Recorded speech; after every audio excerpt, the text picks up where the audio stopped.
Chapter 485. She used her supervision to the extreme, and a huge amount of magic power poured into her eyes. With the help of her opponent's artifact channel, her gaze pierced through the space barrier and made eye contact with the middle-aged, luxurious woman in peacock feathers. Hera, the god queen who was watching them, didn't expect to be attacked. The orange energy with fear hit her directly. Even a god couldn't resist fear, especially someone like her who didn't even have 1/10 of her original strength and wasn't known for her strong will. However, her immortal life still gave her a huge bonus. Her pride as a god didn't let her fall into self-denial like Kanavi. She reached out with difficulty and closed the channel of the artifact mirror. "Is this Hera?" Sia secretly mocked Hera. Hera, who had a bad reputation, had been seen through by Sia in just a short exchange. She would be bragging if she said that Hera couldn't withstand a single blow, but she wasn't invincible. Also, Thea felt that Hera was more like a mage than a god. She didn't know if Hera didn't have enough divine power to begin with or if there was another reason. She wanted to teleport over directly, but Hera reacted quickly and decisively closed the channel. The location of Olympus was not the same as the traditional concept of space. Without an accurate coordinate, she did not dare to rashly teleport. The feeling of being watched disappeared. Other than Zola, who was still a normal person, everyone could feel it. Hermes didn't know what happened, but he knew that Hera didn't stop watching because she was kind and valued peace. Seeing that Diana was staring at him and was about to throw Zola to him, Hermes had a lot of thoughts. He actually came up with an excuse. He immediately said, "I'll take Zola, but Hera has already noticed Paradise Island. You have to remind your mother to be careful." Then he pretended to leave. As expected, Diana immediately became alert when she heard the name Paradise Island. She grabbed Hermes' arm and asked nervously, "Paradise Island? You mean Hera has already seen my mother?" When Thea heard Hermes mention Paradise Island, she knew that things were bad. Hera had just lost, and it was inevitable that she would go to Paradise Island to vent her anger. Hera had turned the Amazons into snakes and turned Hippolyte into a stone statue. Who knew what choice she would make in this time and space, and it was better to be safe than sorry. Hippolyte and the others couldn't stop Hera at this time, even if Hera's strength was greatly reduced. If Diana wanted to go home, she couldn't stop her at all. She even had to agree, which made her sigh secretly. Hermes, who felt that Diana had fallen into his trap, wanted to howl at the sky. After spending a long time and countless brain cells dying, things finally returned to normal. "Thea, I want to go back. What do you think?" Diana hurriedly asked for her lover's opinion. Thea certainly couldn't object, but she also wouldn't jump into the enemy's ambush unprepared. Being able to win was one thing, but fighting to the death was another. She would be a fool if she didn't make use of her helpers. "Excuse me, how many gods have awakened now?" she asked the god of speed and thieves, who was known for being well-informed. Asking for information was his business scope. If he didn't know anything, it would be too suspicious. Hermes was a little hesitant, but he still answered, "Hera, the god of sun, Ares, the god of war, Eris, the goddess of strife, and Pluto and Neptune should have awakened." This guy only said most of it, but he didn't say anything about Demeter, the goddess of agriculture, who had colluded with him. He also didn't mention the goddess of moon, who had been Thea's boss for a short time, but Thea didn't feel the signal of the goddess of moon's arrival. Did she feel that she had enough divine power and didn't get involved in this matter? Thea felt that this was good news. After all, the goddess of moon still had a relationship with her, and it was always not good to fight with her. Ares? Diana didn't talk about Ares as if he had killed her father like 100 years ago, but her face didn't look too good either. Thea was analyzing the strengths and weaknesses of these people. The world had been peaceful for a long time, and coupled with the heavy blow 100 years ago, Ares's recent situation was worrying. The goddess of strife and the goddess of agriculture were not famous for fighting, and the only thing they needed to be wary of was the god of sun, Apollo. Unlike the goddess of moon, whose belief was scarce, the sun was an important prerequisite for the survival of the Earth's species. Even if it wasn't ancient times and no one in modern society believed in the god of sun, the accumulated belief still existed. As for his combat strength, Thea was a little uncertain. If the two of them fought against 4 or 5 weak gods at the same time, it was really difficult to predict the outcome.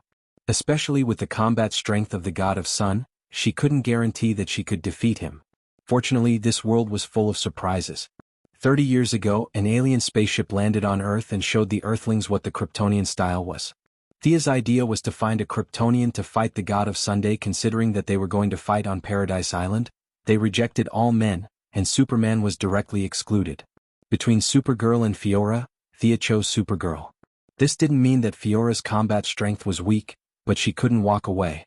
In addition, Fiora's personality was too old-fashioned, and she wasn't suitable for the equally old-fashioned women of Paradise Island. On the contrary, the silly and ignorant Supergirl was very suitable, and Thea remembered that she had been to Paradise Island in the original time and space, so there shouldn't be too much of a problem. She told Diana that she was looking for reinforcements. She wasn't quite sure why Thea was so cautious, but they had been lovers for many years, so she chose to believe her. She also knew Supergirl, but they weren't familiar with each other. Thea quickly contacted Kara Danvers, who was studying in Nathaniel. The two had a good relationship. Thea treated her like a younger sister and often took her out to eat. She had to say that Kryptonians and Psions had something in common: they could eat too much. Just casually treating her to a meal, and the number of swiping a credit card was chilling. Ordinary rich people couldn't afford to eat like that.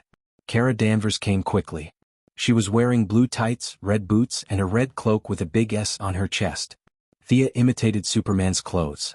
Although they weren't as good as the one that Superman's father gave him, they were still of good quality and were more than enough to deal with ordinary battles. How is it? Isn't it very cool? Speaking of which, this was Supergirl's first time wearing her exclusive equipment in a battle. She flew very fast, and when she arrived at the location, she did not land immediately.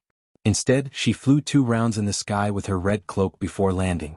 After greeting Diana, she asked Thea happily. Thea had plenty of ways to deal with this kind of older lowly.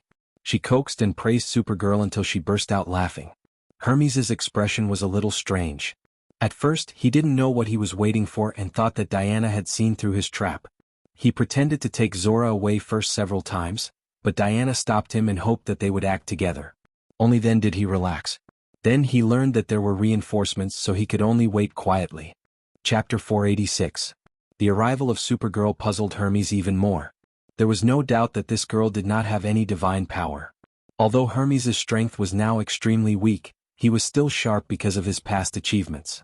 It was true that she did not have any divine power, but this woman was too strong. Her body was surging with energy, and her body structure was perfect to the extreme.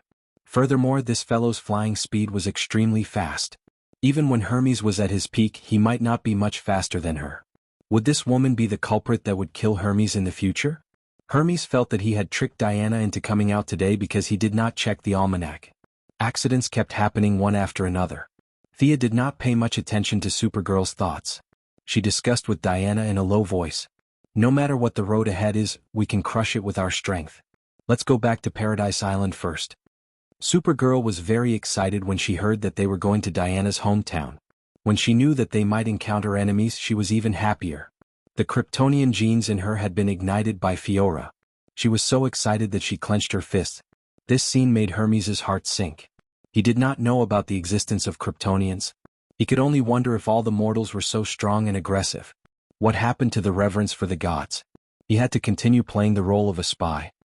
He patted his chest with righteous indignation and promised that he would not leave Zola and the child in her belly.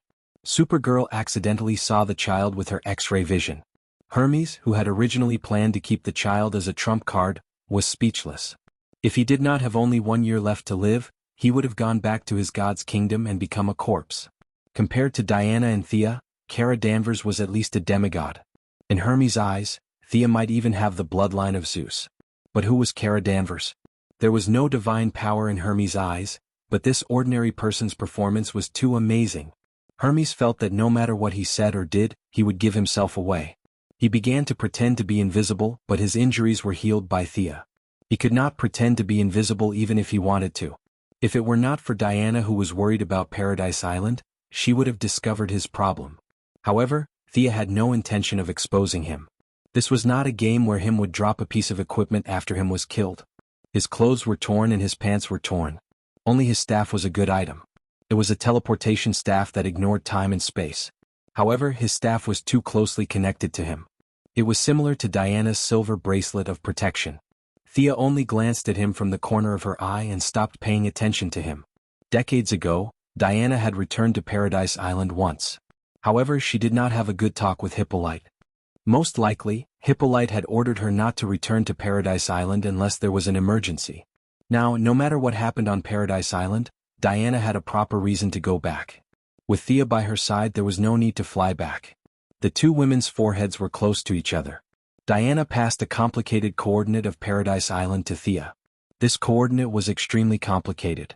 As a pure warrior, she could not understand it. Diana had to admire her mother's foresight. Thea had the same idea. She had only asked about Paradise Island once a long time ago. Seeing Diana's hesitation, she knew that Hippolyte must have given Diana a gag order in advance to prevent her from talking about Paradise Island. In the end, this old woman still treated Thea as an outsider. Being a member of the Amazon was nothing. If it were not for the fact that she was Diana's mother, Thea would not care about her at all. Hermes, who lowered his head and pretended to be invisible, found that Supergirl had been staring at him with a pair of big eyes. He smiled awkwardly. "Are you an alien?" Supergirl pointed at the bird's claws where Hermes' feet were supposed to be. Poor old god. How would he know anything about Earthlings and aliens? His brain, which used to be extremely witty, was now a mess. He could neither admit nor deny it. He could only smile and deal with it. This guy was a fool. Supergirl frowned her cute eyebrows and came to this conclusion. She looked at him with a little sympathy and patted him on the shoulder to encourage him. So strong. Supergirl's strength was far less natural than Superman's. These two pats almost caused Hermes internal injuries. He decided that he could not stay here any longer. He had to leave quickly. He took out his cane and was ready to volunteer. However, before he could say a word, Thea quickly and elegantly drew a fixed teleportation portal on the spot. With the coordinates provided by Diana and the portal being on Earth, Thea quickly finished drawing the teleportation portal. After checking it briefly, she stepped into it. Supergirl had already seen Sia's teleportation many times. She walked into the teleportation portal valiantly. "Come quickly." Diana called out to the remaining two people before entering the portal. Zola did not know where she was going or what she had to do. However, Thea, Diana, and Supergirl all looked kind. Compared to Hermes' beggar-like image, the three girls were more believable. Zola followed them and went through the portal. Hermes wanted to cry but had no tears. What was this? He could tell that Diana did not take him seriously at all. She would not trust him either. However, he still had to continue this act. He swore in his heart that they would regret it later. He put away the ferocious expression on his face and returned to his weak self. He also followed Zola through the portal. As soon as he walked through the portal, he heard Supergirl, who seemed to be his nemesis, yelling about how warm the beach was and how beautiful the mountain was. Diana was delighted to hear that. Who wouldn't say that their hometown was good? Diana was already very friendly to Supergirl, and now she was explaining in detail to her. She talked about how she had climbed the mountains there when she was young, and how Antiope had trained her in combat by the sea many years ago. She even mentioned that this place wasn't far from the place where Steve Trevor had crashed. Diana even briefly recounted the great battle back then. However, after 10 minutes, she gradually fell silent and looked at Thea. "Mother should know that I've returned to the island. Why haven't they appeared yet?" Thea was also puzzled. "The anti-magic spell is still in effect here. My supervision is not working here. Kara's probably not working either. Let's search with our naked eyes." The three of them immediately rose into the air and looked in 3 different directions. Kara, who had always been lucky, was the first to discover their target. There are many people in the southwest by the sea. Diana was very worried. She did not have time to greet the 2 onlookers on the ground and flew over first. "Follow me." Thea waved at the 2 on the ground and chased after Zola with Kara. "Can you fly?" Zola, who felt that her worldview had been shattered, looked at Hermes uneasily. She still did not know why she had come here. She only knew that the fanatic Superman impersonator had looked at her stomach and said that she was pregnant. How could it be so exaggerated? She did not even notice it. How could that woman in blue tights and red cloak see through it? Chapter 487. Zola didn't want to follow them, but she didn't know where to go. There didn't seem to be any taxis nearby, so she could only ask Hermes for help. The god of speed and thieves was so angry that his nose almost went crooked. When this old man was circling the earth at the speed of light, these women were still nowhere to be found. He forced himself to hold it in. "Of course I can fly." He bitterly followed them with Zola in his arms. However, after flying for a short distance, Zola had another question. "You don't seem to fly as fast as them." She wasn't a scientist and didn't have a speed detector, but she had seen the sonic boom when Supergirl flew. As someone who had received modern education, she could tell that Supergirl was at least close to the speed of sound. On the other hand, Hermes, who was carrying her, was flying slowly and unsteadily. The difference between their speeds was like comparing a wooden plane to a 5th-generation fighter jet. Hermes wanted to let go of her and drop her to death, but it was just a thought. There were too many implications and he couldn't handle it with his small arms and legs. Zola pestered him twice and could only force herself to answer. If she said that she wasn't as good as others, especially in the field of speed, she would die at any moment. Luckily, Hermes was smart and quickly thought of a key point. He said earnestly, "I'm doing this for you. Your body can't withstand the impact of high speed. Don't worry, they'll be fine. Let's fly slowly." Zola felt that it made sense and accepted the answer without hesitation. Not to mention the two who were flying slowly, the three women had already landed. Supergirl was the fastest, followed by Diana, and Thea, who didn't have her light ring, was the last. Mother. Diana saw Hippolyte standing in front of everyone at a glance, and the strong goddess of war also shed tears. The innocent Supergirl also seemed to think of her family and was a bit sad. Thea didn't have such rich emotions. She first looked at the opposite side. The woman standing in front of her was none other than Hera, who had exchanged blows with her from a distance 10 minutes ago. At this moment, the Divine Empress was dressed to the nines. She wore an emerald green floor-length dress and a cloak woven from peacock feathers. This cloak was of a very high grade and was at least a high-grade divine artifact. The bracelets and earrings she wore on her person all had divine artifact fluctuations.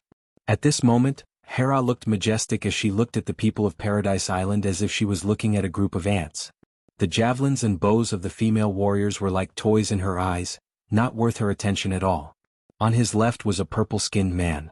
This man did not wear any artifacts and was dressed in cheap clothes from a street stall. Thea estimated that this guy's clothes did not cost more than $5. However, his casual attitude made Thea even more vigilant. He did not need any artifacts, which meant that he had a deep background. Compared to him, the fully armed Hera was a little inferior. If he wasn't mistaken, this man was the sun god Apollo. The woman on Hera's right was very interesting. Compared to the sun god and the divine empress, this woman had no fighting spirit. She wore a miniskirt, revealing a large part of her lotus-colored skin. She looked at everyone frivolously.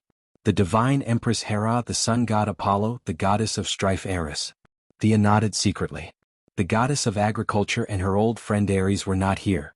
She could totally deal with this lineup. Seeing that Diana and Hippolyte had a few simple words, Thea, who was relieved, also turned to salute Hippolyte. Just like how Diana treated Moira, she also saluted Hippolyte as a junior to an elder. "Long time no see, Your Majesty. Your body is still healthy. Congratulations. You too, partner of Diana. You're also my child. I sincerely thank you for your selfless help to Diana." Seeing that Hera and the others had no intention of attacking, Thea and Hippolyte chatted for a while before introducing Supergirl.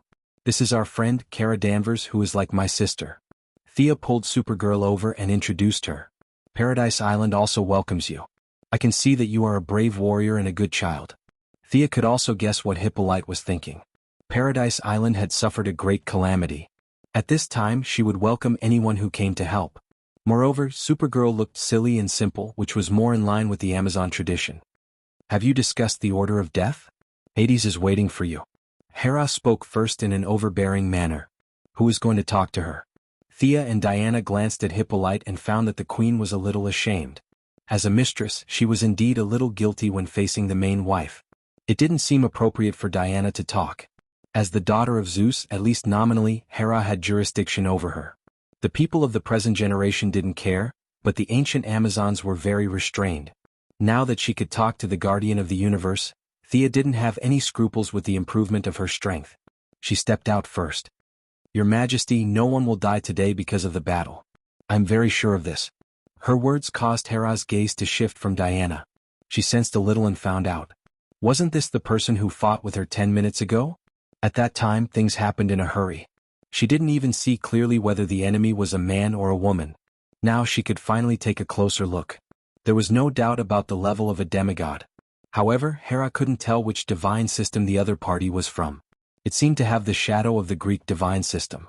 She could also see traces of the Egyptian divine system. She couldn't make a judgment for a while.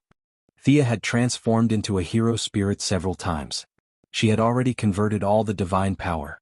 Without tracing back to the source, she couldn't see clearly. Right now, she was like a newly born demigod. Even Hera, who grasped the authority of the gods, couldn't see through her origins. However, the arrogant Hera still glanced at her. "You can't save them even with the help of that Amazon." Hera glanced at the two demigods. On the other side, the Supergirl was completely ignored by her. How about we go outside the island to fight? It's hard to fight here. Thea didn't like the environment of Paradise Island. Once she entered, more than half of her magic power was sealed. However, her physical fitness was still there. She didn't know if the restrictions on the island were loosened or if it was Hera's doing. Plus, she didn't want to fight with Hera. It was meaningless. If you want to kill the firstborn, go ahead. As long as you don't involve Diana, you can fight freely behind closed doors. However, the other party didn't intend to be kind at all. Hera sneered and took out a dark brown seal with lightning engravings. She crushed it with a malicious sneer. Thea, who could be called a great sorcerer in ancient times, immediately sensed that the anti-magic enchantment of Paradise Island had lost its effect. Her supervision magic power was restored. Chapter 488. What followed was a heart-palpitating pain, but this feeling came and went quickly. Thea realized that something was wrong and hurriedly retreated. She saw the Amazons with arrows and guns lying on the ground. Hippolyte was half kneeling on the ground, and even Diana was holding on with a painful expression. This was a special countermeasure set up to target the enchantment of Paradise Island and its residents. Thea instantly understood that the heart-palpitating feeling was because she had also lived on the island for half a year. However, this little magic impact was nothing to Thea, and she returned to normal in 2 breaths. Now, only Supergirl and herself were in good condition. How are you? Thea had no time to care about the people on Paradise Island. She first checked on Diana. She tried to use a few healing spells, but unfortunately the effect was not great. The opponent targeted the entire island, and the closer the connection with the island, the greater the damage. The female warriors directly fainted. Antiope and Hippolyte were barely conscious, but the two of them could not recover their combat power in a short time. With Thea's continuous healing and a part of her willpower, Diana's condition was slightly stabilized, but she could not fight for a long time. You rest first, leave this to me. She, who had fully recovered her magic, did not mind fighting a few rounds with Hera. Just when Thea was about to open her mouth to ask for a fight, Apollo stood up proudly and said without turning his head, "Hera, you still like to use those little tricks. Are these mortals worth my effort? Or are you at the same level as them? Apollo, you have to respect me, I am the Queen of Gods." Hera felt that Apollo's words were too harsh and roared with extreme dissatisfaction, but her voice was a little weak. Apollo snorted coldly and looked at the enemy opposite him. He shook his head at the pale face of Diana and ignored Supergirl. He looked at Thea with some curiosity. "Your strength is not bad, do you want to be my opponent?" Thea did not mind fighting a few rounds with him. She could more or less absorb sunlight, but the effect was not as strong as the Kryptonians. However, if she were to face Apollo, then Hera, who was proficient in magic, would naturally be left to Supergirl. This wasn't the best plan. Thea sneered. "Beat my sister first. Kara, teach him a lesson." "Ah?" Apollo wasn't the only one who was surprised. Even Supergirl herself was a little surprised. That purple-skinned guy in front of her looked so arrogant. Could she do it? "Don't worry, he's no match for you."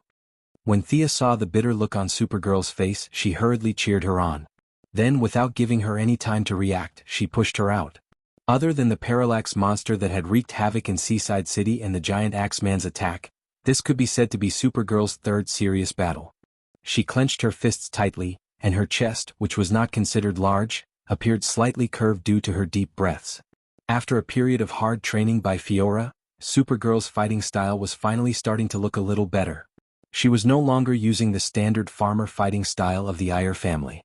Instead, she was now in an offensive and defensive posture, waiting for the enemy to attack first. Haha. Supergirl's slightly nervous look made Apollo laugh. He laughed while pointing at Supergirl. "A child. They actually sent a child to be my opponent. Pay attention to the strength of your attack. Just kill a mortal and leave the rest to me. I want to properly deal with them," Hera said fiercely. Apollo shook his head with some pity. He looked at Supergirl, who was so nervous that her eyes were a little straight. What value did an opponent like her have to prove that she was worthy of inheriting the throne of the God King? It was extremely boring. He originally thought that there would be a big battle on Paradise Island, but he didn't expect Hera to use her ultimate move. Apollo was very frustrated that he couldn't show off his power as the sun god. He swung his hand and a scorching ball of light was thrown at Supergirl. In Apollo's impression, no mortal could withstand his attack. He lost interest and walked back. However, after taking 2 steps, he realized that something was wrong. He stopped and turned around abruptly. When the dust settled, he saw that Supergirl was still in the same position. Apollo's attack was fast and ruthless. She didn't even have time to react before she was hit. However, the opponent's fierce attack didn't hurt Supergirl. She wasn't very sensitive to her own energy. She only vaguely felt that she had gained some benefits. But how was this possible? This purple-skinned guy in front of her was obviously very powerful. Why didn't he hurt her? Supergirl, who had little combat experience, didn't think about the problem of sunlight. If it were Superman or Fiora, they would have understood immediately. She had little combat experience, but Apollo had plenty of combat experience. However, he didn't know about the Kryptonians. Looking at Supergirl cautiously guarding against her, she, who believed herself to be intelligent, was truly confused. She, who had been through hundreds of battles, was very certain that she had hit her opponent. However, seeing that Supergirl was completely unharmed, she couldn't help but wonder what was going on. Since he couldn't figure it out, he decided to fire again. This time Apollo was serious. He bent his body slightly, bent his arm, and made a gesture of accumulating energy. Then he raised his right hand. A dark yellow energy beam filled with a lot of light and heat was thrown at Supergirl. This time it wasn't a sudden attack. Supergirl reacted quickly. According to her previous combat experience, she should have retaliated or dodged the attack with heat rays. However, her combat instinct told her that she didn't need to retaliate. She just needed to take the attack head-on. It was safe and harmless. Supergirl, who was very simple, was confused. However, relying on combat instinct was the style of the Iyer family. Without thinking, she closed her eyes and slammed into the energy beam head-on. Boom! There was a loud bang. Apollo was completely dumbfounded when he saw that Supergirl was once again unscathed except for a little bit of mess on her body. He had already predicted several possible responses from her, such as dodging or counterattacking. These choices were not strange at all. However, Supergirl's reaction really surprised him. How did she deal with it? She was stunned for a moment and chose to use her body to take the attack head-on. Apollo didn't know what to say. Thea saw this scene and laughed out loud. Diana, who also knew about the Kryptonians' characteristics, also smiled. At this time, she realized that her opponent's attack couldn't hurt her. Instead, it replenished her energy. Supergirl was simple, but she wasn't stupid. She also guessed that her opponent's attack had something to do with the yellow sun. Supergirl's body had absorbed all the energy contained in the two attacks. Now her energy had increased by at least 10%. If this energy was exposed to the sun, it would take at least half a year. Supergirl, who had always been troubled by the fact that Superman was stronger than her, seemed to have seen the wonderful scene of her teaching her cousin a lesson. She laughed happily. Chapter 489. What the hell are you laughing at? The three of them mocked him one after another, and Apollo's face darkened. As a general of the Greek pantheon and now the self-proclaimed successor of the god king, Apollo was furious. The energy in his body surged and golden flames spewed out of his eyes, mouth, ears, and nose. Apollo's expression was ferocious.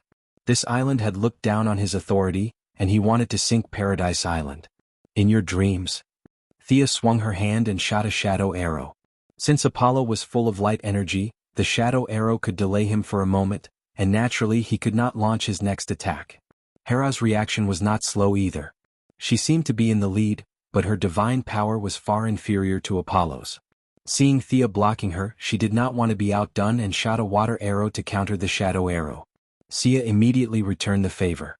Spells of various colors covered the sky and covered the earth as she threw them over. The goddess of strife, Eris, was sneering at the side, and had no intention of interfering. Hera could only brace herself. As the queen of Zeus and the mother of most of the main gods in name, she was very accomplished in magic. If not for the fact that she had lost too much, Thea would not have been able to defeat her. The two of them began an intense magic exchange, and on the other side Supergirl also began to attack Apollo. Boom! There was an explosion. Apollo's attack was not completed in the end, and he was interrupted by Supergirl before he could accumulate more than half of his energy. However, his use of divine power was very unique. He moved the center of the energy explosion to the front, which was between himself and Supergirl. His plan was good. His own energy could not hurt himself, but Supergirl would not be able to take it head-on, right? However, the result made him collapse. He was indeed fine, but Supergirl was fine too. The adorable Supergirl's energy increased by a lot, and the scene of her teaching her cousin Superman a lesson appeared in her mind. The little girl was very excited, and she threw a punch at Apollo's face with great force. The power of Apollo's ultimate move was indeed extraordinary. Although the center of the explosion was between him and Supergirl, there were still some aftershocks that wreaked havoc in all directions. Hera lightly shook the peacock feather coat on her body to block the impact.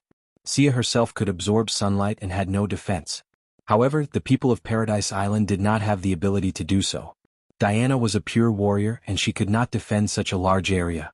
Thea could only hurriedly set up a defensive shield to block Apollo's remaining energy impact.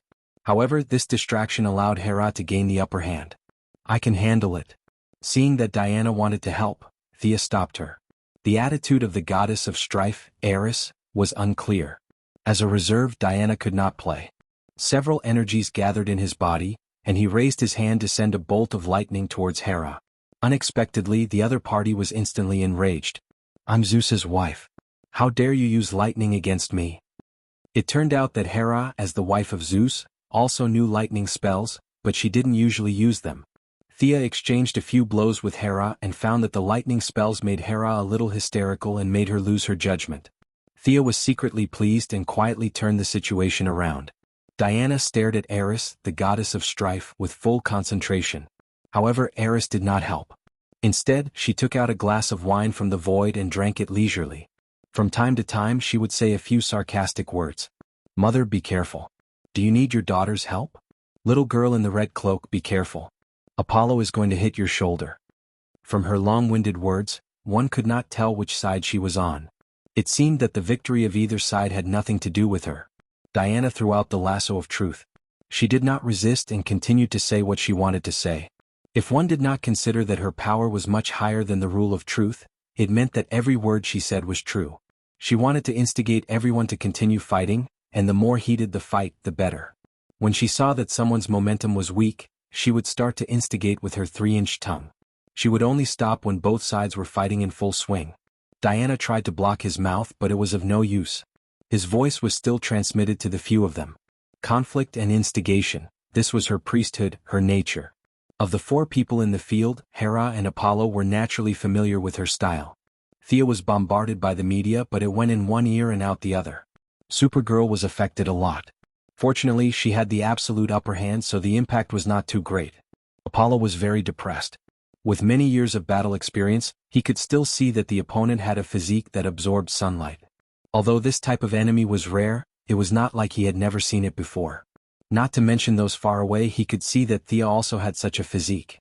However, the physique that absorbed sunlight in Apollo's impression was completely different from the one in the red cloak in front of him. She absorbed it too quickly and used it at a high rate. The two of them exchanged more than 10 blows. Apollo had used up 20% of his energy, while the opponent had increased it by 20%. His own energy had become someone else's energy almost without any loss. How could he continue fighting? If Supergirl were to use energy attacks like heat rays, Apollo would be able to suck them back. However, Supergirl was determined not to let Apollo use his ultimate move. She decided to use physical attacks to fight in close combat, causing Apollo to suffer greatly. He was the sun god. In order to pursue the purity of power, he had also eliminated impurities like Thea. Now he only had light element attacks. He could not win in close combat and his energy attacks were absorbed. In addition, Eris would spout nonsense from time to time. Apollo was so frustrated that he wanted to bang his head against the wall. He wanted to change opponents with Thea. He had seen her physique. She could only absorb a part of the light. As long as he increased his energy output, he would definitely be able to injure her. Although it was very tiring to fight, he could at least hit her a few times. The Supergirl in front of him was beating him to the point that he could not fight back at all. Apollo hurriedly gave Hera a look. Then he despaired. Hera was burning with jealousy. God knew what she was thinking. She was fighting against Thea with lightning magic. Even if Apollo died in front of her, she would not look at him, let alone give him a look. Stupid teammate. Apollo did not know this term, but the meaning was the same. Although it would damage his dignity as the sun god, he could make a strategic change today. Apollo's only thought was whether to drag these 2 ignorant women with him or run alone. However, it was not that easy for him to run away. Diana had already seen through the situation on the battlefield. He did not have to worry about Thea and Hera for now. At their current level, they would not be able to win in 3 or 4 days. She rushed out diagonally and stopped Apollo, who was about to run away. Supergirl's combat experience was average, but Diana was a veteran. The main damage was absorbed by Supergirl. Since she had not recovered from her injuries, she stabbed Apollo in the back. It was basically a defensive warrior throwing away his shield and turning into a thief. Hermes, who had arrived late with Zola, arrived at the battlefield and saw the stalemate. Chapter 490. The sound and light effects of Thea and Hera's magic were dazzling. The whole ground was plowed by their magic. Zora's mouth was wide open. This must be a dream, right? Zola, who had never lived in the metropolis, doubted the authenticity of Superman. Were the two women who could summon lightning, frost, and fire real? She felt that tonight's experience was just a figment of her imagination, a nightmare that wasn't too scary. These people had pulled her here for no reason, and the main reason was that this was her dream. That was why she was here. Hermes didn't care about Zora's thoughts. It was fine as long as she was alive. The change in plan was too big. Hermes's original intention of using Zora to be friends with Diana had been extinguished. He turned to the other side and his eyes almost popped out. He saw Supergirl and Diana pressing Apollo to the ground and beating him up like a dead dog. Was this the sun god who had fought for tens of thousands of years and was now ambitious enough to inherit the throne? Hermes's power had decreased tremendously, but his vision was still there. He could see that Diana was injured and hadn't even used half of her true power. It was the red-cloaked girl who was beating Apollo up. Was this really a normal person nowadays? She was so fast that even Hermes was surprised. There was no need to talk about her strength. He could tell just by looking at how Apollo was beaten up. Was this young girl going to kill a god? Then she would get his position as the god of speed and directly ascend to the throne? Hermes was having a headache. At this moment, Supergirl punched Apollo in the chest with great force. Apollo spat out a mouthful of golden blood. Thea, who was fighting with Hera, was instantly attracted. God's blood wasn't that easy to obtain. It was useless to her, but it was still effective for the people at home. Apollo's blood attracted Thea, and naturally, it also attracted Hermes in the sky. The sun god, who had been unharmed for tens of thousands of years, was now injured by a human. If this incident was thrown into Homer's epic, it would be several hundred words long. There were very few people in the audience right now, but other than Supergirl, everyone else knew the truth. Apollo was going to die. Hermes felt a toothache. Apollo had spread the word that the eldest son of Zeus would kill one of them and ascend to the throne of God. Now he had not even seen the shadow of the firstborn, and he, the rumor-monger, was about to die. After much consideration, Hermes decided to overturn his original plan. If the soft approach didn't work, then he would use the hard approach. He only had one chance to use his killing move. Who should he give this chance to? Diana was definitely out of the question. She was needed for the follow-up. There was also no need for a Supergirl. She was purely an ordinary person. Naturally, the only one left was Thea. Hermes did not have a good impression of this unexpected intruder. Furthermore, she was the one who called the Supergirl who wanted to kill Apollo. Hermes made up his mind. Looking at Hera, who was entangled with Thea, Hermes sneered in his heart. You guys can have fun. He took out a feather from the void. This was one of the tricks he had left behind when he was at his peak. The power of the feather represented the highest level of the god of speed and thieves. He pinched the feather with 2 fingers on his right hand and threw it at the center of the battle between Thea and Hera. This was a reverse transmission magic circle. The principle was not complicated. The feather stuck on the ground would connect the ground and the underworld. As for the people on the ground, they would naturally enter the underworld directly. At first, Hermes only wanted to replace Sia, but when he thought of Hades's instructions, he did not feel guilty at all and took Hera in as well. Once he made a move, all his previous disguises would be useless. Without hesitation, he grabbed Zola, who still wanted to watch the show, and directly activated the divine staff to teleport away. His feather was as light as a gust of wind. It was inserted vertically in the middle of Thea and Hera's battlefield. Because it was not aimed at the two but at the ground, neither of them sensed it. When the transmission began, Thea was shocked. What was that? Hermes, don't you dare. Hera shouted loudly, but the transmission was so fast that both of them were one step too late. The ground within a radius of 100 meters and the two of them were instantly transferred to the other side. Thea only heard Diana's shout before the transmission began. Seeing that Hera had wrapped herself up tightly with the peacock cloak, Thea also took out the light ring, conjured a big house and went in. It was the first time that Hera had seen such a strange trick. After hesitating for a moment, she wrapped herself into a ball with the peacock cloak and squatted on the ground. Seeing that Thea did not close the door, Hera also went in shyly. What trick is Hermes using? Thea asked while maintaining the conjuration to resist the turbulence of time and space. Although the two of them were still fighting fiercely 10 seconds ago, Hera was very practical and immediately began to turn the enemy into a friend. Hera, who had been putting on airs all this time, said proudly, "That thief only knows how to do 2 transmissions. He used this trick before. It should be the exchange of the underworld." The underworld? The place of Hades?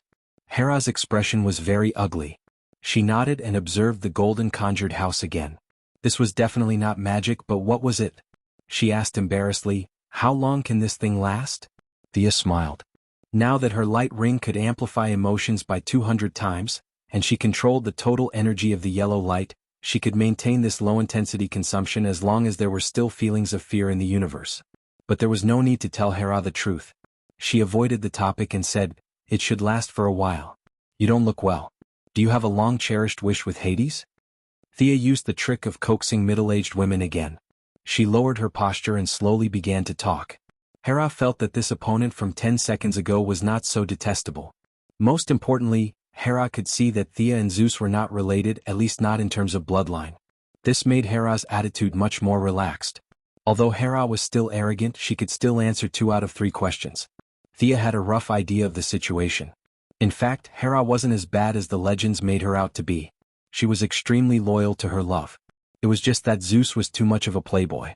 He repeatedly threw his love into the pool, which made Hera a little hysterical at times. But even so, Hera did not betray their love. She and Zeus only had 2 men and 3 women. The rest of the men and women in the Greek gods were all illegitimate children. Of course, this included Diana.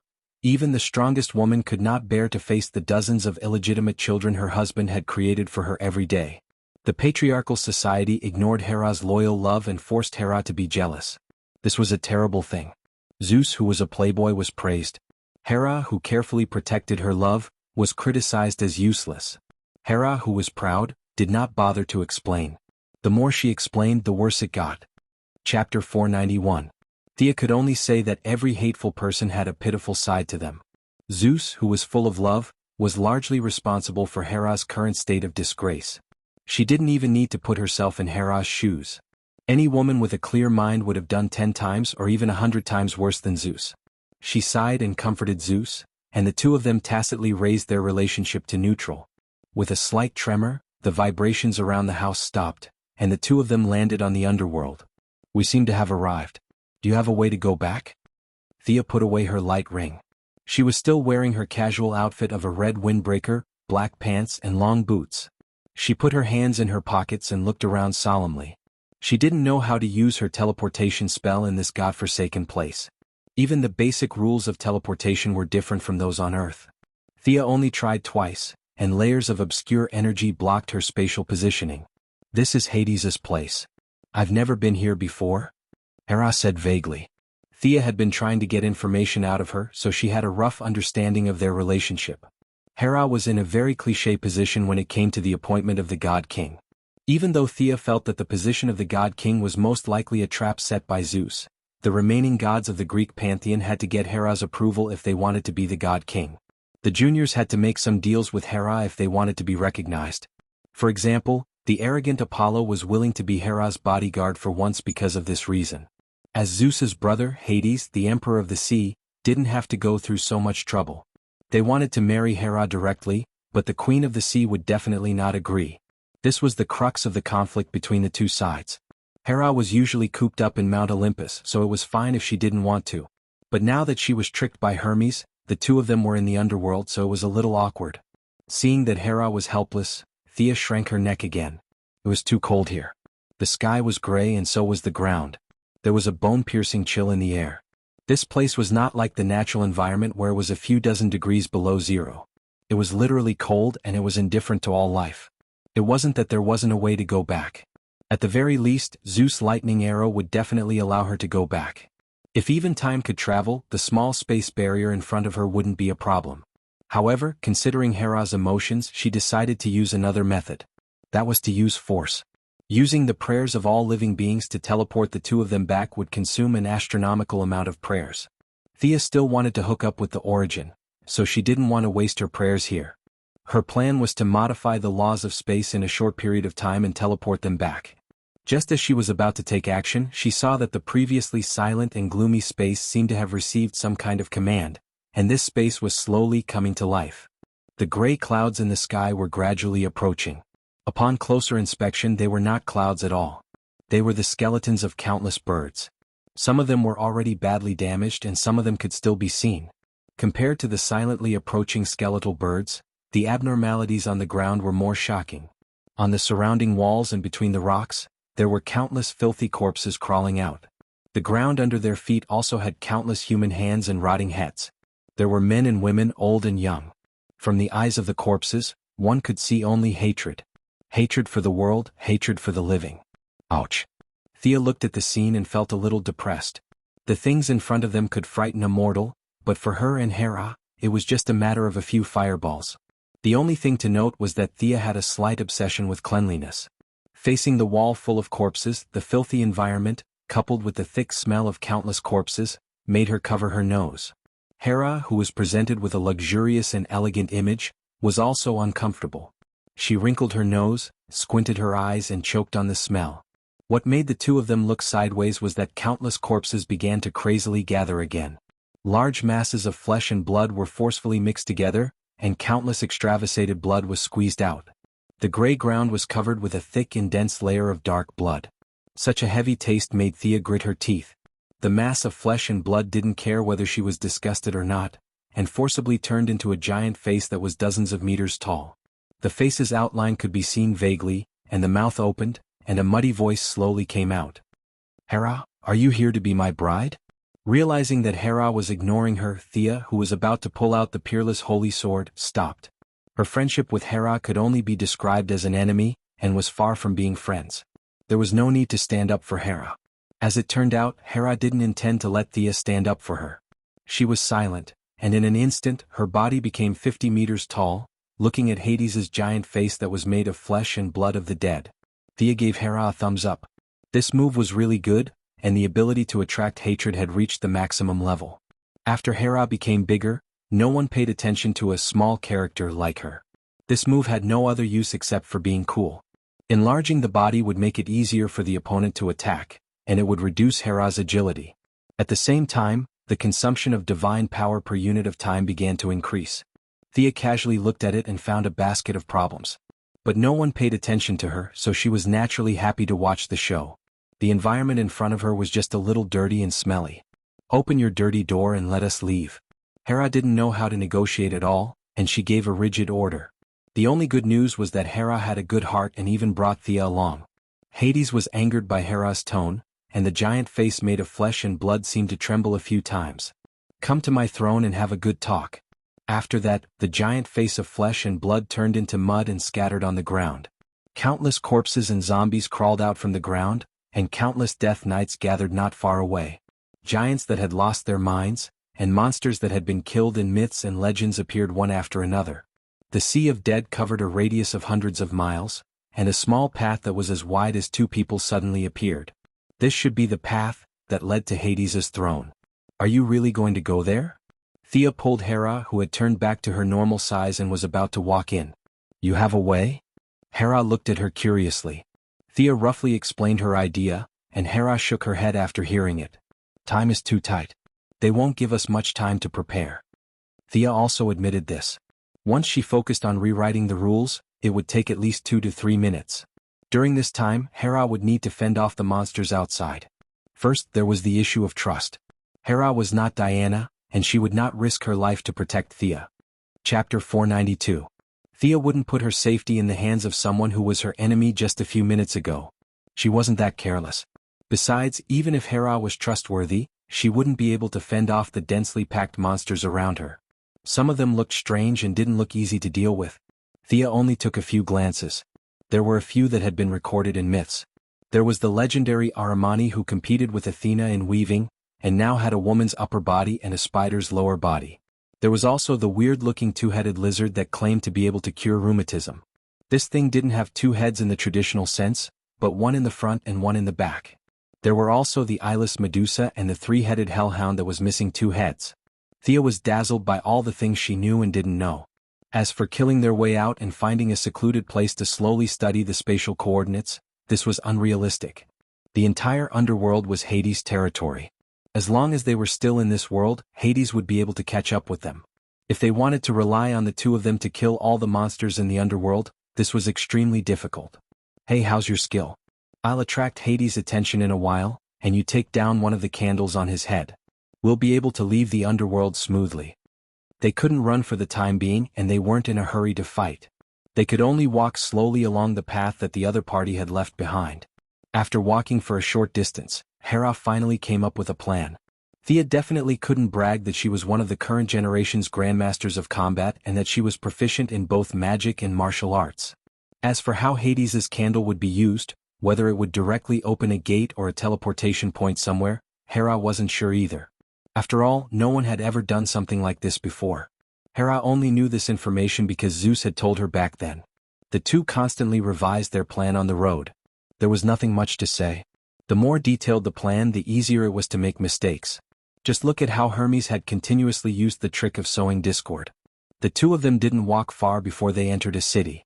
It was an ancient city made of bricks and stones. The roads were neatly repaired, but there were no waves of living people. There were no flowers in the nearby flower beds, and there was no water in the distant fountain. It was so quiet and empty that only their footsteps could be heard. Thea felt that the air here was so heavy that she couldn't breathe. The holy sword in her body kept rumbling, as if it wanted her to leave this place as soon as possible. Calm down, little girl. Hera thought she was a little nervous. Thea did not say anything. She tried her best to suppress the holy sword so that it would not jump out on its own. This was her current job. The holy sword hated this place very much. Thea could only coax it so that it would not jump out and start a massacre. Although the journey was long, there was always an end. Not long after entering the city, there was a group of black-armored knights escorting or monitoring them as they walked in. In the center of the city, Thea finally saw the famous Hades. She felt a little disappointed. None of the old gods were pleasing to her eyes. In his memory, there were people who commented that these old gods had been turned into punks, and it was not false at all. The goddesses were still okay. At least they still looked human. The Hades in front of him was simply a joke. He was less than 1.5 meters tall and wore a nondescript red and black outfit. Of course, the most eye-catching thing was his shining head. It was like a birthday cake on his head. 7 or 8 candles were stuck on his head, and the sticky wax was all over his face. He had no hair or eyes, and only some traces of his mouth could be seen. He wanted to marry Hera and Diana with such a ghastly appearance? Thea was already preparing a big move to give this bastard a good beating. When Hades saw the two of them arrive, he acted like a fat leader of some country and clapped his hands twice in a very fake manner. A few ghost nannies who did not need to wear makeup for horror movies magically rushed out, each of them holding a set of wedding clothes in their hands. It seemed like they wanted Hera to choose from. Not far away, 2 guards of honor walked over. The ones beating the drums were members of Heifer's tribe who had a good relationship with Thea. They were 2 3-meter-tall male minotaurs. Many humans stood behind the minotaurs, holding all kinds of musical instruments. They should be the humans who were good at singing and dancing during the Greek era. After their deaths, they fell into the hands of Hades. Of course, Hades would not be unprepared. He had gathered the army further away. In his eyes, Hera was a piece of meat on the chopping board, and he could do whatever he wanted with her. As for Thea, who was she? The old Hades had never heard of her before. Change into the new clothes. As my bride, this is your destiny, Hera. In order to celebrate my ascension to the throne of the God King, I will keep some things for you. Is the one beside you your maid? You can keep her. Hades's expression could not be seen clearly because of the candlelight on his head. He thought for a while as if the other party was just an ant, and everything was under his control to decide their fate. He looked at Thea's appearance twice. Firstly, Hades did not know this woman, which meant that she was a nobody. Secondly, Thea's appearance and figure leaned towards the modern era. In Hades' eyes, she was just ordinary. This was the difference between ancient and modern aesthetics. Nowadays, it was difficult to distinguish between Thea and Diana's appearance. Modern people generally thought that Thea was slightly more pleasing to the eye, but in Hades' eyes, he would think that Diana was prettier. Thea was at most a maid to him. At this time, Hera was not angry at being treated as a maid. After seeing Hades, the holy sword kept sending a message, and that was to chop him up. Seeing that she was about to lose control, Thea's forehead was sweating, which made Hades even more proud. She was trembling in fear of his supreme divine power, which meant that Hades's power was still sufficient. Although there was a faint sense of uneasiness, Hades thought that it was because of some trump card in Hera's hand. As the queen of Zeus, it was normal for her to have a few weapons of mass destruction in her hands. Hades had been using words to test Hera, and even infuriate her. He wanted to see if she had any other tricks up her sleeve. The little follower beside Hera was automatically ignored by him. For so many years, Hades did not have the habit of probing other people's energy. In his inherent knowledge, no one was stronger than him except for Zeus. Even Poseidon Boston was slightly weaker than him. Now you want him to probe Hera's maid? Isn't this a joke? Seeing that Hera did not say anything, Hades felt that she probably did not have any trump cards left, so he ordered the Anababas to pass them the clothes. He was in a hurry. Take it, quickly change into it. One of the Anababas took out a piece of tattered clothes and handed it to Thea with a contemptuous tone. She did not know that she had almost poked a hole in the sky. Get lost. You bunch of ants. Hera could not hold it in any more. Chapter 493. Just as Anababa's bony hand was about to touch Thea's shoulder, a dazzling light shot up into the sky, and the dark world suddenly seemed to have an extra ray of light. This was something that the dead once had. This was the power of emotion. This was the light that once bloomed in life. The heavy and harsh environment of the underworld, which had operated for tens of thousands of years, suddenly had some vitality. Many dead people who had fallen for tens of thousands of years recalled their ancient memories. Their filthy eyes shed tears, and their dead bodies seemed to be injected with vitality again. This process was extremely short, but its significance was incomparably far-reaching. Thea finally took out the holy sword when she couldn't bear it anymore. This was a top-level artifact that symbolized the will of all living beings. Just the aftermath of the holy sword itself vaporized Anababa, who was the fuse, so she went all out.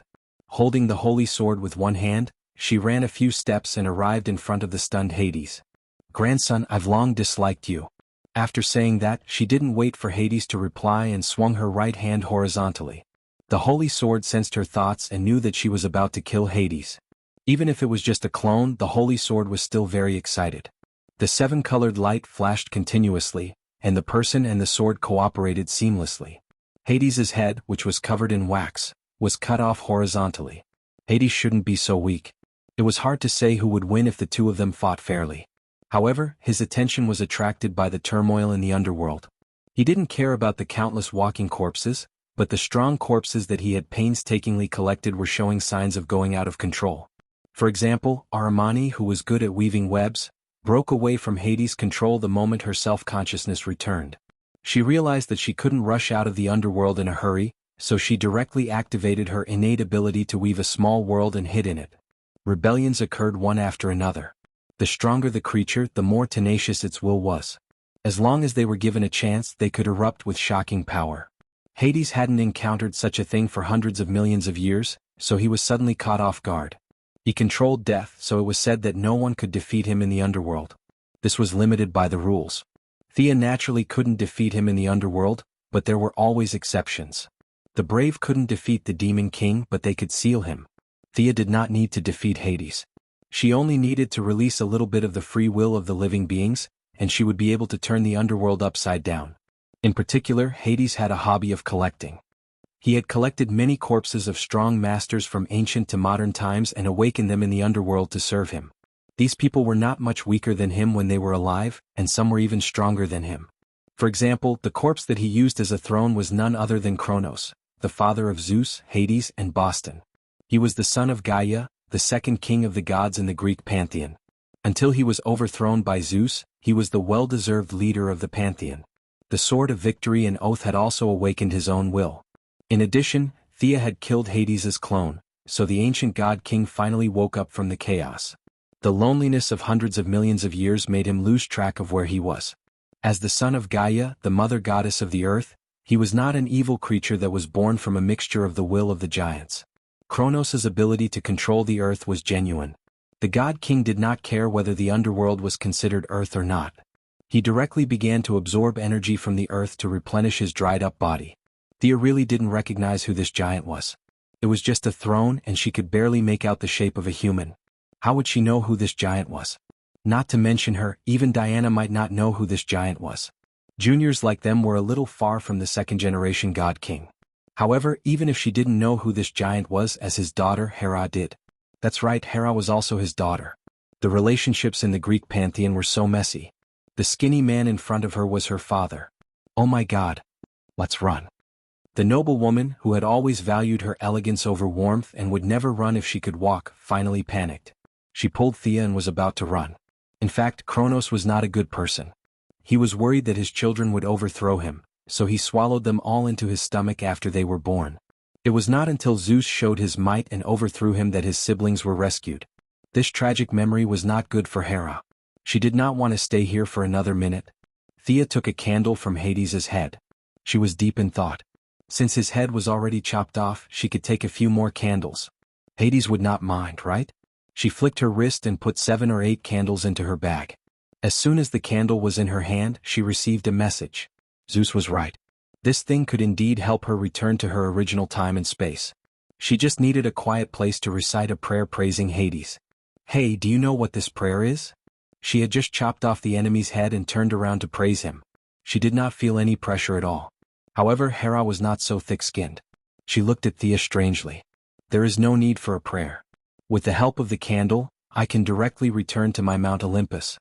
She was afraid that Thea would think too much. After that, you can go back on your own. Mount Olympus? So be it. It was better than the current environment. Countless dead souls rushed toward the two. Hades returned again, and his bloody face covered the sky again. At this time he was so angry that he could not speak. He also knew the characteristics of his candle. He began to control the low-intelligence corpses to attack the two, not giving them a chance to breathe. At the same time he began to spend effort to suppress the self-consciousness of the strong. If the number was small, he might have succeeded. After all, he was still in control of the death priesthood. Unfortunately, there were too many enemies for him to control. Let's not talk about the others. Let's talk about the second-generation king of gods, Kronos. This king of gods was endlessly absorbing power from the underworld. His hatred for Hades was the deepest, and his resistance was the most intense. Even though his own consciousness had not recovered even 1%, his powerful divine power had already begun to surge in the underworld, forcing Hades to divert more than 30% of his strength to suppress him. Hades was struggling to hold on. Thea and Hera cooperated well at this time. The two of them fought their way out. This was the advantage of practicing both magic and martial arts. When she cooperated with Diana, she could act as a mage. When she was with Hera, she could act as a warrior. She used magic to form a thin film around her body to block the splashing blood. The sword of victory and pledge could purify these ordinary corpses. As for whether they would be reincarnated or rest forever after the purification, she did not care. At first, the controlled corpses attacked them desperately. Gradually, the situation changed. Many conscious corpses crowded around the two of them and spontaneously separated them from the corpses outside. For example, the Death Knight in front of Thea did not ride a horse. Instead, he pulled the reins and trotted along with them, talking non-stop. Quick, my consciousness can't hold on. Kill me quickly. The Death Knight stretched his neck and said. Chapter 494. No, save me first. I don't want to stay in this dark place anymore. Let me rest in peace.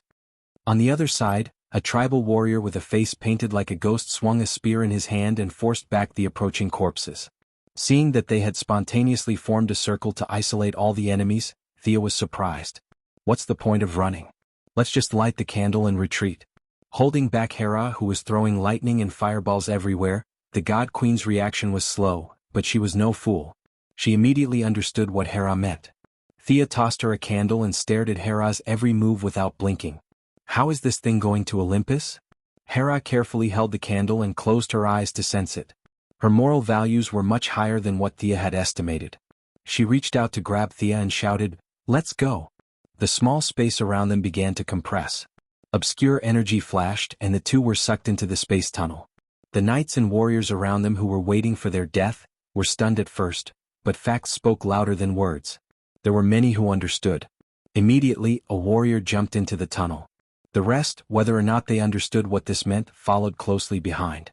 Anyway, the situation was already so bad that it couldn't get any worse. Even some of the monsters in the distance who had regained their consciousness saw what was happening here. The half-human, half-spider Aramani, who was hiding in another dimension, shot out countless spider webs from her body and caught 7 or 8 Death Knights who were jumping into the vortex. Using the momentum of the Death Knights, she pulled herself in as well. The remaining monsters were either far away or did not have such means. The moment the vortex was about to close, a Kamala with a lion's head, a goat's body, and a snake's tail crazily rushed in. Pluto's candle didn't waver at all. It opened and came out. Before Sia could react, she was already in a place filled with stars. A towering mountain stood not far away, and waves of divine power attacked her soul. Thea didn't have time to lament. Her supervision allowed her to see a lot of things. At least she knew that she and Hera weren't the only ones who were teleporting. There were a lot of people who were hitching a ride behind them. Hera, who always reacted half a beat too slow, was dragged away. A large group of people fell out of the tunnel. There were knights in black armor, tribal warriors with messy drawings on their faces, and Aramani and the Kamala beast who fell out of the tunnel. I'm alive. Haha, I can feel the wind again. The undead were all overjoyed. This ending was better than the eternal sleep they had expected. After all, it was better to live than to die. Many people took off their pitch-black armor. Their bodies, which were covered in rotting flesh, regained their vigor. Their strong and powerful hearts began to beat again. By chance, they had crossed the gate of life and death, found a loophole, and returned to the kingdom of the living. In the past, Mount Olympus had been a desolate place, but now, it was filled with unprecedented cheers. You, how dare you be so presumptuous? Hera was annoyed. This was Mount Olympus. Zeus was not at home all year round. This was his territory. How could he allow some barbarians to roar here? Just as she was about to scold them, Thea stopped her and whispered, "Your Majesty, listen to me." Hera couldn't ignore Thea's opinion now. She was frightened by the power of the holy sword. She didn't expect that the ultimate weapon of the Celtic gods was still alive. Besides, they had fought together and there was no conflict of principles. She wanted to hear what Thea had to say. But Thea didn't talk about the resurrected people in front of her. Instead, she talked about a more fundamental problem. Actually, I think you can inherit the position of the king of gods. Are you crazy? Of course not. You are the closest person to Zeus. Why can't you inherit the position of the king of gods? Why do you have to give it to Apollo and the others? Thea had been thinking about the so-called king of gods position. It was a big trap dug by Zeus. It was more vicious than the ancient two peaches kill three warriors. In the original space-time, Diana was alone. She thought of a way which was to expand the scale of the war and pull the Ocean Emperor and Pluto into the whirlpool, trying to fish in troubled waters. Her bait was Hera. Diana looked righteous, but she was actually quite black-bellied when she was scheming. There was no need to go through so much trouble now. Poseidon didn't know, but Hades had offended him. In order to prevent revenge from him, Thea thought of a way to establish Hera. On the one hand, she could resist the huge trap of the king of gods' throne. After that, Apollo and the firstborn would be Hera's business. Even if Zeus found out later, he wouldn't have any objections. On the other hand, if Hera inherited the throne, she would definitely need supporters.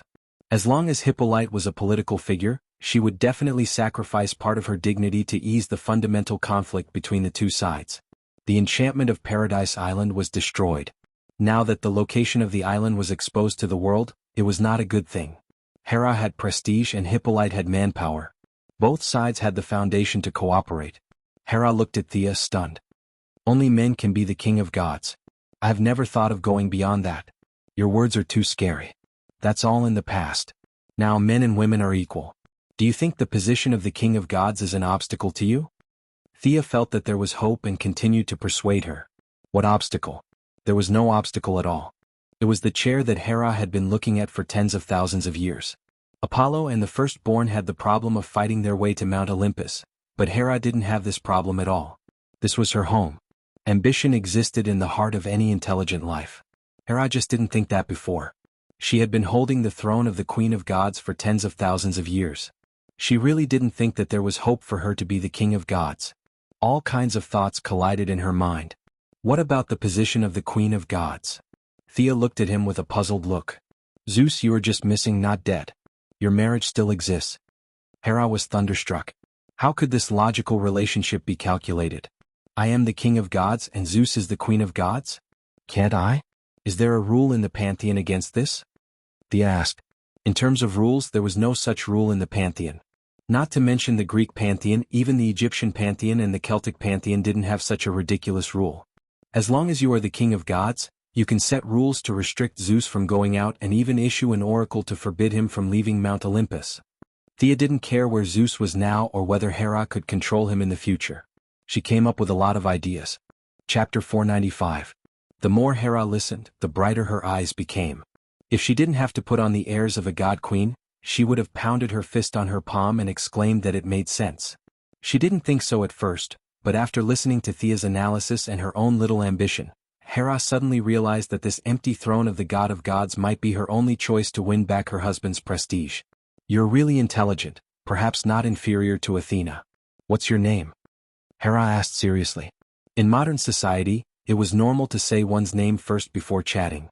However, after interacting with these gods for a long time, Thea also understood some inside information. The lives of mortals were too short, and even demigods could only live a little longer in front of the immortal gods. It wasn't worth their time to remember their names. Leaving one's name proved that it was a special mark in the immortal life of the other party. According to the inherent concept of the gods, this was a big deal for them. The young lady stood up straight and reported her name in accordance with the Greek etiquette. Thea Quinn. Hera nodded silently.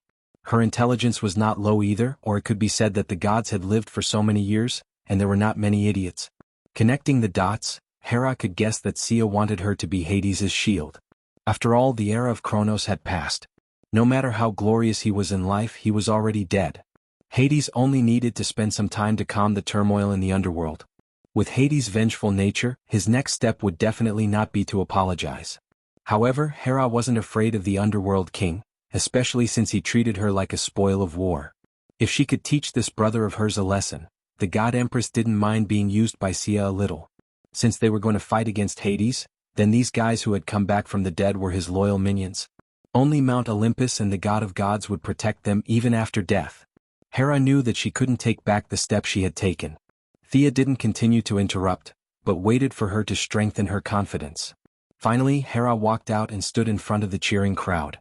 She exuded the dignified aura of a god empress, and the crowd slowly quieted down. What happened next was nothing to write home about. The people who escaped were the elites of their respective eras, and they all had brains. Realizing that Hades would launch a crazy revenge, they immediately hugged Hera's thigh and expressed their willingness to live and die with Mount Olympus. She had hired thugs, but most of them were big and burly, which didn't fit Hera's taste. Furthermore, she wanted all the gods to attend the ceremony. She needed some support to become the divine king, and these fellows were a little unpresentable. At the critical moment, Thea jumped out to help him solve the problem, which was the so-called subjugation of the Amazons. "Oh, you spent so much time and effort just for this?" Hera dragged out her words. She finally understood Sia's real purpose for scheming for her. Thea just smiled and didn't explain further.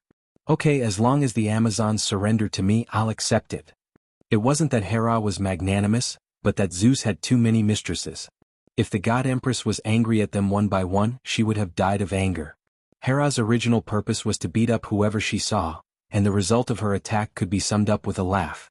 It wasn't a big deal to spare Hippolyte among the 180 mistresses.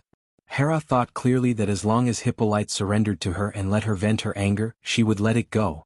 Thea was also worried about the difference in the flow of time between the two worlds. On the one hand, she was afraid that Diana would be worried. On the other hand, it would cause a lot of trouble if Paradise Island was exposed to the world. She asked for the coordinates of the so-called human world, and hurriedly said goodbye to Hera and rushed back to Paradise Island. As for the culprit, Hermes, the two didn't mention anything. Next time, no matter who he was, she would kill him without any nonsense. A white light flashed and Thea looked around. She was back on Paradise Island. The anti-magic area on the island disappeared, making it much easier for her to find people. She hurriedly saw Diana and quickly flew over. "Thea, you're fine." Diana sensed her as soon as she arrived. The two girls hugged each other passionately.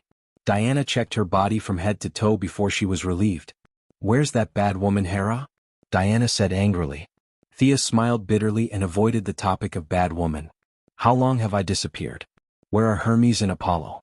What's the situation outside? Where's Queen Hippolyte?" "You've disappeared for about 10 minutes. The enemies have all run away, but Eris was still there. I don't have any way to contact the outside world. What's going on outside?" Thea had to admit that Diana's way of thinking was not adjusted to a normal person's channel. The existence of Paradise Island was already known to the outside world, but she didn't even realize such a serious problem. Without hesitation, she activated her eternal night, the chosen of the moon goddess. This time, she needed it to block the view, especially the detection of the satellites of various countries. "Quick, let's go see the queen." Thea did not have time to explain. She pulled Diana's hand and went to see Hippolyte. They spent some time healing Hippolyte. When the queen regained consciousness, Thea told her about the current situation on Paradise Island and the solution she discussed with Hera. The development of the matter was exactly as she had predicted. The moral values of political figures were frighteningly low. Hippolyte had no problem bowing to Hera and agreed very quickly. "We have to bow to Hera?" Diana was a little dissatisfied. However, both Hippolyte and Sia thought that it was a good idea. This was equivalent to the Amazons returning to the family of Greek gods. Under this premise, no matter how big her opinion was, it was useless. The valiant goddess of war could only pout to express her dissatisfaction. "You don't have to heal me. Just teleport me over now. I'll admit defeat and apologize." Hippolyte thought deeper. For the sake of Hera, she put herself in a very low position. If she admitted defeat with a weak body, Hera would be more satisfied, right? Thea also expressed her support for her resolution and directly teleported Hippolyte to Mount Olympus. She did not know what the two women talked about. Thea began to build a portal between the two worlds. With thousands of Amazon warriors, the requirements for the portal were not low. The temporary portal was not stable. Under the shroud of the eternal night, the recovery ability of all the female warriors began to increase. Many of them slowly woke up. Diana, Antiope, and the Supergirl who chased after Apollo to no avail began to help treat the wounded. Not long after, Hippolyte came back in high spirits. It could be seen that she had made Hera very happy. Not only did the God Empress heal her injuries, but she also brought back one of the 3 leaves from the giant tree that was said to have borne the golden apple. This leaf could heal all the Amazons. Chapter 496. Thea was envious as she watched the Amazons soak the leaves in the spring water. Each of them only needed to drink a mouthful to heal themselves. Hera had accumulated a lot of wealth over the years. She could remove a leg from the table or scrape a handful of ashes from the stove and use them as magical tools. She could make a few divine artifacts by simply dismantling something. From this point of view, Hades and Poseidon were not just after Hera's reputation. Mount Olympus was really rich. If Zeus's treasure vault was included, it would be even richer. Seeing that Hera had healed the Amazon sisters, Diana finally had a good impression of this god empress. "Listen to me, my sisters. It's time for the enchantment of Paradise Island to disappear. I've received Hera's forgiveness. She has allowed us to enter Mount Olympus. Everyone go back and pack your things. We'll depart immediately." Hippolyte ordered loudly. Thea originally thought that she would give a long speech, but nothing happened. This was the advantage of military management. The leader did not need to explain, and the subordinates did not waste time talking nonsense. At most they would just say, "Oh," and do as they were told. Everyone quickly went back to pack their things. "Are we really going to give up this island?" Hippolyte saw that Thea was busy building the teleportation magic circle. She was a little reluctant to give up Paradise Island, which she had lived on for thousands of years. She sent Diana to ask this question. Thea could only answer honestly to her lover's question. "Let's send them away first. As for this island," Diana looked at her expectantly. Thea stopped what she was doing. "We can't go to war with the human government for this island, right?" Diana nodded. She would not rush into the White House with the Vulcan sword just to leave some memories. She could not do that. Secondly, the world's borders have been fixed. If a large island suddenly appears in the Mediterranean Sea, what will the European countries do? What if the United States wants to build a military base here? What if Russia also wants to get involved? What will the result be? "The result should be war," Thea said solemnly. Diana's expression was a little ugly. None of this was complicated. She was not the girl who had left the island back then. 100 years had taught her a lot of things. If a war happened because of her, she would regret it to death. Is there no other way?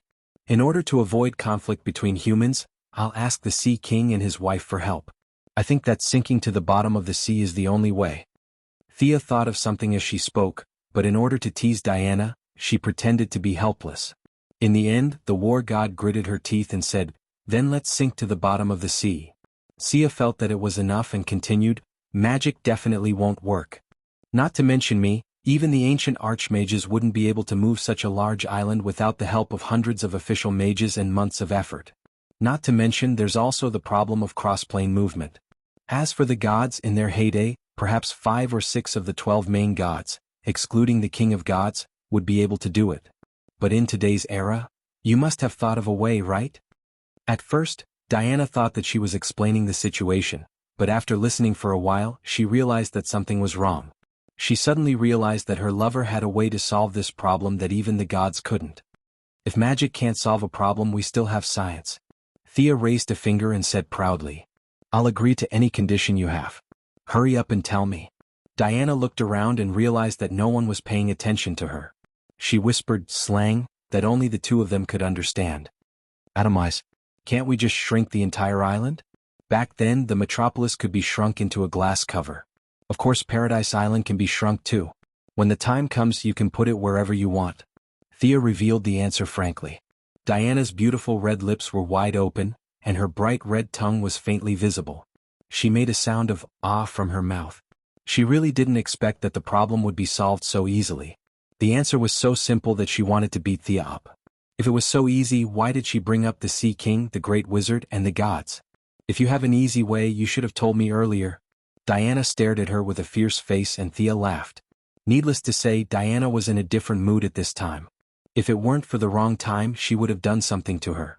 She suppressed the evil thoughts in her heart and continued to set up the teleportation circle. Atomization could shrink a person, but no one knew if this scientific method would cause other changes during the teleportation process. Thea would not rashly gamble with a person's life. If the person was guaranteed to be fine, then everything else would be easy to deal with. Diana told Hippolyte the result. When she suddenly heard that the technology in the outside world had developed to this extent, the queen was really shocked. She didn't know that this was a kind of black technology. She thought that it was a common technology, and this made her even more determined to go to Olympus. Earth was too dangerous. Although the black fog shrouded the whole island and blocked the detection of satellites, it was hard to say whether it was a good or bad action. The nearby countries discovered the black fog and began to send ships to search. Hippolyte was not to be trifled with. She took out 3 or 4 magic props to help buy time. Some summoned dolphins, some conjured sirens, and several search ships were led astray without knowing it. Half an hour later, the permanent portal across the 2 worlds was completed. It was still very rough, but there was no problem to send the strong Amazons. Many Amazons stepped through the portal with big and small bags and rushed to their new home. Big Sister Sia, can I also go and take a look?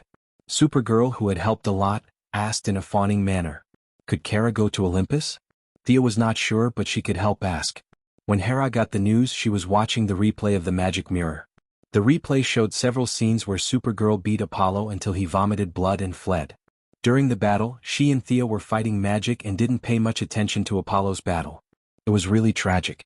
In Hera's distant memory, the last person who heard Apollo was Ra, the king of the Egyptian gods. Now that he was going to inherit the throne, he was naturally in a competitive relationship with the ambitious Apollo. When Hera heard that Thea said that Supergirl wanted to visit, Hera agreed without hesitation. As the crowd came and went, Thea also joined the ranks of the outsiders to stop the search. For a great magician like her, it really didn't take much effort to stop some ordinary people. She could find the target with her supervision and cast a long-distance spell to solve the problem. During the break, she didn't stay idle. Atomization still needed to be arranged and even calculated. The sudden disappearance of the island would definitely have some impact on the surrounding coastline. Thea contacted Mira, who was good at controlling water. Chapter 497. The Neptune couple owed her and Diana a lot of favors.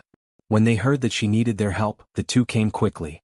Crete will be affected the most, followed by the ports of Egypt and Cyprus. This is where I need your help. Thea showed them the results of her calculations. Paradise Island was a magic island, and it would often swim slowly in the nearby sea. If it suddenly disappeared, the surrounding coastal areas would definitely be affected. When they heard that it was just to smooth the sea, both of them said that it was easy. Whether it was the Neptune's trident or Mira's water control, they could do it easily. When all the Amazons withdrew, Thea began to arrange the atomization equipment. Brainiac's device was too advanced. Even she could not understand the principle, let alone the scientists on Earth. However, Thea was not a pure scientist. She did not want to get to the bottom of it. She directly scanned the image and made a device similar to a ray gun. The specific composition of the ray particles was not easy to estimate. She still used the technology of the Atom Man. Thea directly arranged 5 ray points over the island. When Hippolyte and Antiope left the island and entered Mount Olympus, she and Diana rose into the air and signaled the Neptune couple to get ready. Thea began to control the atomization equipment to operate at low power. Seeing the island slowly shrinking, Diana, who saw the black technology for the first time, was amazed. It was not easy for the gods to do this. After receiving the news that the Neptune couple's sea water was stable, Thea began to increase the power of the ray. 5 minutes later, the whole Paradise Island was reduced to the size of a birthday cake, and Diana was given to her. Thea did not care where she put it. If she wanted to add some fun, she could even put it in the bedroom. Thea put away the atomization equipment, thanked the Neptune couple, and left the scene with Diana.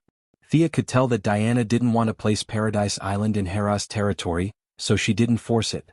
She could slowly set up a large magic barrier in the future and put it back in its original position. Magic could also do this, it was just a matter of time and effort. After returning to his own extraterrestrial supervision committee, he sent out a lot of people to investigate the so-called Eastern Mediterranean fog incident. After a quick appearance, he dragged Diana to Mount Olympus. The big show was about to begin. It would be a pity if he didn't go and watch.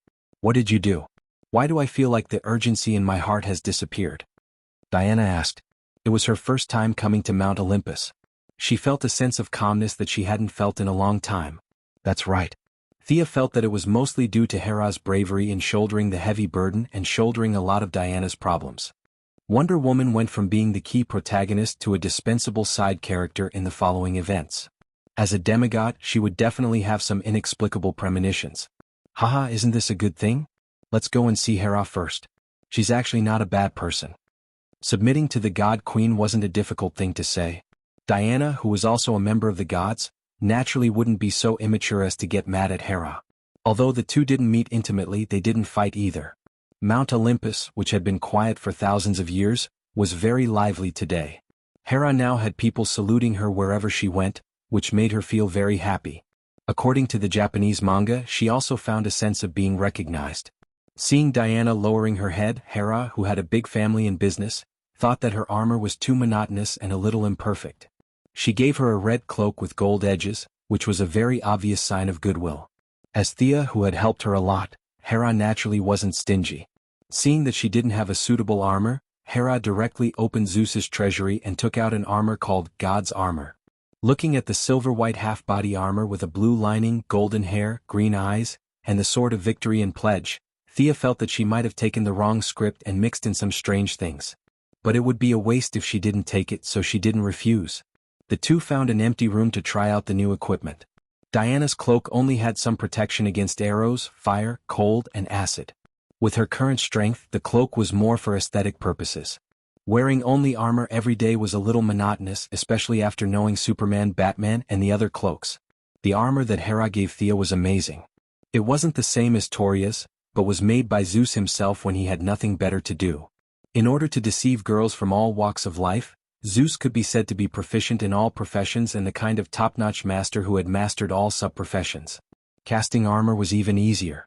Although the defensive ability was amazing, Thea felt that this set of armor was more like a robe than an armor. It could greatly enhance the user's ability to control lightning, provided that they had to have it. Thea didn't have any problem with this. In the past, she needed to mix the energy in her body.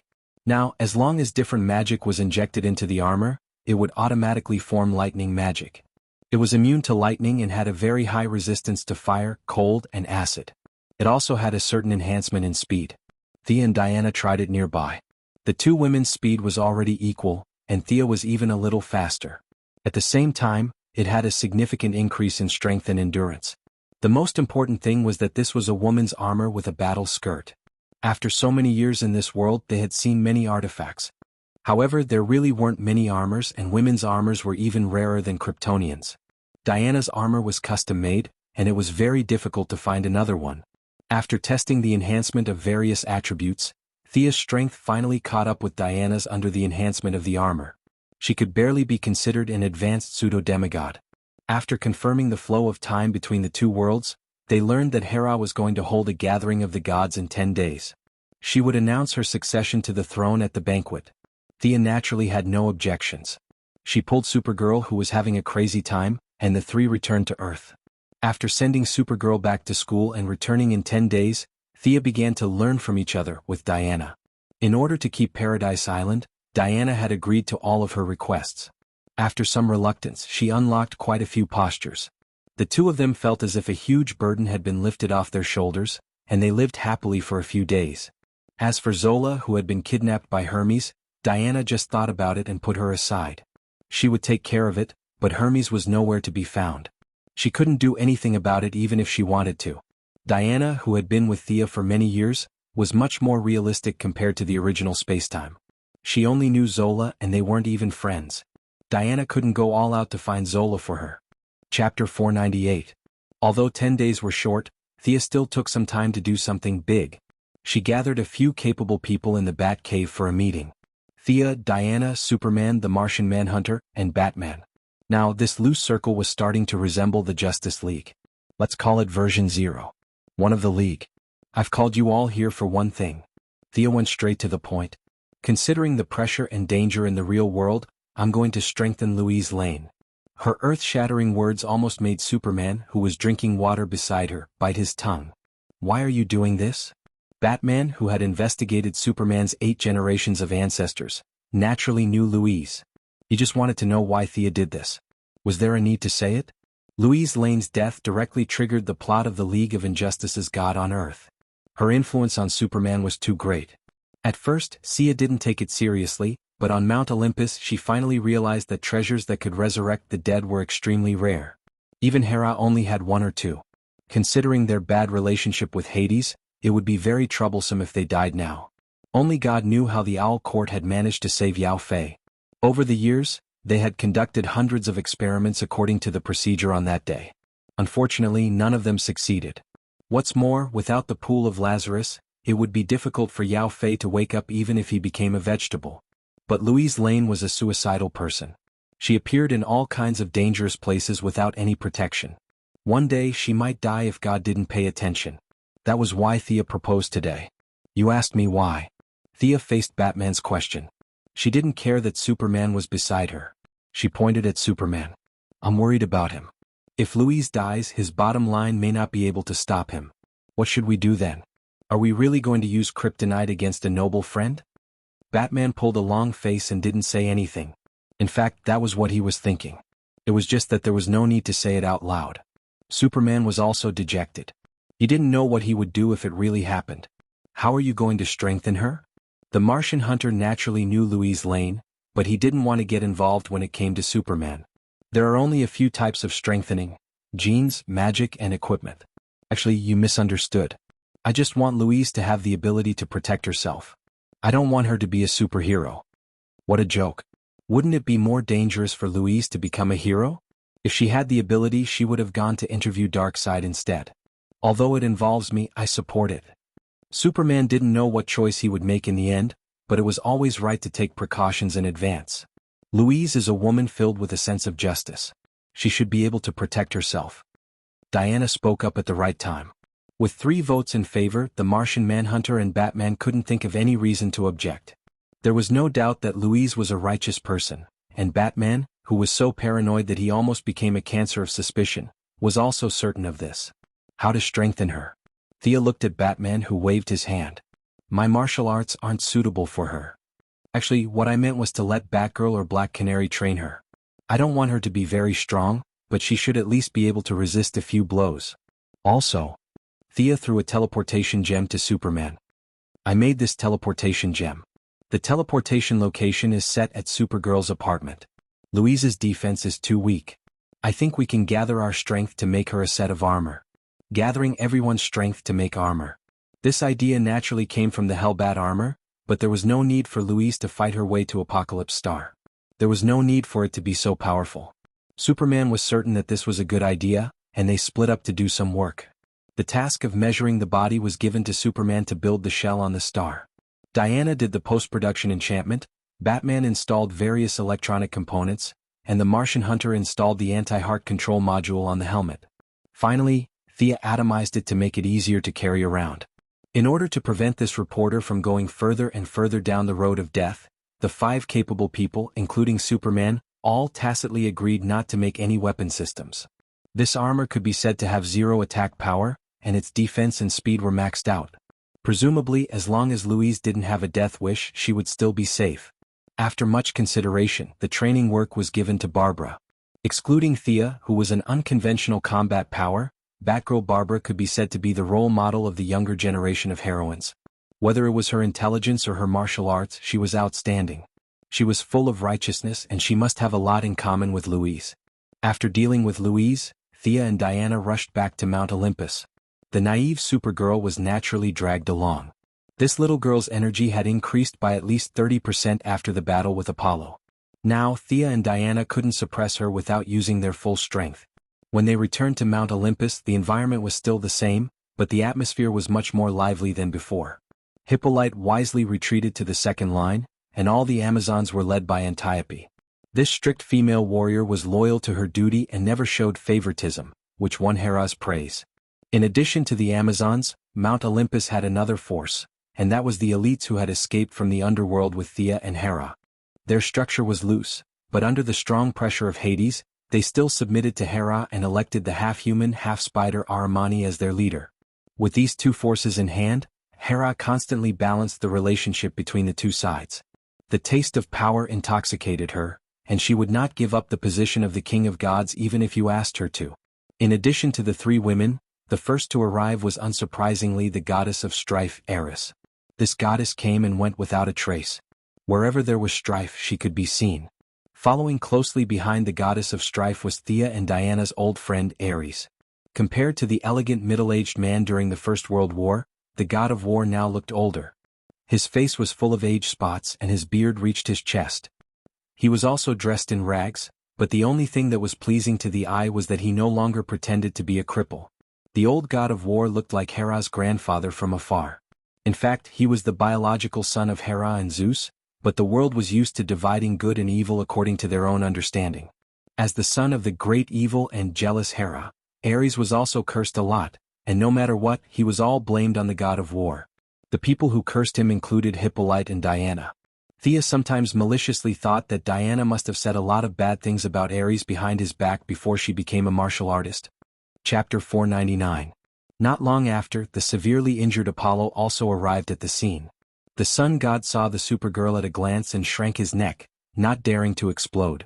He found a place to sit down. Not long after he sat down, the fire god Hephaestus, the god of wine Dionysus, and the goddess of agriculture Demeter arrived one after another. The god of wine looked normal, and his appearance was a slightly handsome young man. The fire god's appearance surprised Thea. The artistic style, blurred eyes, and defined muscles that she imagined were all absent. This Vulcan looked short and stout, almost like a chimney. His skin was very rough, like a severely burned patient. His skin was red with a tinge of black and his mouth was full of big fangs. He could play the role of a monster in Journey to the West if he changed his clothes slightly. The remaining goddess of agriculture looked like a tray ant. Her skin was dry and withered and she looked old and tired. Hermes, who was secretly in cahoots with her, did not come, which made Thea a little regretful. She did not know where the god of speed and thieves had gone. Whether it was using her supervision or Croydon's compass, she could not find any trace of him. The moon goddess Artemis was still sleeping in her god's kingdom. With Thea's help, her power of faith was much more abundant than in the original time and space, so there was no need for her to come out. The god of strength, Hercules, had always been at odds with the Olympian gods, and Hera did not know that he was still alive, so she did not invite him. As the first gathering after the twilight of the gods, the sun god Apollo, the god of war Ares, the goddess of strife Eris, the goddess of agriculture Demeter, the fire god Hephaestus, the god of wine Dionysus, and Hera. There were a total of 7 gods with different motives. Thea pulled Diana and watched from afar. She was full of malice, waiting to watch a good show. When Hera was about to inherit the throne of the god of gods, the expressions of these gods would be very interesting. As for going up and asking for a seat among the gods, she was not so ambitious. It was not easy to get herself and Diana out of the picture. Jumping in again? Wouldn't that be crazy? Standing for a while would not kill anyone. Hera didn't disappoint her. After chatting with the gods for a while, they finally got to the main topic of the day. Zeus has been missing for a long time. The majesty of the Greek gods cannot be ignored. As your mother and queen, I have the responsibility to shoulder this burden at the critical moment.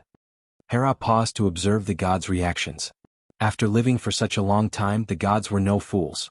As the nominal mother, Hera's words were a little strange, but they couldn't figure out what was strange about it. Apollo, who had been thinking about how to kill the Supergirl, turned his attention to Hera. The sun god didn't know what Hera meant by saying those words. Feeling that she had never attracted so much attention before, Hera solemnly said an earth-shattering sentence. I want to inherit the throne of the divine king. What? Did I hear it wrong? Apollo's head mechanically looked at the god of wine, who was sitting on his left, and found that he also had a dull expression. Apollo then looked at the goddess of strife on his right. Eris, who used to laugh and scold the gods, was staring at Hera in a daze. Apollo finally realized something and flipped the table in front of him. Nonsense. The throne can only belong to me and only to me. Apollo, who was so angry that he almost forgot his surname, was not bragging. Divine power surged all over his body in all directions. His eyes, ears, mouth, and nose emitted scorching flames at the same time. It was obvious that he was furious. Hera was a little scared. If not for the firstborn, Apollo's combat power was definitely the strongest among the gods. Fortunately, the queen now had a way to restrain him. She waved behind her. Thea quickly pushed the Supergirl, who was watching the show attentively, out. Hera gave this girl a divine bracelet that could store the energy of the sun, so she should at least show some appreciation. Why was she watching the show? Supergirl wasn't stupid either. She quickly reacted and stood in front of Hera with her indescribable object, preparing to continue absorbing the energy of the human-shaped yellow sun. Apollo saw her interfering and his heart went cold. At this time he still didn't know about the existence of the Kryptonians. He only felt that the woman in the red cloak was completely out of his control. No matter how the sun god thought, he couldn't think of a countermeasure. Huff. Apollo breathed heavily, forcibly suppressing the anger in his heart. He wanted to leave in a huff, but he also wanted to see if there was anything he didn't know about Hera's ascension to the throne of the Divine King. His body felt as if it was pressed down by a heavy weight and he slowly sat back down. Who is in favor of me inheriting the throne of the Divine King? Who is against it? Hera was very happy to see that Apollo was defeated and asked loudly for the opinions of the gods. The rest of the children were a little bit shocked. Even Vulcan, who had always paid attention to forging and was indifferent to everything else, was a little dumbfounded. His mouth was full of sharp teeth so big that a football could be stuffed in. Diana was also a little shocked. Thea told her the whole story, of course, without the various versions of Zeus and Athena's schemes. Diana, who had always been committed to the equality of men and women, immediately accepted this explanation. Who said that the Divine King must be a man? It was also possible for the Divine King to be the Divine King. Then what did you do to Zeus? Demeter, the goddess of agriculture, asked. She was also a descendant of Kronos, and was the sister of Hera, Zeus, and Hades. She was considered an elder among the gods. Unlike Thea's suggestion, Hera didn't change into a queen and then a king, which was too scary. She chose a safe way to deal with it, which was to play Tai Chi with Demeter. Her words were ambiguous, and after a long time she didn't say a word of truth. The rest of the gods didn't say anything. What else could they say? Hera wasn't alone at the scene. If the soft approach didn't work, then the hard approach? Hera now had at least 1,000 followers on Mount Olympus. Her few gods had a high level of life, but in terms of combat power they couldn't be compared to 1,000. Except for the sun god and the old god of war, whose combat power was super strong, the rest of the gods didn't have a strong clergy. Blacksmiths, brewers, and farmers, no matter how you looked at it, they couldn't beat Hera and her followers. They all bowed their heads and didn't say a word, pretending to be cowards. Hera was overjoyed. She immediately walked slowly to the high platform under everyone's gaze, which represented the supreme throne of the Divine King, as if waiting for the birth of a new lord. Hera didn't know if she could be accepted, but the situation didn't allow her to choose. She turned her back, lifted her peacock feather coat, and sat down steadily. The resistance she imagined didn't happen, but the throne didn't welcome her either. What was going on? Just as Hera was feeling suspicious, some changes happened. Her crown was replaced by a crown, and her empty hands had a scepter that symbolized power. The silent sky seemed to be playing some kind of music to celebrate the birth of the new king of Olympus. Chapter 500. After a few similar sounds, the sky became completely silent. Apart from that, there was nothing else. Why was it so quiet? The gods and Hera had all seen the power of Zeus. It was really the same color as heaven and earth, and the sun and the moon competed for glory. Why was the reaction of heaven and earth so faint when Hera inherited the throne? Were you going to admit it? The movement was too small and it was a little fake. Were you going to deny it? The crown and scepter were given to Hera, and heaven and earth even celebrated a little symbolically. This kind of result made the gods a little confused. Only Thea knew that Zeus was still alive. Now, Mount Olympus probably only recognized Hera as a substitute. It was equivalent to the position of the crown prince in the past. She definitely had the power, but it was still a little far from the official succession. No matter what, Hera had inherited the throne. No matter how dissatisfied Apollo was, he was in no position to speak. The sun god slammed the door and left angrily. The rest of the gods more or less had some expectations of the god king, but now they were all like frosted eggplants, and they left with gloomy expressions. Even the goddess of strife, Eris, who was usually full of herself, could not figure out what had happened in such a short time. But there was one thing she was sure of. The throne of the god king was settled, and the disputes of the gods were forcibly suppressed. As the goddess of strife, the foundation of her existence disappeared. Eris walked out with light steps as if she had encountered a disaster, and her expression was blank. Thea also took Diana and Supergirl to bid farewell to the high-spirited Hera. Hermes has surrendered to the underworld, but Hades's trouble still exists. You have to be careful. Before leaving, Hera kindly reminded them. As the person who had the best relationship with her, Thea expressed gratitude to the new god king, on behalf of the others. She was not very worried about Hades. These gods in Mount Olympus and the underworld were indeed immortal. However, they could be killed as soon as they entered the so-called human world.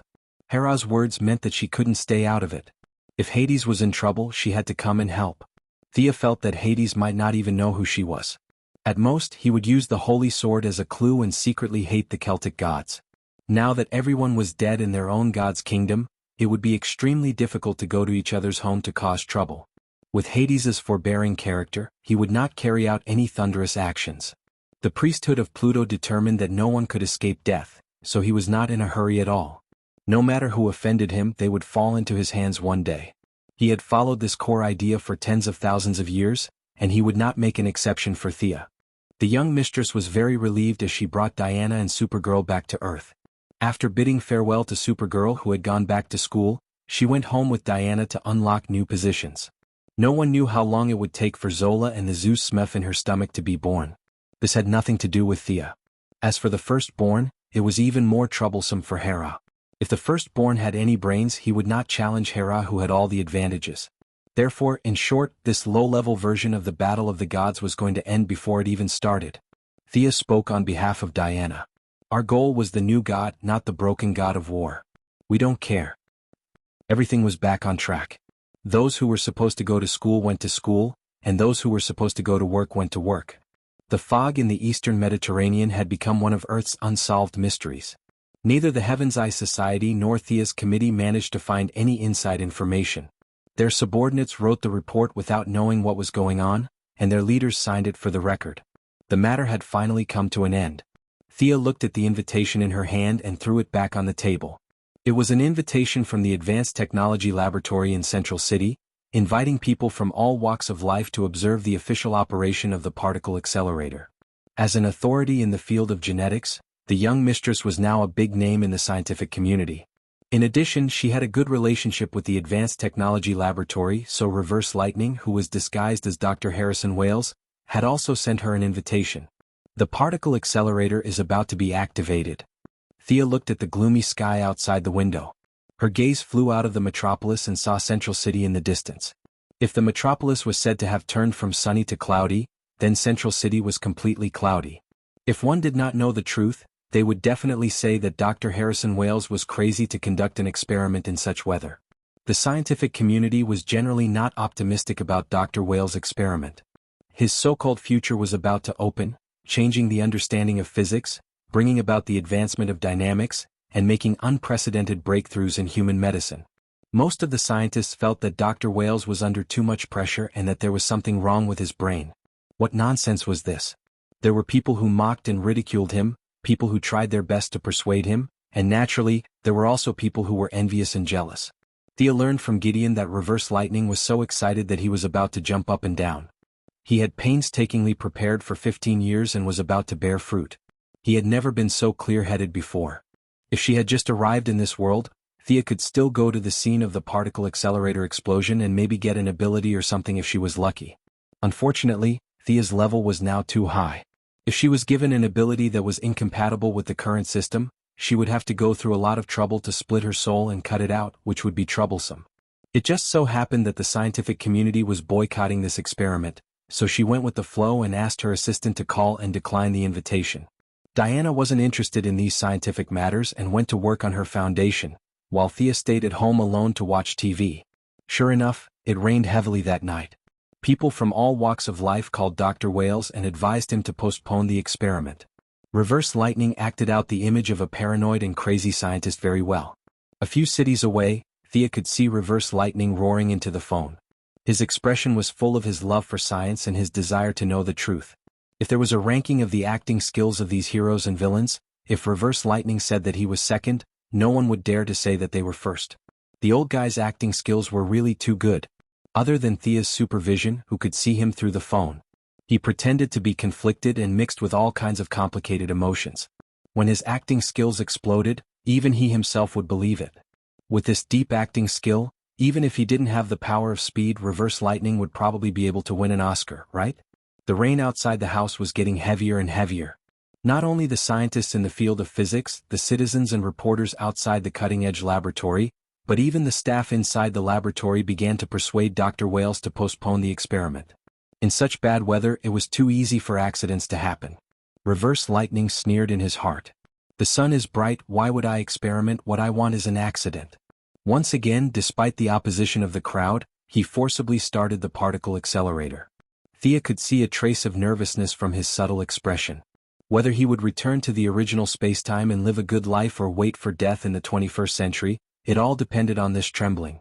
In the pouring rain and waves of opposition outside, reverse lightning started the particle accelerator. Chapter 501. The huge underground facility began to operate, and a huge amount of electricity from Central City was injected into the particle accelerator. Reverse lightning's calculations were very accurate, and there were no malfunctions in the early and middle stages. This made the people in the laboratory feel a little relieved.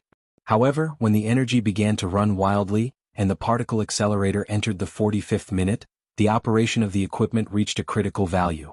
Several monitoring devices emitted rapid red beeps, and the people in the laboratory fell into an abyss. It was too late to stop it now. Reverse lightning pretended to be dumbfounded, and a few young people volunteered to manually turn off the equipment at the bottom.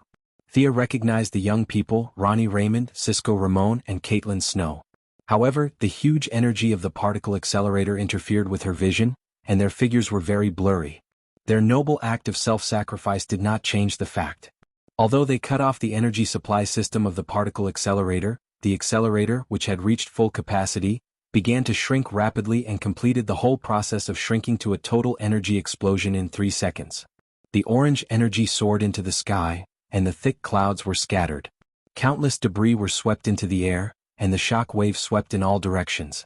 The crowd outside the cutting-edge technology laboratory began to flee in all directions. No one knew what was going on, and they only felt that they had lost 2 legs. Thea was just about to look at the Central City Police Station to see Barry Allen, who was preparing to be struck by lightning, when she suddenly saw darkness in front of her. Something was affecting her vision. When she retracted her gaze and looked at the Central City Police Station again, she found that Barry Allen was lying in a pile of debris, and small lightning kept flowing under his skin. Just as she was about to take a closer look at the famous power of speed, the urgent sound of the phone interrupted her vision again. Was there really something in the dark that was hindering her? She picked up the phone and found that it was a call from Felicity. She picked up the call lazily, and before she could say anything, she heard sounds like a battle. There were sounds of bowstrings, gunshots, and something that Sia couldn't make out was broken. Realizing that something had happened at Green Arrow, she immediately hung up the phone and teleported to Star City. When they arrived at the Green Arrow shooting club, Sia was shocked. Felicity, who was hiding under the table, and Oliver and Tommy, who were jumping up and down to shoot arrows, did not surprise her. What she was surprised about was the opponents they were facing. It was a young woman with black eyes and a head of white hair. Her hands were constantly shooting icicles, ice arrows, and frost rays. Isn't this Caitlin Snow? Or rather, why was the frost killer at Green Arrow's place 3 years later? Caitlin did not look like she came from the future. Caitlin's clothes were exactly the same as what Thea saw 3 minutes ago. However, Caitlin's eyes were lifeless, as if she had fallen into an illusion. Her attack was more like a self-defense mechanism. I'll deal with her. Thea stopped Oliver. The frost killer could absorb the surrounding heat, but Oliver liked to exercise shirtless. At this time he was really cold. He was used to fighting with Hera's magic, so it was like bullying to deal with a mutant. She could use mental shock to deal with the frost killer in its normal state, but at this time the frost killer had already fainted. No matter how strong the mental shock was, it would be useless. Fire and water magic had no effect on her. In any case, she was a good friend and Thea could not be too harsh on her. She could only cast 3 hold spells in a row to immobilize her movements, and then knock her out with a karate chop. This is Caitlin, right? How did she get here? Thea asked Felicity, who had crawled out from under the table. Frost Killer versus Green Arrow? This was like Central City's elite monster versus Star City's novice village chief. How did the two of them fight? Felicity did not know the truth. She was writing some software when she heard Oliver telling her to run. She ran, but unfortunately the ground was frozen with a thin layer of ice and she fell hard. After that, she hid under the table and called for Thea's help. I think she teleported here. It's a bit like your teleportation gem. Oliver put on a jacket and said as he recalled. My teleportation gem? How did Caitlin get my gem? Thea did not remember being so kind as to make one for everyone she knew. I think I gave her one. Felicity scratched her head and said embarrassedly. Thea closed her eyes and carefully checked the residual energy waves in the air. She came up with a guess. This place was different from the original dimension. Caitlin and Ronnie entered the underground facility at the same time, and they left Psyker to guard outside.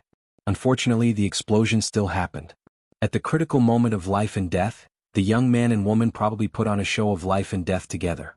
After that, it should be the end of the tragedy. Ronnie let Caitlin use the teleportation gem and sent her to Star City. Between life and death, the slightly cowardly Caitlin didn't know what to do. Furthermore, due to the explosion of the particle accelerator, the dimensional barrier was broken, various dark matter fused with her cells, and a new personality with powerful superpowers began to awaken. This was the Frost Killer. Originally, she would have slept for a long time like Barry Allen, who slept for 9 months. The changes on the cellular level would take a long time. However, after the Frost Killer was teleported away, her new personality was very weak and sensitive. She was stimulated by the murderous aura of the various arrows in the Green Arrow and went on a rampage. Thea felt that her guess was not far from the truth. If she gave Caitlin a new treatment now, she would become a completely different Frost Killer in the future. She warned Felicity not to give away the things she gave her before returning to her lab with Caitlin. A large amount of nutrient solution was injected into her body, but there was no good treatment for this new personality. Emotional energy could help the two personalities merge again. Caitlin was not good at other emotions like hope, compassion, and courage. She was good at playing with fear, so there was no need to directly inject a large amount of fear into the new personality. The new personality's strength was relative. This personality's perception of the world was still very blurry. Now, facing the abyss-like fear, it only managed to resist for a short while before collapsing. Helplessly, it woke up the old personality that was hibernating and silently began to merge again. Thea was very satisfied. The two were originally of the same origin, so they could merge and influence each other. Soon they would merge again. She did not look at Caitlin anymore. Instead, she studied her own condition. Originally, she thought that she would be fine as long as she stayed far away from the scene. She didn't expect that when the particle accelerator exploded, all kinds of substances from different dimensions would appear one after another. During this process, some unknown substances would combine with her gaze, causing some inexplicable strange changes. Chapter 502. After some simple tests, she found that the basic functions of both eyes were still present: X-ray vision, telescopic vision, and additional fear emotion. By injecting a large amount of emotional energy in a short period of time, she could also create a heat ray similar to the Kryptonians. She could use it occasionally but not for a long time. It would consume a lot of emotional energy. Back then, Thea had emitted a yellow light. Now her eyes were the same color as her eyes.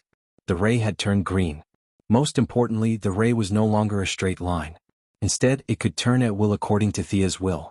Is this going to be an omega ray? Heidi scratched her head. Other than the ability to turn, she couldn't figure out any other function for the time being. After studying for a long time, she still couldn't figure it out. She could only think about it later. Caitlin slept in her high-tech medical cabin for 3 days before she woke up. This was not the kind sold on the market. It was prepared by Thea for her family and friends. As long as they didn't die on the spot, they could be saved. Where am I? Caitlin looked around. She had never been here before. Her mind was in a mess. Thea waved her hand in front of her face. Do you remember me? Caitlin stared at her for a long time before she remembered. Thea? Yes, it seems that your memory is recovering. That's good news. I remember. I was in a cutting-edge laboratory. Ronnie? Who's Ronnie? Caitlin rubbed her white hair desperately. Her face was full of pain and confusion. Thea roughly explained the situation at that time, leaving out all the guesses. In the end, she said, the two personalities merged. Although this is still you, it's like a new personality accepting the memory of the past. The old Caitlin doesn't exist anymore. Thea had a good impression of the old Caitlin. She was honest, kind, responsible, and full of good points. Her current personality was actually formed based on her old personality. The good parts were basically inherited, but the influence of the Frost Killer was still unavoidable. Her gaze was always cold, and it was a sharp contrast to the Caitlin who used to treat everyone warmly. As for Ronnie, he should be your fiancé. I don't know much about him. Thea said as she showed Caitlin some photos and videos. These were the results of Gideon's searches from various regions. He had ordered them to be made into a short film, and replayed Caitlin's life experience in video form. Needless to say, the effect was not bad. Caitlin was already enlightened before it finished playing. Oh, I remember now. Ronnie is my fiancé and you're my best friend, Caitlin confirmed. Thea felt a little choked. Their relationship could only be said to be ordinary. How could they talk about this? After asking a few questions in a roundabout way, Thea suddenly realized that in order to integrate her personality, she had instilled a little too much fear. In the fused subconscious, Caitlin had some kind of effect similar to Stockholm Syndrome. Coupled with the fact that the two of them were friends, under the intense fear, the new personality automatically came up with the illusion that the two of them were best friends. It was a little exaggerated to say that it was an illusion. No matter what the truth was, the two of them were good friends. This was the basis of the integration of the new personality. If this was denied, Caitlin's new personality would not be mentioned. That's right. You're a very good friend of mine. A very good assistant. Thea's tone changed as she spoke. After all, when she first introduced Fiora as her adjutant, Diana had been suspicious for a while. This friend could easily cause a lot of confusion. Her personality was still very young. A lot of memories were instilled in her mind. Caitlin did not care about the difference between the two terms. As long as they were related, she accepted the role of an assistant.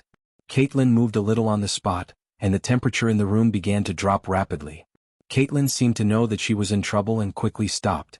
It was not good to be too strong. She could not control it at all. Thea directly used magic to seal the few channels in her brain that controlled her ability. Afraid that she would be in danger because of the seal in her body and could not use her ability, Thea gave her a replica light ring. This replica light ring had two functions. The first was to hide the existence of the ring. The second was to temporarily open the seal in Caitlin's body. As for her white hair, there was no need to hide it. She had disappeared for 3 days. There had to be an explanation. Yes, Thea planned to let her return to Reverse Lightning. There were still 9 months until Barry Allen woke up. Although the alias Dr. Wells had a bad reputation, Reverse Lightning had at least gotten rid of the public's attention. Who knew if he would obediently stay for 9 months? If he did something wrong, Thea would be in a passive position. She told Caitlin that no matter what Reverse Lightning asked, she did not know. If he mistakenly thought that Caitlin had awakened a teleportation ability, that would be fine. Thea made up more than 10 excuses on the spot and asked Caitlin to memorize them so that she could improvise in the future. She also asked Gideon to simulate Reverse Lightning's thinking and behavior. After a few tests, Caitlin played the role of a frightened young woman perfectly. Whether it was frowning and saying that she did not know, or thinking hard but could not get an answer, Caitlin, who was no longer obedient, played the role very well. Not long after Caitlin returned, she sent back a new message. Reverse Lightning only asked a few questions about her whereabouts and gave the whole laboratory a long vacation. They could stay or leave at will. He was also busy playing the role of a middle-aged scientist who had been tortured mentally and had his conscience whipped. Just like in the original timeline, Reverse Lightning was now in a wheelchair and pretending to be a cripple. Every day he used his weathered face to face accusations and questions from all sides. One day after Caitlin returned to Central City, Thea and Olivier also came to Central City's cutting-edge technology laboratory. The siblings were here to visit Barry Allen. Barry's adoptive father, Joe West, knew that Thea was one of the rare scientific masters in the medical field. He spent a lot of favors and beat around the bush to get to her door. Olivier happened to know about this as well, so the siblings came to visit Barry. Dr. Quinn, come and take a look. The people in the hospital said that Barry is dead. There is no heartbeat, but the people in the laboratory said that he is still alive. The tall and strong middle-aged black man, Joe West, really treated Barry like his own son. He was afraid that the people in the cutting-edge technology laboratory would do something to him, so he stayed with Barry for 4 days. Please call me Thea. I will take a look at his condition first. Thea nodded to Joe West and Barry's childhood friend, Ayers West. Barry had always liked her, but she did not realize it. This girl was really slow, but their relationship was really good. Chapter 503. Ayers' eyes were red from crying and her voice was hoarse. She nodded and moved aside. It was definitely not appropriate for her to use the magnifying healing spell directly. Even if no one was watching, she could not do anything overboard, not to mention that Reverse Lightning was watching from somewhere. Fortunately, Dr. Thea was a medical giant, and she was familiar with all the medical equipment. Many of the cutting-edge technology in the laboratory were even developed by the Quinn Group. After a serious and responsible check, Thea began to understand. She couldn't see anything wrong with Barry. Magic could forcefully wake him up, but the consequences would be very, very serious. She didn't want to risk her life with a group of people who were extremely fast at different times. Mr. West, please rest assured. It's not that Barry doesn't have a heartbeat, it's just that his heartbeat is too fast for the machine to detect. His body is undergoing a very strange change. His cells, bones, lymph nodes, muscles, and even his skin are undergoing earth-shattering changes. Thea's words were very certain. As the winner of the Nobel Prize in Medicine, no one in the world would dare to refute her conclusion without verifying it hundreds of times. Joe West, who had been a police officer for half his life, naturally did not doubt her. However, he still asked with doubts, "Then, when will Barry wake up?" Thea pretended to calculate and came up with the final answer, "In 9 months." After a brief conversation, the siblings bid farewell to the father and daughter who were slightly relieved. They then went to see the owner of the laboratory, Reverse Lightning, who was disguised as Dr. Wales. In order to compensate the victims, Reverse Lightning sold all the assets of Dr. Wales to pay for the sky-high compensation. Now that he had dismissed everyone, he really treated the laboratory as his home. "Doctor, please restrain your grief. Failure is the mother of success." Thea pretended to be affectionate and comforted him. Seeing that she did not directly pull Barry up, Reverse Lightning was relieved. At this time, his acting skills were on full display. He said with tears in his eyes, 17 people died, hundreds of people were injured.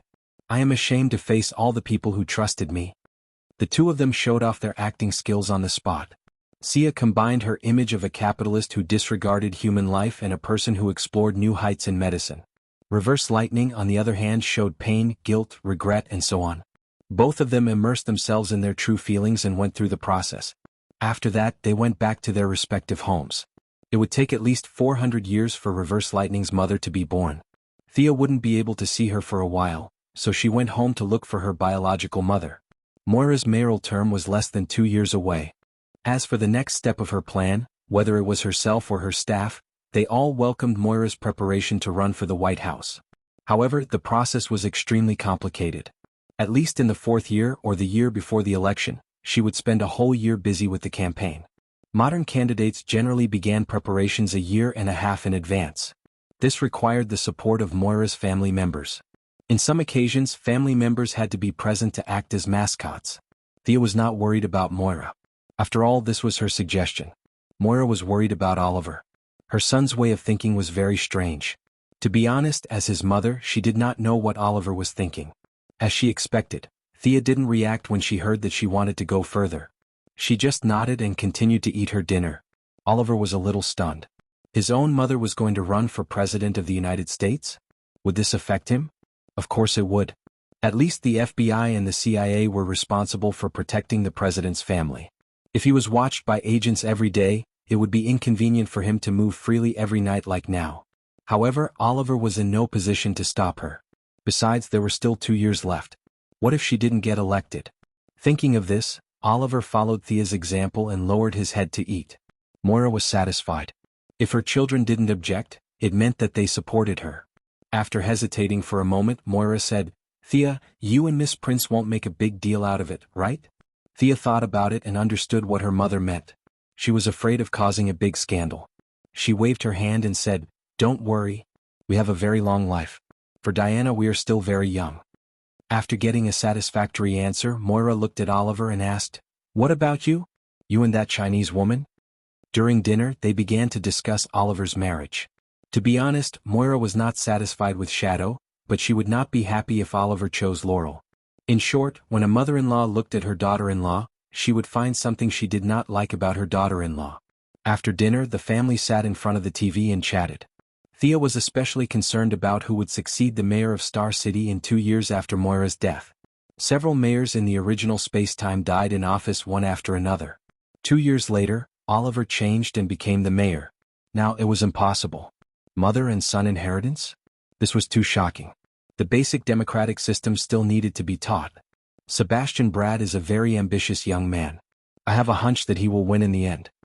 Moira put forward her idea to the future mayor of Star City. Sebastian Bullard? Thea thought for a moment. She had some impression of him. He was a person who was good at putting on a show. In the original timeline, he was the mayor candidate who stood out after Malcolm shook Star City. In fact, he was Death Knell's subordinate. Now, Malcolm and Madame Xanadu were very close. Death Knell was also expanding his territory in outer space. Neither of them had anything to do with Star City. Thea didn't care about it at all. She didn't care about it at all.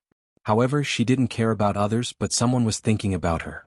2 days later, on a sunny afternoon, Thea was interrupted by the low beeping of her mobile phone. What's the matter, Gideon?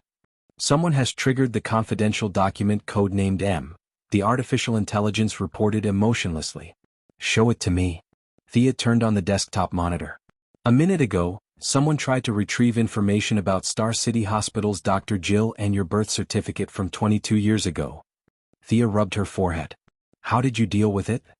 I intercepted it according to the preset plan, but the other party didn't give up. Inferring from the information in the other party's computer, the other party is digging deeper into this matter.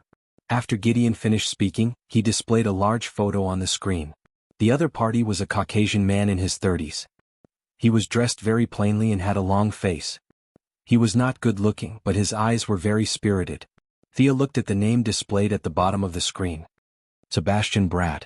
She laughed. Such a rotten fish dared to investigate her background? He really didn't want to live anymore. This was the arrangement of fate. Thea thought for a moment.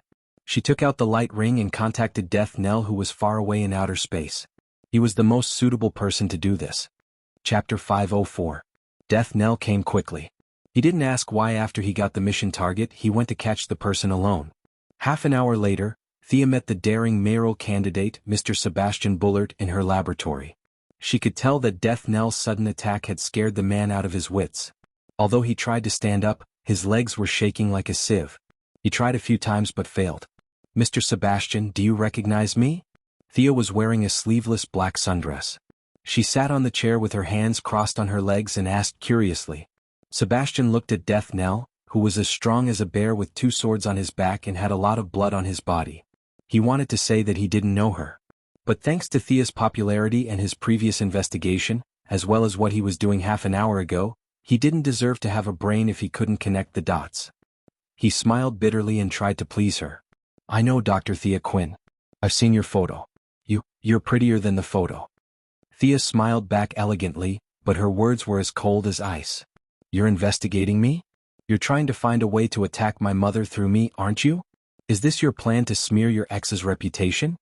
Sebastian weighed the pros and cons in his heart and finally nodded slightly.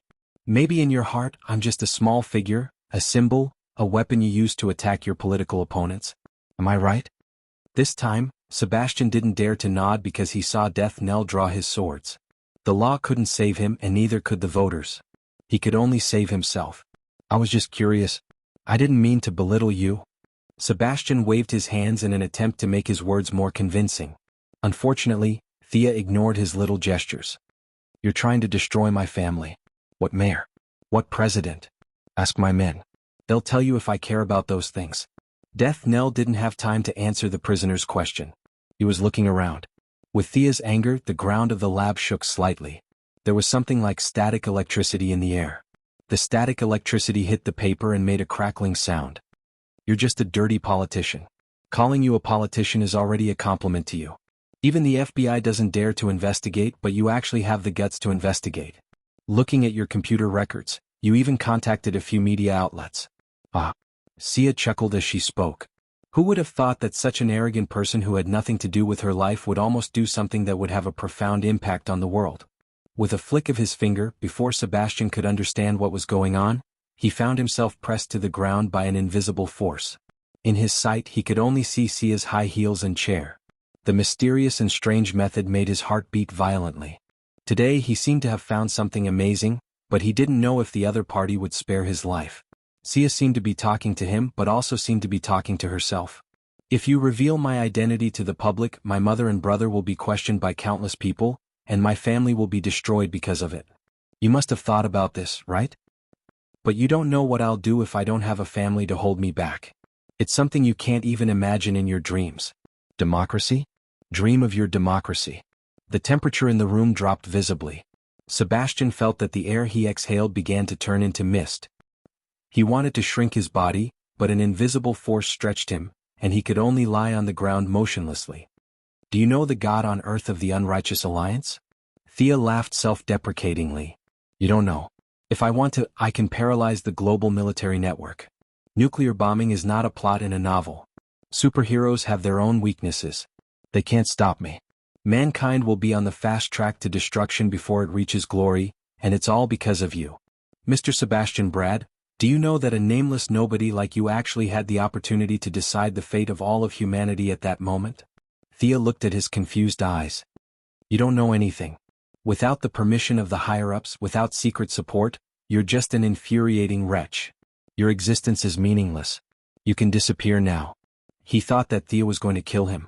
Although he didn't understand what she said before, he still understood that she was going to kill him. Unfortunately, no matter how hard he struggled, it was useless. Just when he was in despair, he suddenly found himself floating. Then he met Thea's green eyes.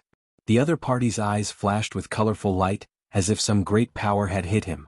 Something invisible was cutting the void. Sebastian didn't know how long it had been, but it felt like a year or a moment. He felt that he had regained his ability to move. The scary woman was rubbing her forehead, and the bear-like brawny man looked at him in confusion. Sebastian didn't think too much and ran away. Returning to the crowded street, he had an illusion that it was a lifetime ago. Why did she let him go? Was she going to play some cat-and-mouse game? He didn't know. He only knew that he had to run. After taking the taxi, he realized that he didn't have a single cent on him.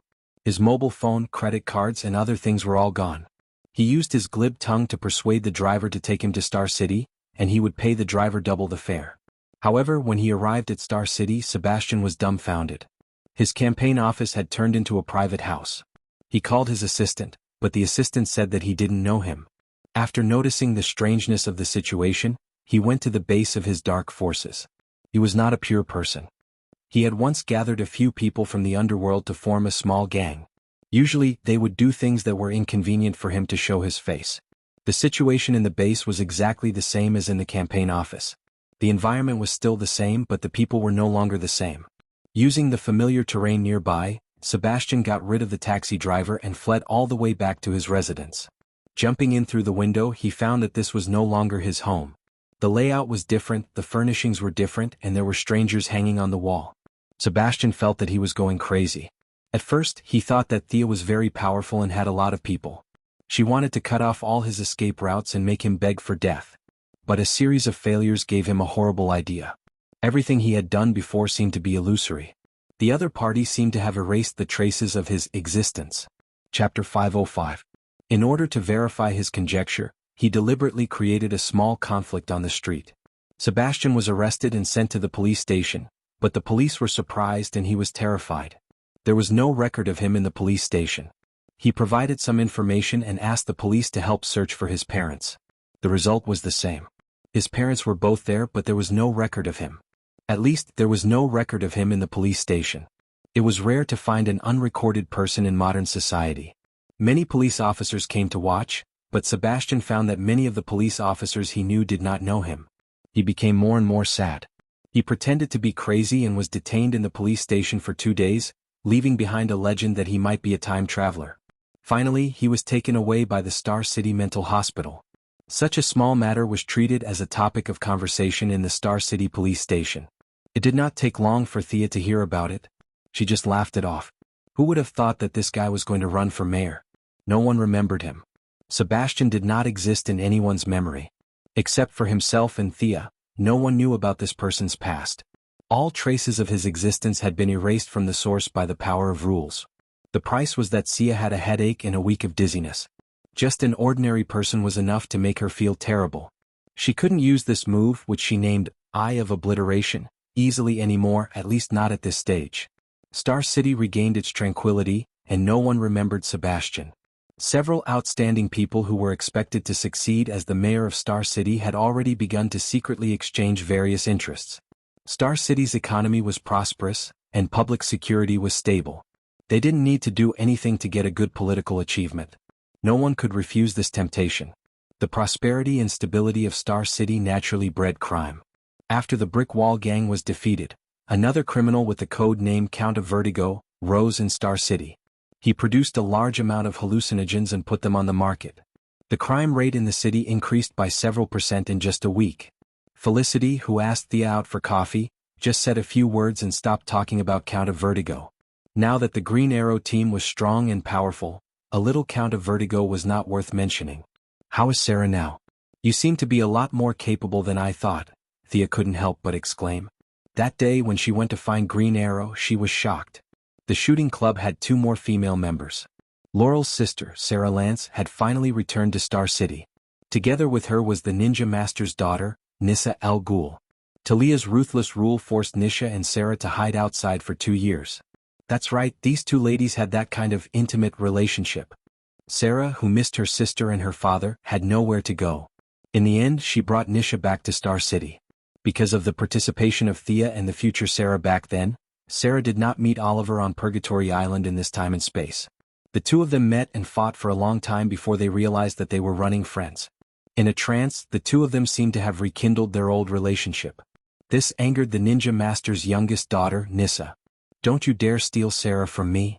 How could the word messy be enough to describe the entanglement of their feelings? Compared to the tangled relationship between them, the Count of Vertigo was just a small problem.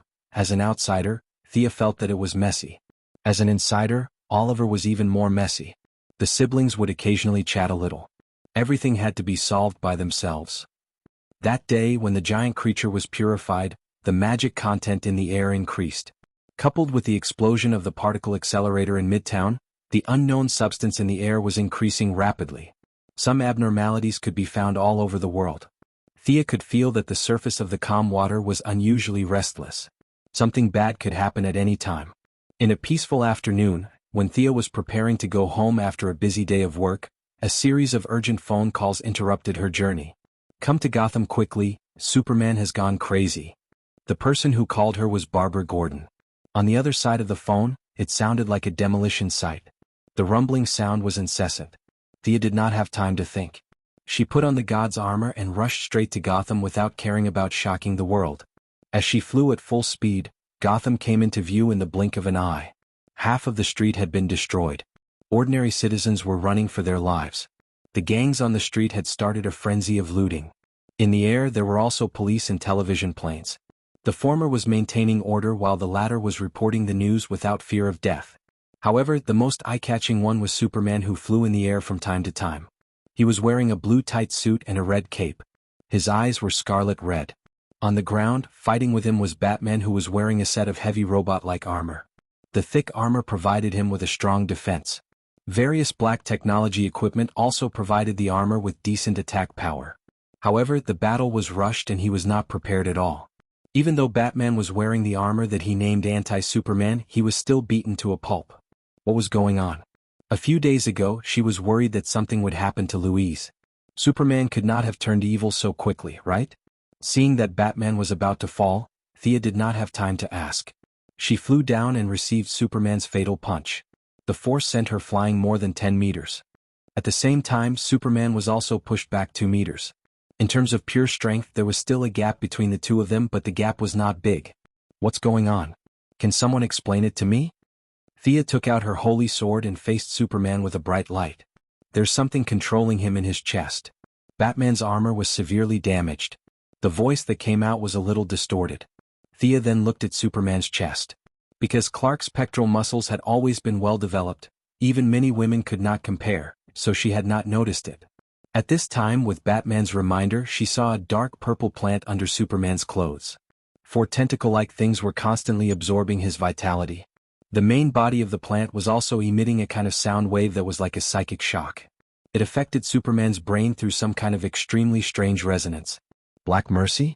Thea had an impression of this thing. Whether it was in the plot of the Supergirl TV series or in reality helping Poison Ivy collect strange plants, Thea had seen this thing before. Although she had seen it before, it was not easy to deal with it. This thing had no combat power at all, but in its long evolution, it had a very damn symbiotic defense system. If it was forcibly pulled by an external force, Superman's chances of survival were less than 1 in 10,000. How did the original Supergirl deal with it? Thea thought about it while dealing with Superman's attack. It was very difficult for this broken plant to perfectly control the Kryptonians. Their level of life was different. Just like ants could not control humans, it could not control Superman, at least not completely. This made Thea breathe a sigh of relief. This kind of purely external corruption was much easier to deal with than Superman's subjective corruption. If the normal and rational Superman's combat power was 1, then the Superman who had completely abandoned his moral standards was 5. The guy in front of her, who was controlling Superman like a puppet, could not even exert half of his combat power. The only pity was that this plant controlled Superman and was immune to many of the psychic control spells. Thea could only fight with the big sword. The situation was a bit of a stalemate for a while. Chapter 506. As the top holy sword of the Celtic gods, it wasn't difficult to injure Superman, especially when the other party's attacks were disorganized. Now that he was being controlled by the plant, it was impossible for Superman to attack. However, there was no kryptonite to degrade his cells. No matter how big of a wound Thea inflicted on him, Superman could immediately recover. With the energy in her body, coupled with the rapid growth of her cells and the assistance of the yellow sun, Thea circled Superman for a long time and found that the other party basically didn't lose any blood. Halfway through, Batman adjusted his armor and rejoined the battle. The black helmet and black armor looked extraordinary, but it was useless. Both of them were a little restrained when fighting in the city. They could only consciously lead Superman to the suburbs. Of course, the main credit was Batman. When the controlled Superman saw Batman, it was as if he saw the enemy who killed his father. He punched and kicked fiercely. If it wasn't for Batman's anti-Superman armor that was really thick, he might have died. When they reached the suburbs, Thea finally didn't have so many scruples. Her moves began to gradually become fierce. The sword attached with emotional energy cut a 20-centimeter long blood groove on Superman's left arm. The wound took a full minute to heal. Under the chain reaction, one of the tentacles of Black Mercy was directly cut off by the holy sword. Can this thing be cut to death like this? Batman's armor also had a similar X-ray equipment. Through the clothes, he saw that one of the tentacles of the plant on Superman's chest had withered and weathered. He asked curiously. Thea avoided answering. This holy sword also consumed a lot of energy. Cutting through the body of steel was no joke. After that, she followed the spiritual channel and mapped the wound to the plant's body. This use of energy could be said to be extremely ingenious. It was okay to do it occasionally, but it was too tiring to keep cutting like this. It wasn't difficult to guess that there would be a bigger battle later on. When she was dealing with Supergirl in the original timeline, this plant was like a dead corpse, lying on the host's chest.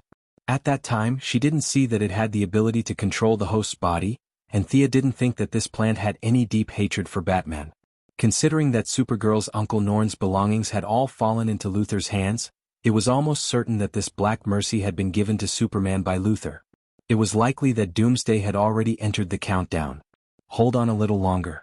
The reinforcements I called are almost here. Thea dodged Superman's frost breath, and Batman, who was controlling the anti-Superman armor, sent out a lot of sound waves, directly repelling Superman. Is it Diana? The anti-Superman armor kicked Superman away. No. It was useless to call Diana. Thea called Poison Ivy. Presumably, with her special ability, she could control this plant. In fact, the Frost Killer's ability to absorb heat had a miraculous effect on Kryptonians. Unfortunately, Caitlin still couldn't see the light of day. One of Black Mercy's tentacles was cut off, and its control over Superman was further weakened. Thea's mind control spell could now cause some delay and deceleration effects. Your armor is not bad. When did you develop it? Thea asked during the break. Batman was beating Superman loudly, but he pretended not to hear and avoided answering her question. He only knew how to beat up Superman on the ground. The two of them treated Superman like a sandbag on the ground for another 3 minutes before Poison Ivy finally arrived. Leaving aside Batman, who wanted to investigate a stranger's 8 generations of ancestors, Poison Ivy's expertise was unquestionable. She summoned a cactus-like plant from the void. Amidst the whirring sound, Superman staggered and fell from the sky as if he was drunk. After that, he completely lost his mind. Poison Ivy's expression was a little solemn. Her fingers touched Black Mercy on his chest. After a long while she said, Thea, this thing has been modified. It is not completely a plant now. It is very difficult for me to control it. Thea roughly checked it. It would take a lot of effort to completely remove it. Now that they were in the wilderness, it was not the place to chat. She could already see military satellites spying on Gotham. Let's go to your bat cave first. My friend, Poison Ivy, is a trustworthy friend. Thea first asked Batman and then briefly introduced her. Batman wanted to refuse, but he also knew that he still needed Poison Ivy's expertise. After a slight hesitation, he agreed. The armored Batman carried Superman on his back, and the three of them returned to the Batcave. The first thing they saw was a big hole in the wall. If they were not mistaken, this was the evidence of Superman's crime. Next, Thea saw Louise Lane, who had the ability to appear wherever danger was. The death-courting expert was helping to clear the rubble on the ground. According to Batman, Louise was learning basic fighting techniques from Barbara at the time. The golden armor that everyone collectively made for her fitted her quite well. At this time, Louise and Barbara were lifting a cement pillar. Seeing them carry Superman in, Louise was shocked. "Kay, how is Superman?" "He is fine." Thea was exhausted, and Batman beside her was bruised and swollen. Compared to his clothes that were a little damaged, Superman was indeed fine. After placing Superman on the platform, the few idlers in the Batcave gathered around. Batgirl Barbara, Huntress Helena, Nightwing Dick Grantham and his current girlfriend Princess Starfire, and finally the third-generation Red Robin, Tim Drake, whom Thea met for the first time. While Poison Ivy was checking, Batman briefly introduced everyone to Thea. Whether she knew them or not, at least they could be familiar with each other. Then he talked about the surprise attack. In fact, there was not much to say. Superman's movements were too fast. There was very little time between when he was discovered by the sky base of the Watchtower and when he landed in the Batcave. If it weren't for the fact that Princess Starfire and Louise, who was wearing armor, had blocked the first two attacks, these ordinary superheroes, except for Batman who had unparalleled evasion attributes, wouldn't be standing there in one piece. After that, Batman urgently activated the anti-Superman armor. However, there was no major conflict between this time and space, and Batman's armor was still some distance away from completion. It was not surprising that he was defeated in a hasty battle. I forcefully disconnected the mechanical part. I can only make this plant sleep. If you want to wake him up, he will have to rely on himself, Poison Ivy said helplessly after checking for a long time. What do you think? Batman asked Thea. After all, she was a medical giant. Collect his brainwaves, create a brainwave synchronizer, enter his space of consciousness and wake him up. Thea told him the idea she had long thought of. Batman did not have a better idea. The two of them worked together, and in less than 10 minutes, a slightly crude but high-tech helmet appeared in front of everyone. Who would enter the space of consciousness to wake Superman up? A very serious problem was placed in front of them. Chapter 507. No matter what the enemy's plan is, I only know that he deliberately diverted Superman away. The Metropolis is in a critical situation now. I don't have much time, I have to go back immediately. Thea pointed to a few monitors in the Batcave. On the screen, the Metropolis had begun to lose power. Countless amounts of electricity had been diverted to a certain place. Thea felt that it might be Lex Luthor's underground base. Her reason was perfect. Even if Superman woke up now, he would let Thea go back to take care of the city first. Except for Poison Ivy, everyone present was a superhero. They could completely understand this choice. Let me do it, we are. Louise volunteered, but she was not sure if she should mention her relationship with Superman. Thea decided immediately. It's you? As for letting Batman wake up Superman, the scene was a little scary. Entering Superman's space of consciousness would definitely reveal a lot of secrets. Unless the Earth was on the verge of destruction, Batman would never open his mind and let others read his thoughts. Leaving Poison Ivy to help, Thea bade farewell and flew back to the Metropolis alone. With Superman's appearance, it was impossible to count on him to deal with Doomsday. As for Batman? How cruel it was to let an ordinary person like him be a bystander. Thea contacted Diana and Supergirl on the way. With the strength of the three girls, they could even kill the Apocalypse Star, let alone a well-prepared Doomsday. In such a place where thousands of people were watching, she used her real identity to fight bravely, win the trust of all humans and gain willpower. This was the main reason why she ignored Luthor's little tricks for so long. After entering the Metropolis airspace, she found that there was still some time. She hid the god's armor and put away the holy sword. Her eyes were constantly looking for abnormalities. At this time it was close to evening. The large shortage of electricity made the city dark. From time to time, Pedestrians on the streets and alleys called the police for help. Some sensitive citizens felt the calm before the storm and hid in their homes with guns in their hands. Not long after, Thea found traces of a battle at the edge of the city. Both sides of the battle were almost completely wiped out. One side was an active soldier in military uniform, while the other side was a lone, weak woman, Luther's secretary, Miss Maisie. This secretary was really fierce. She was no different from an ordinary person without any enhancements. She had taken out 19 fully armed American soldiers by herself. The main reason she was injured was because the shrapnel from a grenade had cut her abdomen. She had lost a lot of blood and her speed was getting slower and slower. When Thea arrived, she found that she had been shot at least 6 times, but she was still breathing. Is it worth sacrificing so much for Luther? Thea was very puzzled. With Mercy's qualifications, she had the looks and the ability. As a modern person, Thea actually saw the spirit of an ancient death warrior in her. This made Thea a little moved. Unfortunately, the secretary was on her deathbed, so it was impossible for her to answer her question. Thea sighed. If it were an uncle or an aunt lying in a pool of blood, she would have walked over directly. However, the secretary was really beautiful and had a good figure. It was a pity that she died here. Looking into the depths, Thea felt that there was still some time before the birth of Doomsday. She helped the secretary back to her laboratory first. She put her into the top black technology medical cabin that had previously treated the Frost Killer. The cabin door was closed and she performed CPR and a large amount of blood transfusion. After that, she began to remove the shrapnel and suture the wound. However, Miss Maisie was still seriously injured. She was just an ordinary person, and it was already a sign of her tenacity to be able to hold on until she could treat her. Thea was not in a hurry to wake her up. She set the dormant program and sank her into the ground with the medical cabin. The battle with Doomsday would cause another catastrophe in Metropolis. Her laboratory was not safe. If the laboratory was exposed to the public because of the upcoming battle, some dangerous experimental data and experimental samples would flow into the hands of ordinary people. It would be very troublesome. A large amount of data was backed up. Some dangerous samples, such as Mungo cells, Doomsday cells, and Kryptonian cells, were all sunk deep underground.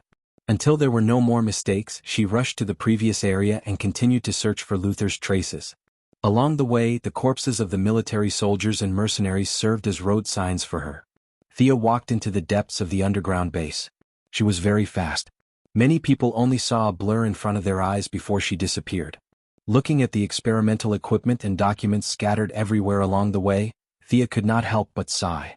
Luther had really spent a lot of money to dig out such a large underground project, coupled with the dazzling array of rare materials and equipment here.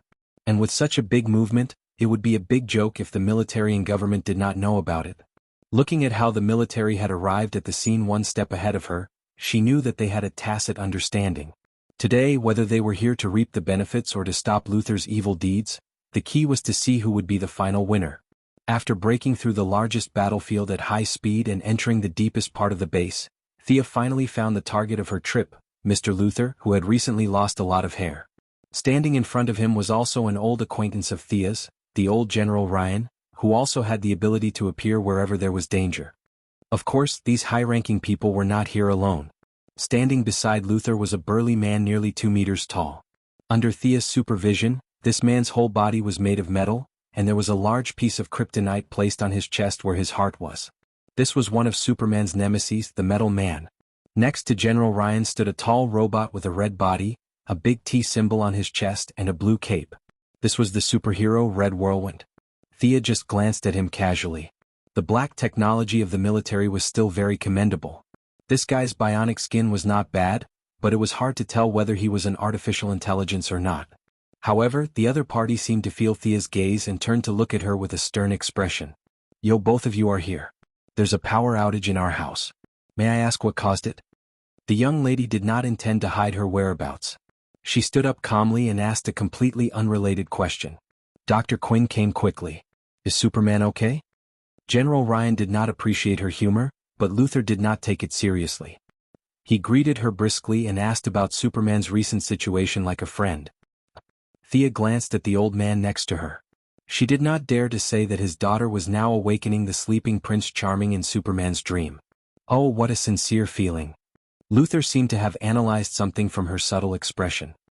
He nodded gently and said something that General Ryan didn't understand, but Dr. Quinn's behavior today is very strange. You're standing here as if nothing has happened. Don't you plan to continue hiding behind the scenes? Like your female companion, you were also left behind by the ancient gods to protect the earth, right?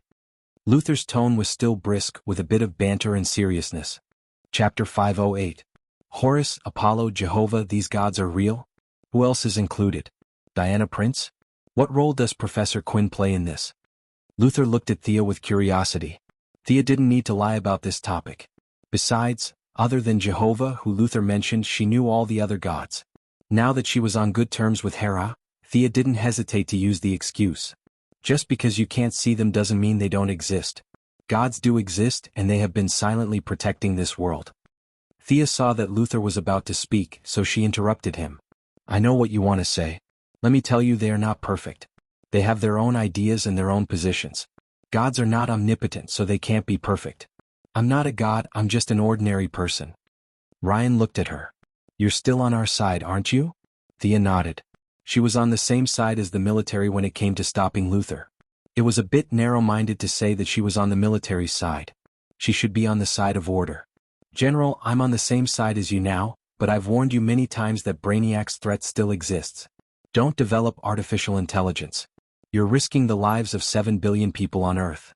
Don't tell me that the one beside you is just a robot. Ryan didn't say anything. Instead, the robot beside him said, I'm Red Whirlwind. My core command is to protect humanity. Professor Quinn, we're not enemies. Thea didn't comment. You'll get into big trouble, but I'll still help you today. Young Mistress did not mention anything about her own artificial intelligence. She pushed this idea to the extreme. First, she stood at the top of the human race and used righteousness to make the military suffer. Any problems that happened in the future would be their fault. Ryan's idea was to ignore it. He didn't care about the future. He had to get through today first. The few people who were secretly monitoring Luther reported that the man's energy reaction was far beyond their calculations. After several failed negotiations, the military was forced to take the risk and bring the latest robot to capture him. Unfortunately, they were still one step too late. The incubation pool in front of them was different from the swimming pool in the movies. It was as big as a football field. The water in the pool was undulating under the dim light. A translucent fetal membrane was slowly floating up, and 2 arms could be vaguely seen struggling inside. Haha, I don't care if you are a god or not. I only know that the time for humans to get rid of the old era and get rid of you useless gods has finally come. This is Karl Ayer's doomsday and yours as well. Luther's mental state was a little messed up. He opened his hands as if he was announcing the results of a trial. Stop him. General Ryan only felt that the danger warning in his heart was incomparably clear. He hurriedly gave the order to Red Tornado. Thea snorted. What were you guys doing earlier? Why are you in such a hurry now? It was too late. However, she still canceled her transformation and revealed a silver-white armor. She held a long sword and pretended to charge forward. Red Tornado had the ability to control the wind. It was extremely fast. When Thea deliberately went easy on it, it charged directly at Luther, trying to capture the leader first. The metal man, who had a metal skeleton and a kryptonite heart, blocked the Red Whirlwind. The 2 inhuman creatures attacked each other at high speed. The Red Whirlwind was much faster than the Metal Man, but the Metal Man's strong defense also caused him to be slightly injured. Thea directly knocked Luther down and threw him to Old Man Ryan. She looked not far away with a serious expression. Doomsday had finally arrived. Ancient deformed creatures of Krypton. Look, this is the harbinger of the coming darkness. Luther was knocked to the ground by General Ryan in a few moves. He didn't feel anything as he roared like a madman. Run, take your people and run. Sia turned around and shouted, then ignored them. She held her sword with both hands and was ready for battle. At this time, Doomsday gave her the feeling that he was more powerful than Horus when he descended in his true form. Although they were in different realms and had different names, in a sense, Doomsday could be considered a true god and a true god in his prime. Thea did not hesitate. She was not stupid enough to wait for Doomsday to fully emerge before fighting. She gathered all the magic in her body. The divine puppet armor converted a large amount of lightning magic. Thea attached all the magic to her holy sword. She jumped high and slashed at Doomsday. A large amount of lightning hit Doomsday's membrane. Doomsday also realized the urgency of the situation and frantically tore at the membrane. Finally, at the moment when the lightning hit his body, he stretched out 2 giant claws and forcibly blocked the holy sword. The power of life and hope collided with the power of death and destruction. The first collision of the two almost opposite forces ended with Thea's victory. One of Doomsday's left hands was cut off at the wrist. His body, which was already half standing, was pushed back into the pool by the strong impact. In order to pretend that she did not know, Thea could not immediately take out her Krypton weapon. It would be too fake to end the battle in 3 seconds. In order to receive more praise and power after the battle, she had to fight a few rounds with this big guy. She even had to let it level up a few times. She did not care about how disgusting the sticky liquid in the pool was. She directly jumped into it and slashed at Doomsday's head. Clang! In less than 30 seconds, Doomsday had completed a level up. His left hand grew back, and his strength and speed increased greatly at the same time. He swung his hand and sent Thea flying. The 10-meter-tall monster finally revealed its true appearance. It had an ugly appearance. There was not a single strand of hair on its head. The ratio of its head to its body was a little deformed. Its muscles were abnormally swollen, and there was a layer of faintly discernible bone armor on top of its skin. The tall Doomsday roared loudly. The entire underground facility was shaken by the sound waves. The two sides fighting simultaneously stopped attacking. Oh my God! The metal man forced the red whirlwind to retreat. It was only then that he saw the monster behind him.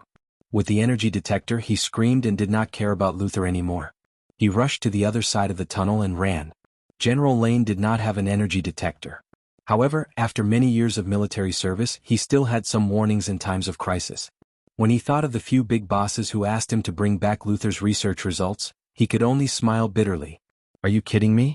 Can I bring back this big monster? Especially when he saw that Thea was about to collapse. His heart turned cold. He grabbed Luther's neck and ran out. I order you to come with me, he said to the red whirlwind, who was in a daze. I refuse your order. My mission is to protect humans. This monster is too strong. I have to help that woman. After he finished speaking, he did not care about General Lane anymore. His body turned into a whirlwind and rushed towards Doomsday. Chapter 509. Damn it, what happened to obeying orders and listening to commands? Lane was extremely dissatisfied with the artificial intelligence that the military had invented. He agreed with Thea's repeated warnings about not developing artificial intelligence.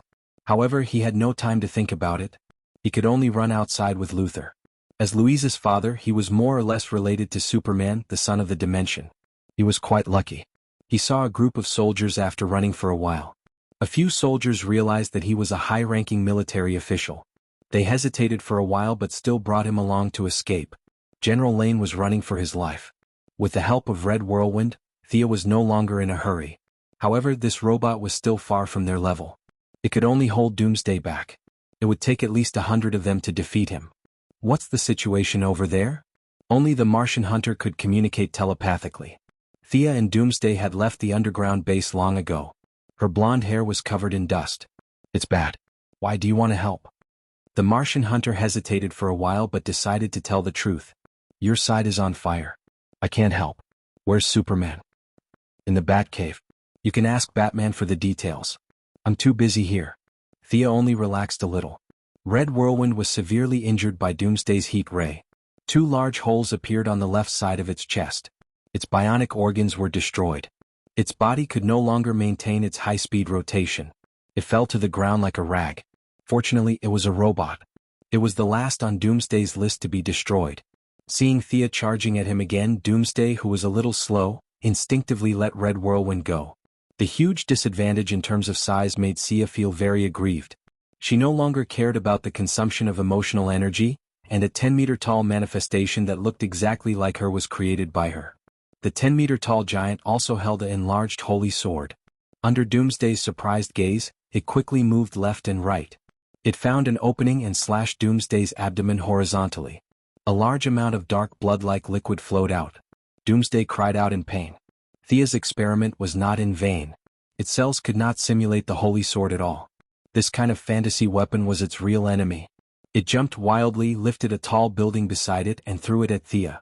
Nowadays, whether it was the satellites in space, the drones not far away, or the helicopters, there were many people watching the live broadcast.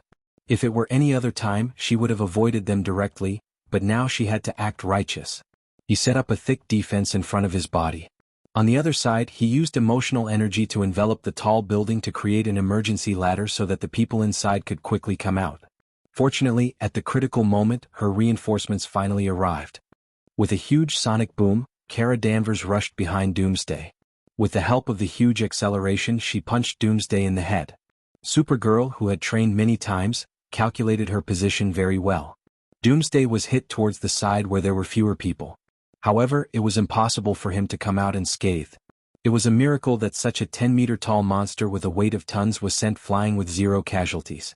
Thea put down the lucky people she had saved. She was afraid that Supergirl would think too much and affect her combat ability, so she quickly chased after her. "Why did you call Kara too? She's still a child. Where's Diana?" The Martian hunter, who was full of fatherly love, immediately expressed his dissatisfaction. Thea did not spoil him. "Diana is on her way. Besides, I'm only 2 years older than her. Thank you, I'm a child too. Either you come and help or you go and help Superman." After being hit by Supergirl's attack, Doomsday began to evolve again. His body was surrounded by a large amount of electric arcs.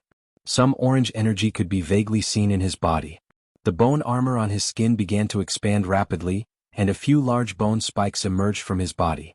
The most shocking thing was that Doomsday had a bone spur on each side of his fist. Just by looking at its sharpness and hardness, one could tell that it could not be blocked directly. When Doomsday saw Supergirl, it was as if some program had been activated.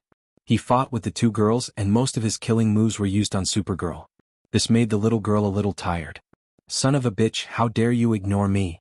Thea jumped out of the battle circle. Her hands kept drawing complicated patterns in the air, and she began to chant an awkward spell. After that, she took out the God of Death's staff. After a full 15 seconds, she released the spell. A gray-white ray directly hit Doomsday. Aging spell. Everything had a limit. Thea's research showed that Doomsday's cells also had a limit, but it was a mixture of wills. It was not clear at a glance like an ordinary person. Ordinary people, whether young, middle-aged or old, could be easily distinguished. An ordinary person could be seen as a whole. However, Doomsday was an aggregate. His will was a mixture of wills. Some of the cells in his body were in a state of life, while others were in a state of death due to energy exhaustion. These dead cells were then swallowed to give birth to new cells, so it created the illusion that Doomsday had an endless supply of energy. Thea's method was to attack Doomsday from the source. She cut off the growth rate of all the cells. Cells that could divide 100 times were completely dead under the effect of aging spell. Her spell was directly effective. Doomsday began to roar. Unfortunately, Supergirl's attacks were still sharp. The speed of his cell loss began to increase. A large amount of dead skin and rotten flesh were abandoned by the main body. His original height of 10 meters shrank to 8 meters before he could stabilize himself. He wanted to enter another round of evolution. Unfortunately, the foundation of his cells was exhausted. He tried several times, but it ended in failure. This guy has become weak. Supergirl did not know how many experiments Thea had done for this aging spell. She also understood the principle of beating a drowning dog. She raised her slender fist and hit Doomsday's bald head. Thea also controlled the manifestation and began to chase after Doomsday. According to her calculations, the aging period was not long. As a biological weapon of Krypton, although she had not seen spells before, many principles were similar. The information engraved in Doomsday's genes would help him find a new way out. As expected, Doomsday began to shrink in size while the two of them were beating each other up. Doomsday retracted the bone spikes that were originally exposed on its body. A large number of new cells entered the circulation of his body. His vitality was rejuvenating in a way that one after the other. Doomsday was like a precise machine. He kept extracting the energy contained in each cell. After that, he swallowed and reorganized to give birth to new cells. In less than a minute, he had stopped his decline. His body recovered slightly and he made corresponding adjustments. Chapter 5:10. In order to prevent Thea's next aging spell, Doomsday evolved a thick layer of cuticle on the surface of his skin. Countless dead cells were recycled and piled up on the surface of his body layer by layer. A primitive version of the magic barrier was created and wrapped around him like a thick armor. Thea cast 2 more aging spells, but the effect was worse than the previous one. This was something that was not seen in the laboratory. In the laboratory, she could only study individual cells. She did not expect Doomsday to use such a stupid method to resist her magic. However, regardless of whether it was stupid or not, Doomsday did resist her magic. To some extent, it was quite efficient. Doomsday deserved the title of the strongest Krypton biochemical weapon. Fortunately, Thea had more than one backup plan. Her reinforcements were still arriving. Diana, who was wearing the champion's armor and a red cape with golden edges, and holding a sword and shield, finally arrived after Doomsday evolved again. After being beaten up by Thea for half a day, Doomsday's attack and defense now had some moves. At least he would not stupidly use his arm to block the holy sword. Facing Diana, who was also skilled in her moves, Doomsday did not take it head-on. He grabbed Thea's cape and threw her away. At the same time, he lowered his head to dodge Thea's holy sword. He reached out to grab the truck on the ground and sent Diana flying horizontally.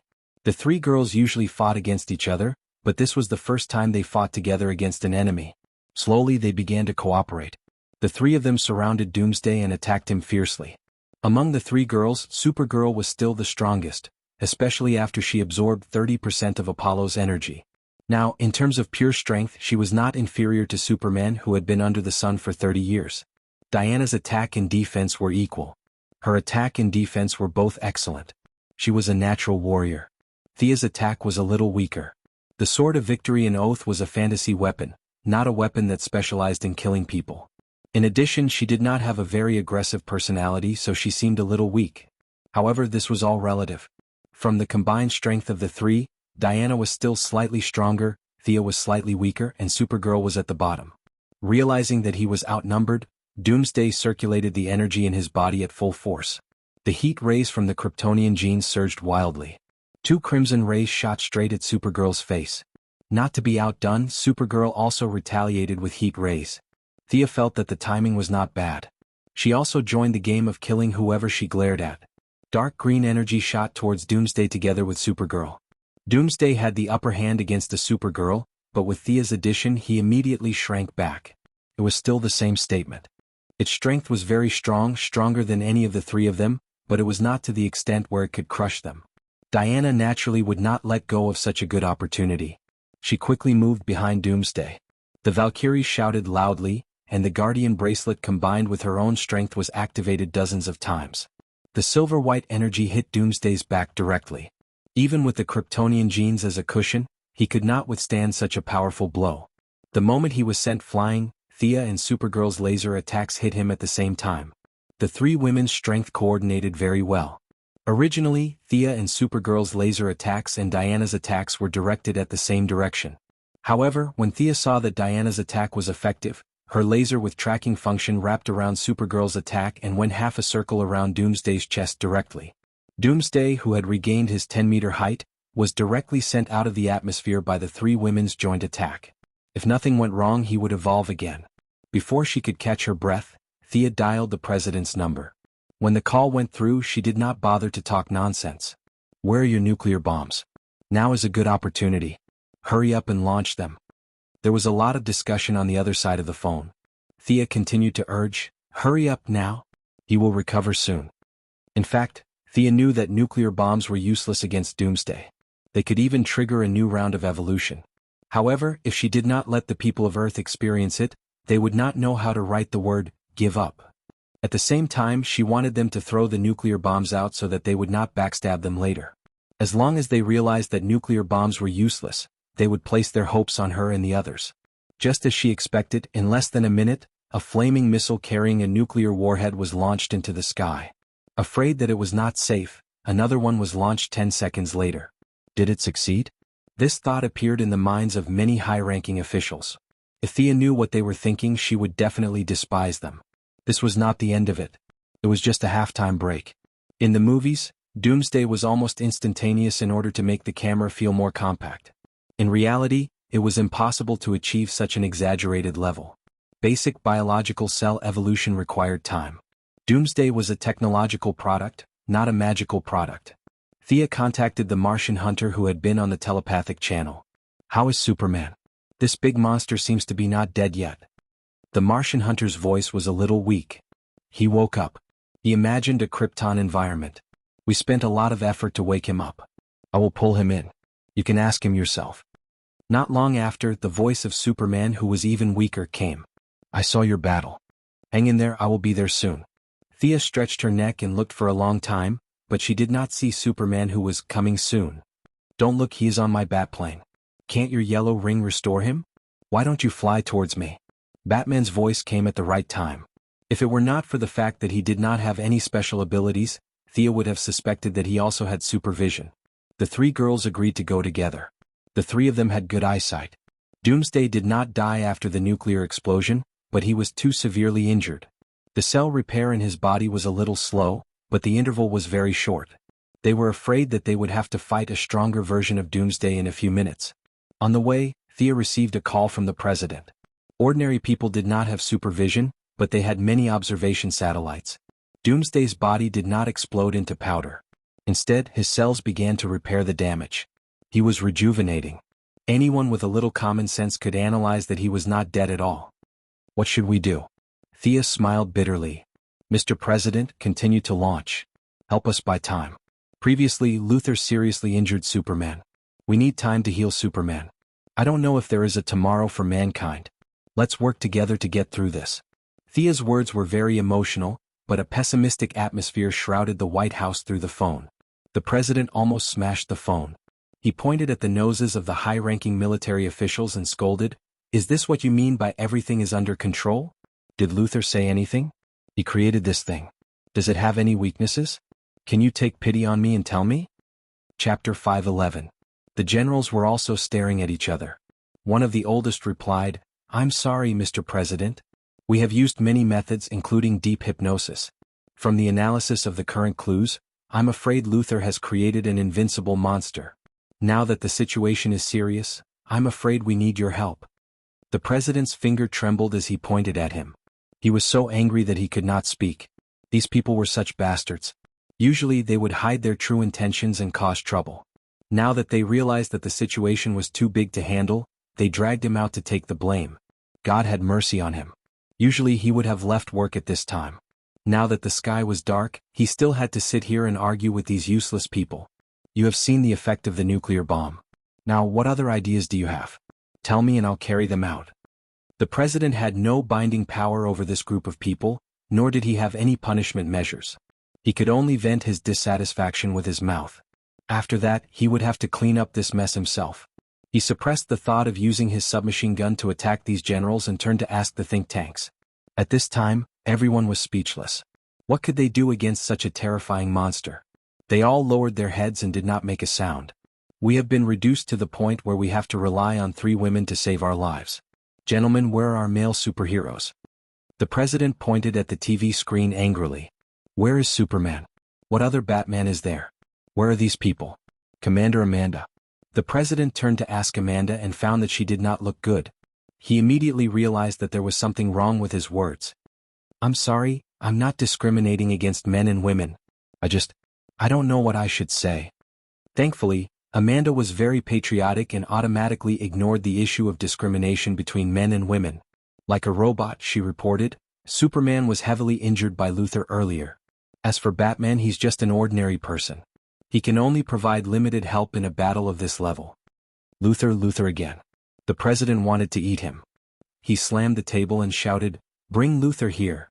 Seeing that the president was about to explode, the whole White House echoed with his voice, "Bring him here. Bring him here." No one dared to provoke him. In less than 3 minutes, Luthor was brought to the White House. Mr. Luthor did not have the consciousness of a prisoner at all. He even expressed his views on the layout of the White House from an architectural perspective. The president was so angry that he wanted to shoot him. Weakness. Luthor looked at the president as if he was looking at a mentally retarded child. He pointed at the images of Thea and the others on the television. These people all have weaknesses. Their families and their relationships are all weaknesses. As for the doomsday that I created, it is perfect. There are no emotions, no good and evil. Naturally, there are no weaknesses. Unfortunately, most of the politicians in the room were involved in law, sociology, and other subjects. They did not understand Luthor's theological and critical views at all. The only thing he understood was that Thea and the others had a weakness, but the monster that wanted to destroy Earth had no weakness. The news was terrible. The president had no choice but to call Sia again. Sia poured another round of bitter water for him. Her acting skills were superb. She described how Day of Destruction became more and more courageous as it fought and how it could not be killed. In short, the enemy was too powerful. They had better pray quickly. Luthor, who did not know how to spell the word death, was overjoyed when he heard her praise Day of Devastation as if his own child had been praised. This deepened the shadow in everyone's hearts. They really prayed according to Thea's instructions. They prayed that the earth would spin faster. If Day of Devastation jumped down again, it would be best if it landed in another country. At this time, Thea did not know about their wishful thinking. She, Diana, and Supergirl met the Batfighter directly. They saw the dispirited Superman and took out the light ring to help him replenish his energy. Supergirl also took out the artifact that Hera gave her and injected pure solar energy into Superman's body. With the efforts of the two and Superman's self-healing, he finally recovered some energy and flew out of the Batfighter. This made Thea feel a little relieved. After all, a Superman and a Batfighter to participate in the battle was too scary. In order to take care of Batman, they landed on the ground and began to discuss. It seems like the enemy is still alive?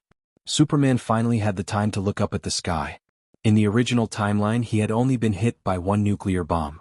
Now he had been hit by more than 10 bombs consecutively. With Day of Devastation's cell reproduction speed, it took him a lot of time to repair his body. Yes, the enemy is getting stronger and stronger. At first, I was able to fight it to a draw. Now, the three of us have to work together to barely suppress it. The enemy's cell reproduction speed is very fast. Cells.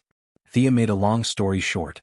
She briefly told the two of them about some of the information she had analyzed through the battle. Halfway through, they had another call with the White House. Luthor told them everything he knew and explained the process of his experiment. To him, showing off his talent was the most important thing. Kryptonite. Batman and Superman realized Day of Devastation's weakness at the same time through Luthor's explanation.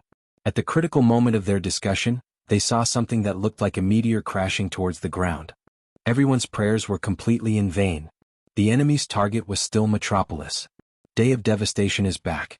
You guys go get the kryptonite. We'll stop it. Thea finished speaking and went up with the two girls. Superman wanted to help, but his body was too exhausted.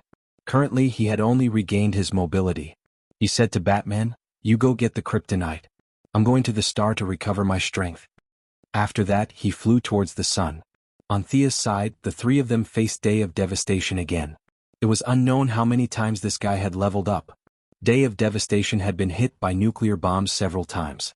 Now, its energy level had exceeded the strongest point in the original timeline. It was showing signs of losing control of its energy. Huge orange electric arcs kept appearing around its body. Sia's materialized chains were broken, and the heat ray forced Diana to retreat. Doomsday also sent Supergirl flying during the exchange of attacks. Day of Devastation's energy level had surpassed the three of them. It was starting to crush them. The three of them went from suppressing Day of Devastation to restraining him. Day of Devastation, who was getting crazier and crazier, began to destroy the city. The military was not doing nothing. Dozens of fighter jets launched fierce attacks. Unfortunately, if it was in the early stages, their missiles might have had some effect. However, against Day of Devastation, who had leveled up many times, they could not do any damage. The fighter jets were destroyed like toys by Day of Devastation. The only good news was that they moved the battlefield to the outskirts. It was not like in the movies where they did not cause too much damage to the city. Diana used the power of the silver bracelet to block the heat rays with both hands. She bought some time for Thea. Holding the sword of victory and oath, Thea did not prepare to use her kryptonite weapon. She was going to use the full power of the Holy Sword to test Day of Devastation's defense. Chapter 5:12. The Holy Sword was infused with her magic, and the bright light of the sword shot into the sky. The light of the night was scattered by the light of the sword, and it was as if there was a bright moon in the night sky. Many scenes appeared in the minds of those who saw or did not see this scene. There were beautiful memories and naturally there were painful past. Anger, greed, fear, courage, hope, pity, love and countless other emotions were finally gathered into a beam of light. Thea felt that the holy sword in her hand was tens of thousands of pounds, and she was about to reach her limit. She knew that the holy sword could hold more, but she could not hold on until then. She gave Diana a look and the two of them cooperated very well. Thea stepped on Diana's knees and flew onto the shield. The Valkyrie roared, and the power of the silver bracelet was fully activated. Thea used the shield and her own strength to fly directly towards Doomsday. "Go to hell, monster." In fact, it did not matter what she shouted, but she had to shout. Thea also pretended to be a hot-blooded anime protagonist. She held the sword with both hands, and the tip of the sword flashed with an obscure light. The holy shield kept increasing her speed, and Thea felt that she was in a better state than ever. She was confident that this sword would definitely hit its target, and it would definitely cause irreparable damage to Doomsday. Doomsday, who was made up of countless consciousness, seemed to have a premonition that a disaster was coming. However, it was not a unified entity and its success and failure were chaotic. At this critical moment, its chaotic and crazy nature took over, and this irrational action directly pushed it into the abyss. Doomsday roared loudly and chose to take the sword head-on. Its right fist had undergone a small evolution. Originally there was only one thick bone spur. Now it was covered by all kinds of ferocious bones. Its entire arm had a gray color, and orange energy was crazily flowing into its arm. The distance between them was getting closer and closer, and Thea began the final acceleration. The manifestation of emotions provided her with new motivation, and her speed increased by 10%. Her sudden acceleration caught Doomsday off guard. It did not have time to think and could only swing its fist slightly passively. This punch did not fully utilize its strength, but Thea did not intend to give it a fair chance to fight. Thea knew that she had won the moment the light from the tip of her sword collided with Doomsday's bone armor. Thea's indestructible bone armor disappeared under the illusion of all living beings. The enormous energy of Doomsday only slowed down Thea's movements for a moment before it was swept away by her enormous light energy. Boom! The collision of the two caused a powerful explosion, and a huge sonic boom resounded through the night sky. The shockwave swept up countless debris in all directions. Supergirl relied on her own body to withstand the impact, while Diana flew to Thea's side to help her block the aftershock. Bah! Thea's face was covered in dust. Fortunately, this set of armor made by Zeus had a dust removal spell. Otherwise her image would be ruined. Diana's armor had a similar effect, but Supergirl did not. She looked like a refugee from a certain country, but the little girl was in good spirits. Her eyes were constantly looking for traces of the enemy in the smoke. Thea did not have such good physical strength. This attack had almost exhausted all of her magic and emotional energy. The light ring could be recharged, but it would take at least a few days for her magic to fully recover. She stood up with the help of the Holy Sword. She had a hunch that Doomsday would be in a worse state if she was already in such a state. Supergirl cheeks puffed up and used her frost breath to disperse the smoke. Not only them but the few people in the White House and even the observant people who controlled the satellites to monitor the area, all saw Doomsday's miserable state. His right fist and his entire arm had completely disappeared. The huge energy impact had blown up a small part of the right side of his body. Losing his balance, he tried several times before he could stand up. The power of the Holy Sword was beyond the limit of cell simulation. Perhaps the Kryptonian scientists back then could not imagine the concept of a fantasy weapon. Doomsday, who fully embodied the essence of science and technology, was severely injured by this attack. The most serious thing was that no matter how hard he tried, the cells could not find a way out. The cells kept trying to grow in the direction of the damaged limb, but they all failed. It was as if he was originally a one-armed creature. Let me end it. Diana handed the powerless Sia over to Supergirl to take care of and threw away her sword and shield. She made a great decision and decided to reveal her trump card. She finally unlocked the Guardian bracelet. This defensive artifact that she had worn on her arm since she was born finally fell to the ground with a bang. Her white fists clenched together. The energy in Diana's body was like a sudden flood that could not be stopped. The energy in her body exploded, causing the surrounding weather to change. The accumulation of thousands of years of divine power was a terrifying number that could not be calculated. The terrible energy that should have been on the firstborn's head turned a corner and fell on Doomsday's head. Thea wanted to stop it at first, but she gave up after thinking about it. Accumulating this energy for a long time would not do her much good. Doomsday would probably be her biggest enemy in the next 2 years. It was not a bad thing to let Diana vent her anger. If Doomsday could read minds and speak, he would definitely curse. It was easy to talk while standing. What was not a bad thing? This was so bad. Diana, who directly used a big move, naturally attracted his attention. This power that even the gods had to retreat made Doomsday tremble a little. Especially now that he was severely injured by Miss Thea, he did not even have a good balance. In the face of Diana's attack that almost broke the air, he could only stagger and use his left hand to block it. At this time the energy skyrocketed.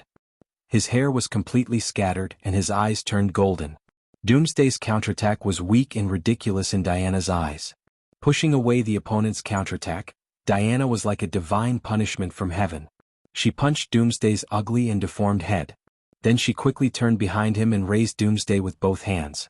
The golden energy surged and she hit his waist hard with her knee. Crack! With a loud explosion, Doomsday's waist was broken. Although his body cells were recovering rapidly, he could not stand up in a short time. The political leaders and superheroes of various countries who could see the scene cheered. Batman naturally felt a chill in his back and subconsciously covered his old waist. Diana was a warrior, not a knight.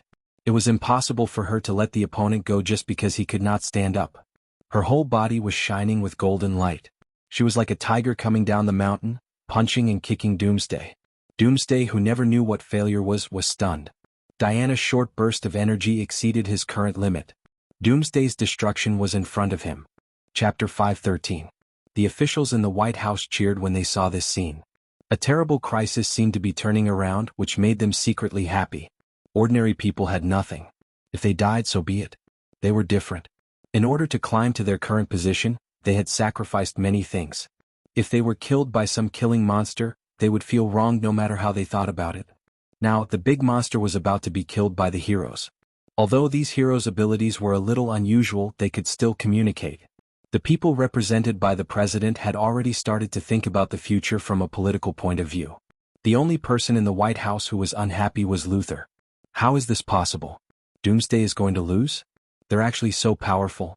As he spoke, Luthor did not treat himself as an outsider. He casually took a piece of paper from the president's desk and lowered his head to calculate. We still need to evolve as a whole 3 times before we can defeat this woman? Luthor felt that he had lost a bunch of hair as he muttered to himself. What the hell?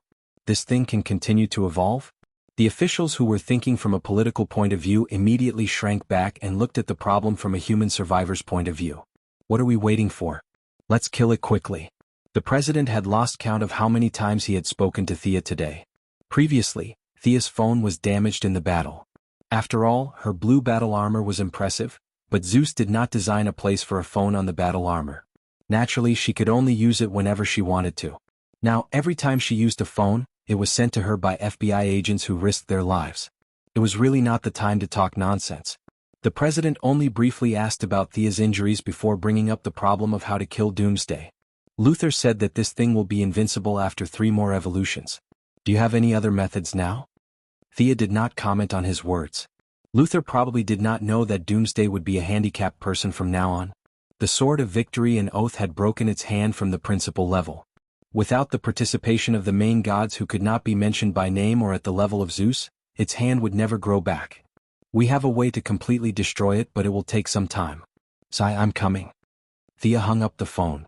Batman had returned with a spear made of kryptonite. Superman, who was recuperating on the star, also landed majestically. Unfortunately, there was nothing for him to do here. Under Diana's wild attacks, the speed of Doomsday's cell repair was far slower than the speed of damage. Doomsday's body was riddled with holes, and it was rubbed against the ground like a rag. They looked at the green kryptonite spear in Batman's hand. Who would deal the final blow? Superman and Supergirl's faces turned green. It wasn't an adjective green, but a real green. Even if they didn't touch such a large piece of kryptonite with their skin, the 2 of them would still feel dizzy and their legs would cramp. The 2 of them could only reject this noble mission. Batman, it's better if you do it. This is a matter for humans. Thea pulled Diana, who had just finished her energy outburst. The Valkyrie's outburst had also put a heavy burden on her body. Only her body could withstand such extraordinary power. An ordinary person would only end up exploding and dying. Master Bat didn't refuse. Relying on his unparalleled dodging skills, he walked closer to Doomsday with the spear in his hand. Doomsday, who had been ravaged, almost didn't look like a human anymore. His whole body was covered in wounds, his eyes were blinded, and his lower body was twisted at a very strange angle. The only arm he had left seemed to want to grab Batman. His cells were still trying to evolve, but after being beaten up by Diana, his body became more and more deformed. Master Bat nimbly dodged the claw and stepped on Doomsday's neck. He held the spear tightly with both hands and stabbed it into Doomsday's head. Even if Doomsday was reduced to such a miserable state, Batman shouldn't have been able to kill him. However, the power of kryptonite offset Doomsday's strong skin. This biochemical weapon made from Kryptonians wasn't perfect after all. Under Batman's powerful strength, the kryptonite spear penetrated Doomsday's brain inch by inch and finally pierced through. Doomsday, who had a strong vitality, was still struggling as if he didn't want to accept the fact that he had failed. Unfortunately, his efforts were all in vain in the face of the kryptonite. His cells were degraded by the kryptonite, and this speed became faster and faster as his resistance weakened. In the end, this monster, which symbolized the end of all races, reached the end of its life. Countless chaotic consciousnesses began to disappear, and the deformed head gradually lost its vitality under the influence of the kryptonite spear. Then it was the body and limbs. Doomsday ushered in his own destruction. His twisted left arm shook wildly as if he was trying to grab something. The heavy arm finally welcomed death. It hit the ground heavily, creating a cloud of smoke. He was dead. The girls were exhausted. Even Supergirl, who was in a good state, sat on the ground. If Superman's resistance to kryptonite was -99, then Supergirl's resistance was -100. Before today, she didn't know about the existence of kryptonite. Just being affected by the spectrum of kryptonite made her feel weak. Diana was also exhausted. The energy that far exceeded the capacity of her body made her sit on the ground weakly. Thea wasn't in a good state either, but she was more or less pretending. She wasn't as weak as she looked. Now that Doomsday was killed, it was a good thing. She didn't need to take out the kryptonite weapon and sealing device that she had prepared.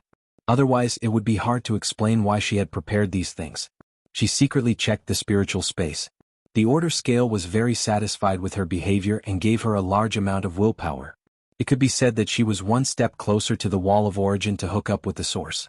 The so-called big shot finally arrived at the end of the battle, just like in the movies. The person who came was the vice president, whom Thea had met a few times.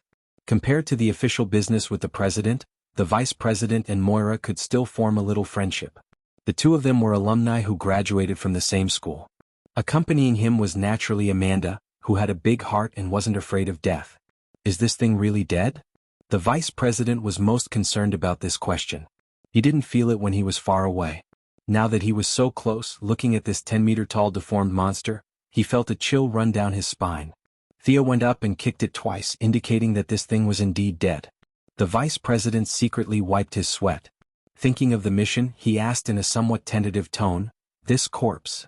Thea spread her hands to show that she didn't care. Superman and Batman on the side objected in unison. In the original timeline, Doomsday and Doomsday died together. However, at this time when Thea was messing around, the young lady felt that Doomsday died before he could even see Superman. Superman shut himself in the sun for half an hour. When he came out, he found that the enemy was on his last breath. He only knew that the enemy was dead after he achieved great success. In fact, he was quite depressed. Chapter 5:14. It was only after he mastered the divine skill that he realized that the enemy was already dead. It was similar to the situation of Huang, who wrote the Nine Sutra. The only difference was that Superman could still live for a long time. Although he did not fight Doomsday, he still recognized this thing. Now that he was facing the American government who wanted Doomsday's corpse, he rejected it without thinking. This thing came from my home. It shouldn't exist on Earth. Batman, who had taken the last hit and got an honorable kill, also objected to the government taking Doomsday's corpse. Such a dangerous thing should be thrown into outer space. Among the four of them, Amanda was the main one. She did not give in to Batman at all. Seeing that their hatred was almost done, Thea made the final decision. "Mr. Vice President, this creature is too dangerous. It should be put into the depths of space and never be allowed to appear on Earth." To be honest, as a politician, the vice president did not like these things that he did not understand and could not control. He pretended to fight for it and explain to the other parties. In the end, he just let it go. The three women were all exhausted. The difficult task of throwing Doomsday's corpse into the depths of the universe was handed over to Superman.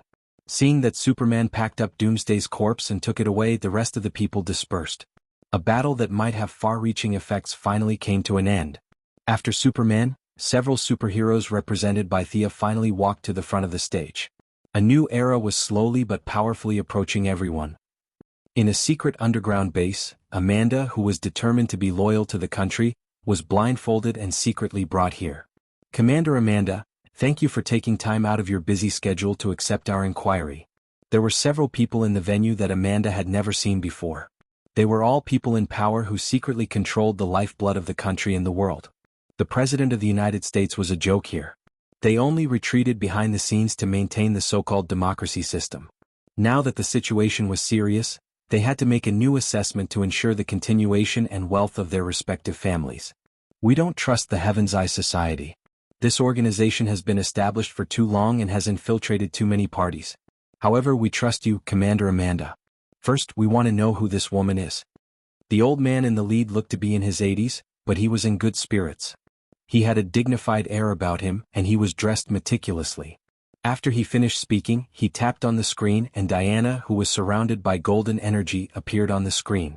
Amanda scoffed at their so-called trust. None of them were 3 or 4 years old.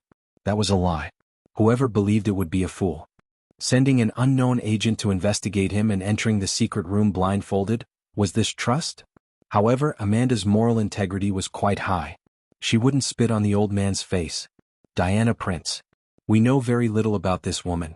On the surface, she's the person in charge of the Hepburn Foundation. Based on the analysis of her armor and shield, the Heavenly Eye Society has a deep connection with ancient Greece. Does she have any weaknesses? The old man asked. Amanda gave a faint smile. She's Dr. Thea Quinn's lover. If there's a weakness, that's her weakness. Thea's image appeared on the screen. She was wearing a silver-white battle armor and holding a long sword. The old man took a look. Does this billionaire have a weakness? Amanda held back her laughter. Her weakness is naturally Diana Prince. The old man was almost angered to death. What the hell was this? You might as well not have said anything.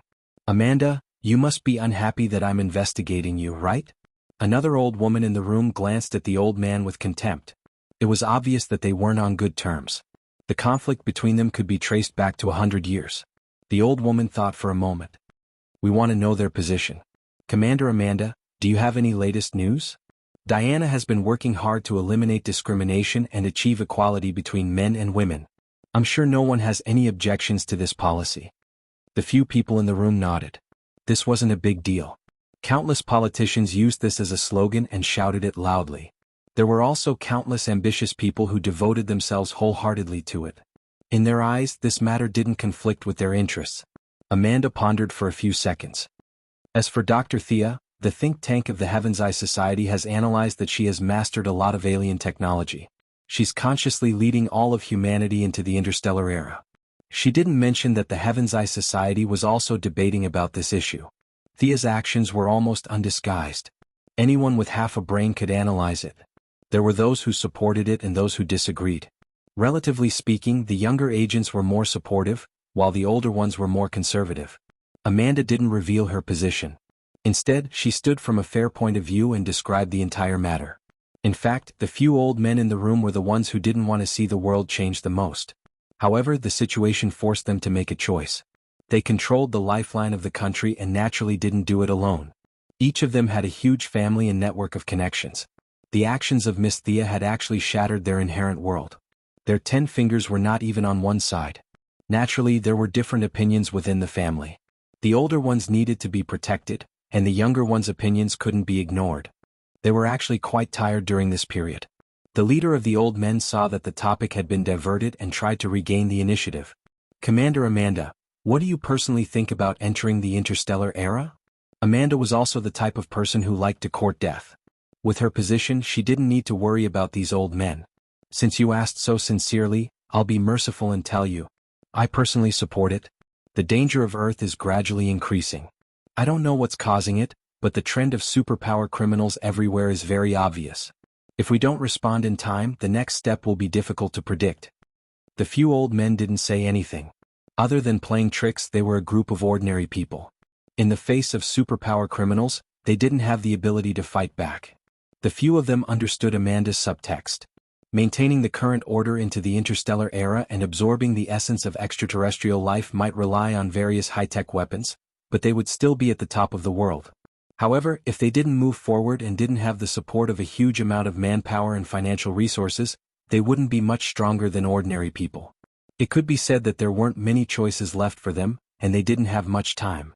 The monster that was destroyed in the metropolis, is it really impossible to destroy it with our current methods? Oh, I specifically asked Dr. Thea this question. Amanda paused for a moment. Dr. Thea told me a lot of things. This monster isn't from Earth, but from Superman's hometown. They named it Doomsday.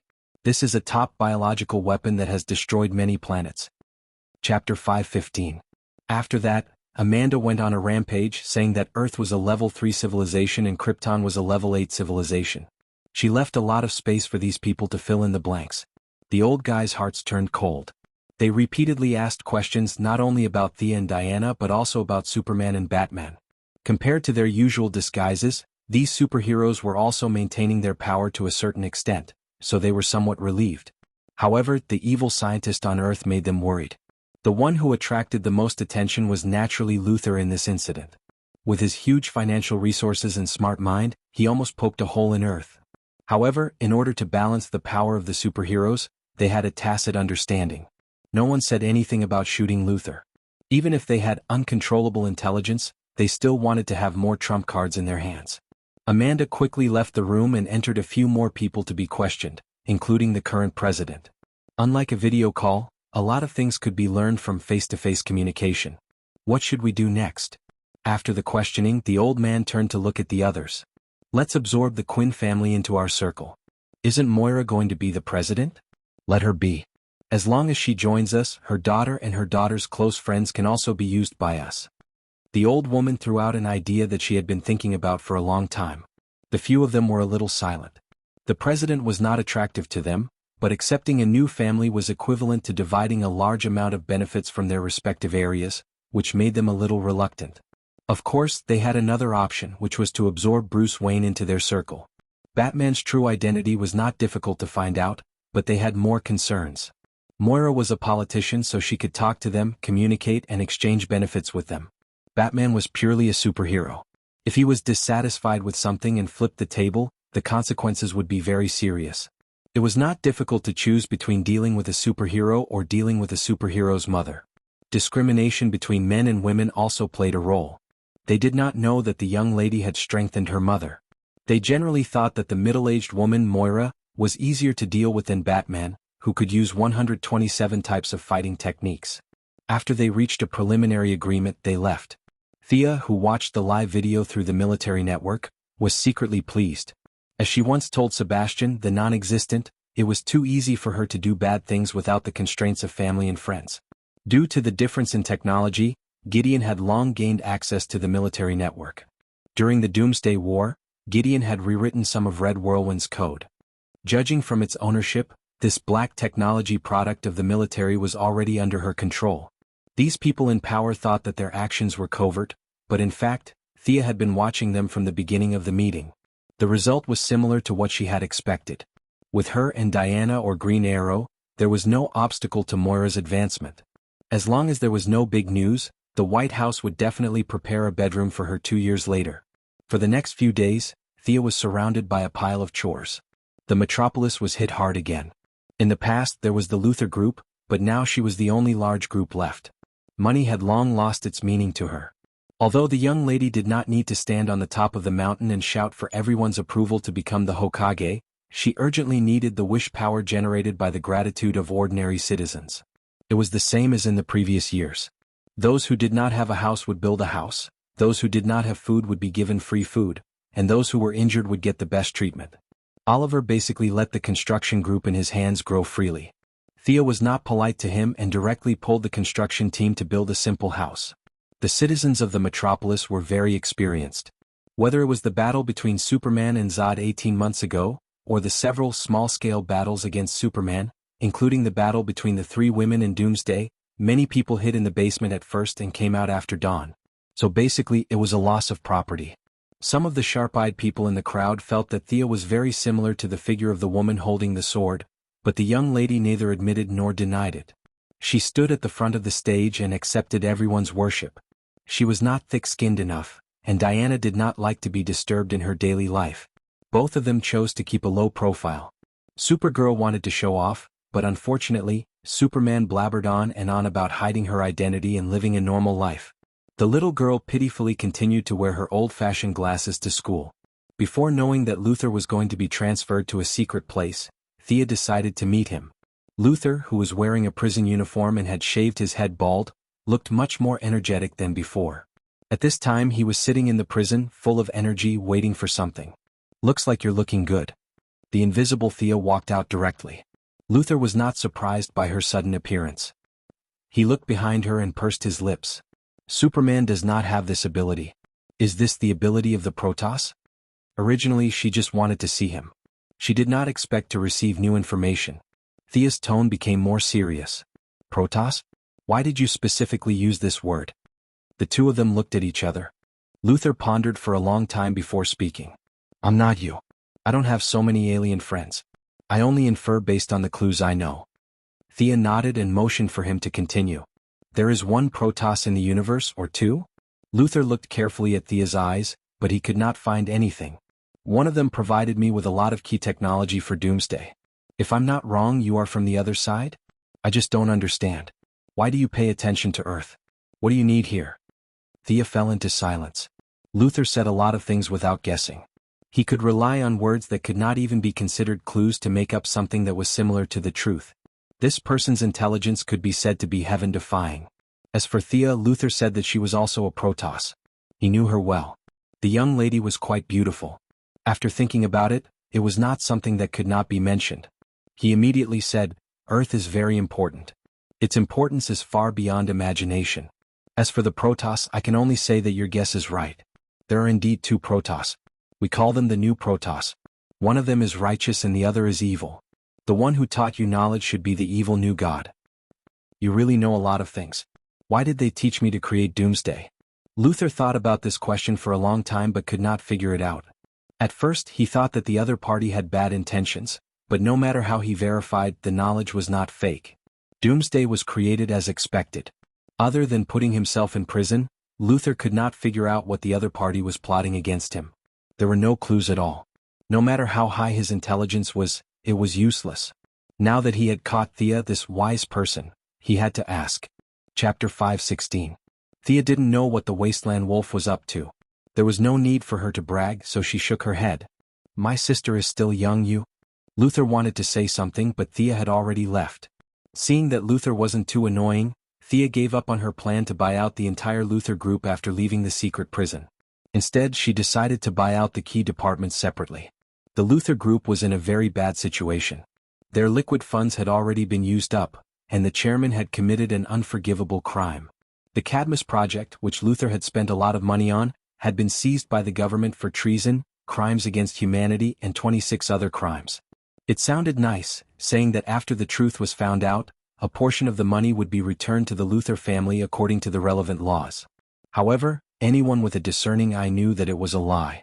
Thea brought up her plan to buy out the Luther group, and Luther's mother very frankly admitted defeat. The two quickly finalized the agreement. Several high-tech and new energy-related departments were all bought out by Thea, and Luther's remaining widows and orphans also received the funds they desperately needed.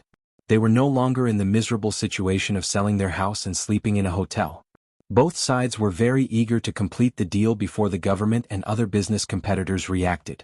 In just 3 days, the two sides completed the deal. Thea bought out half of the Luther Group's assets at a slightly higher price, and all of them were the most technologically advanced parts. As for how the widows and orphans would deal with the blood-sucking elites from all walks of life, Thea didn't have to worry about that. She quickly integrated all kinds of resources, and the people in the group were ordered around by her. She quickly completed the separation and integration of the various departments and the placement of new employees. As the world's #1 high-tech group, Thea finally launched the new plan that she had been planning for a long time. Ladies and gentlemen, this is the plan I specially made for the future of the group. In order to cope with the increasing number of global crises, the Quinn Group will integrate the essence of the world's technology, take advantage of the Earth's human population, and create the ultimate human weapon for the new era. Thea gestured for the secretary to pass the proposal to the heads of the relevant departments, including her #1 henchman, Felicity. After the secretary was cured by her, she had nowhere to go for a while. Only then did Thea know that the secretary was loyal to Luther, not his family. Luther couldn't come out for 2 or 3 years, so it was impossible for her to spy on his secrets. 2 years later, Thea would be in a higher position, so she didn't have to worry about the secretary's betrayal. She calmly hired Miss Maisie, and the secretary was also familiar with the job. In just 2 days she pushed Thea's original secretary aside. Miss Maisie didn't disappoint her old subordinate who had been with her for several years. She found a department with real power and put her in charge. Now, the secretary handed the documents to everyone in the meeting room skillfully. Pacific Rim Plan? The few supervisors were a little stunned.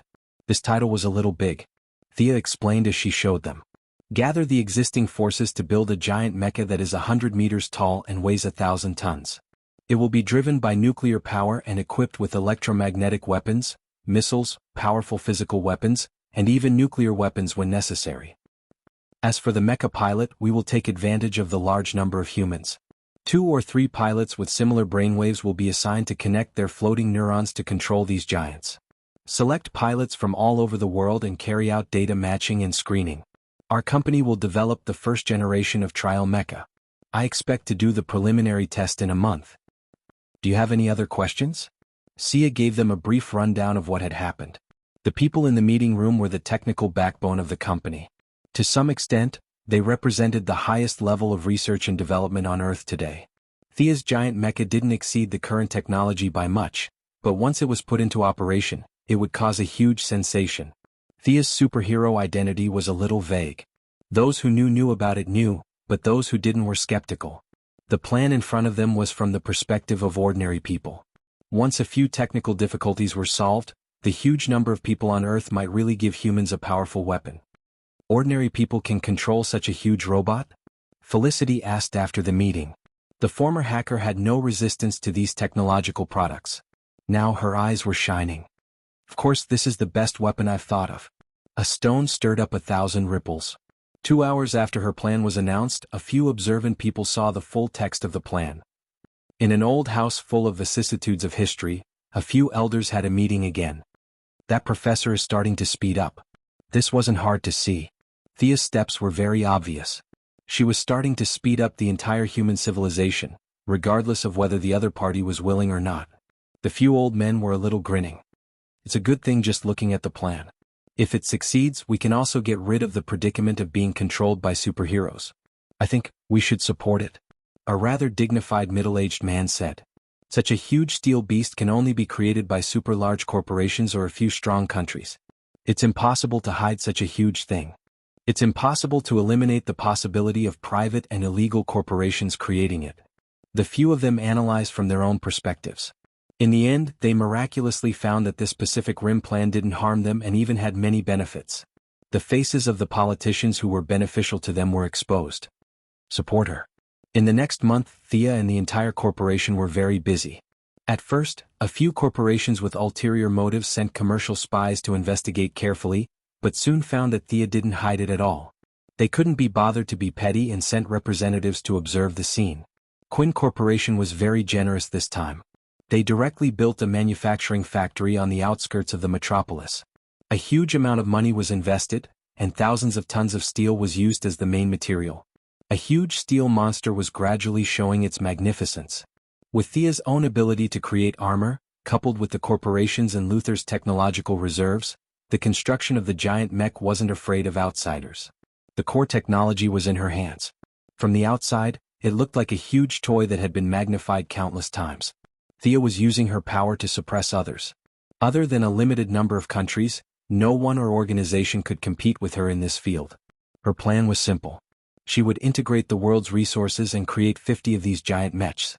Then, humans would have the basic capital to communicate with the galaxy. Otherwise, it would be inappropriate to talk to aliens with F-22s. In the future, whether it was the interstellar era or the war against Darkseid, humans shouldn't be spectators. They should watch superheroes fight to the death while they hid in a corner, trembling and praying to unknown gods. Instead, they should do their part. Chapter 517. A month later, in a valley on the outskirts of the metropolis. The trial run of the ultimate weapon of mankind in the new era by the Quinn Group had finally begun. After several rounds of selection, the final candidates turned out to be the sisters, Laurel Lance and Sarah Rice. Thea was not too surprised by this result. After all, compared to ordinary people, superheroes who had undergone rigorous training, even if they were ordinary superheroes, had far more willpower and reaction speed than ordinary people. Now Laurel, who had started training several years in advance, and Sarah, who had trained hard in the Assassin League for several years, were about to blossom into their own glory. The 80-meter-tall, 1,500-ton supergiant mech began its high-profile trial run under the control of the sisters. The mech slowly stood up with its arms on the ground, and its huge weight caused the airflow to change. A violent wind blew through the entire valley, and many nearby trees were blown down. The political leaders who were watching this scene remotely in the metropolis began to whisper to each other. A minute passed.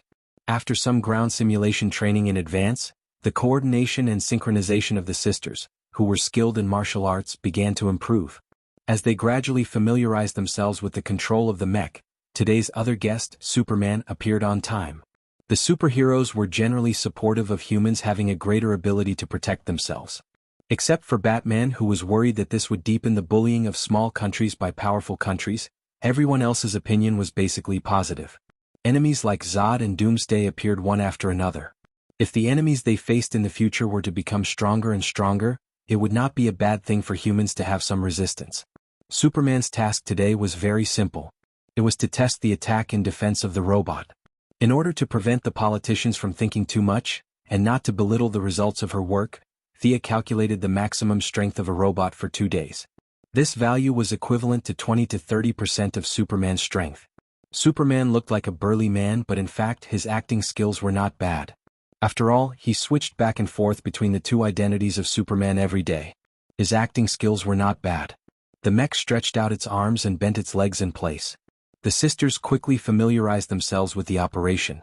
After receiving the command from Thea at the console, they threw a punch at Superman with a huge amount of kinetic energy. In the face of the huge steel mech that was powered by nuclear power and composed of 50 power engines per muscle, Superman carefully suppressed his strength and also threw a punch.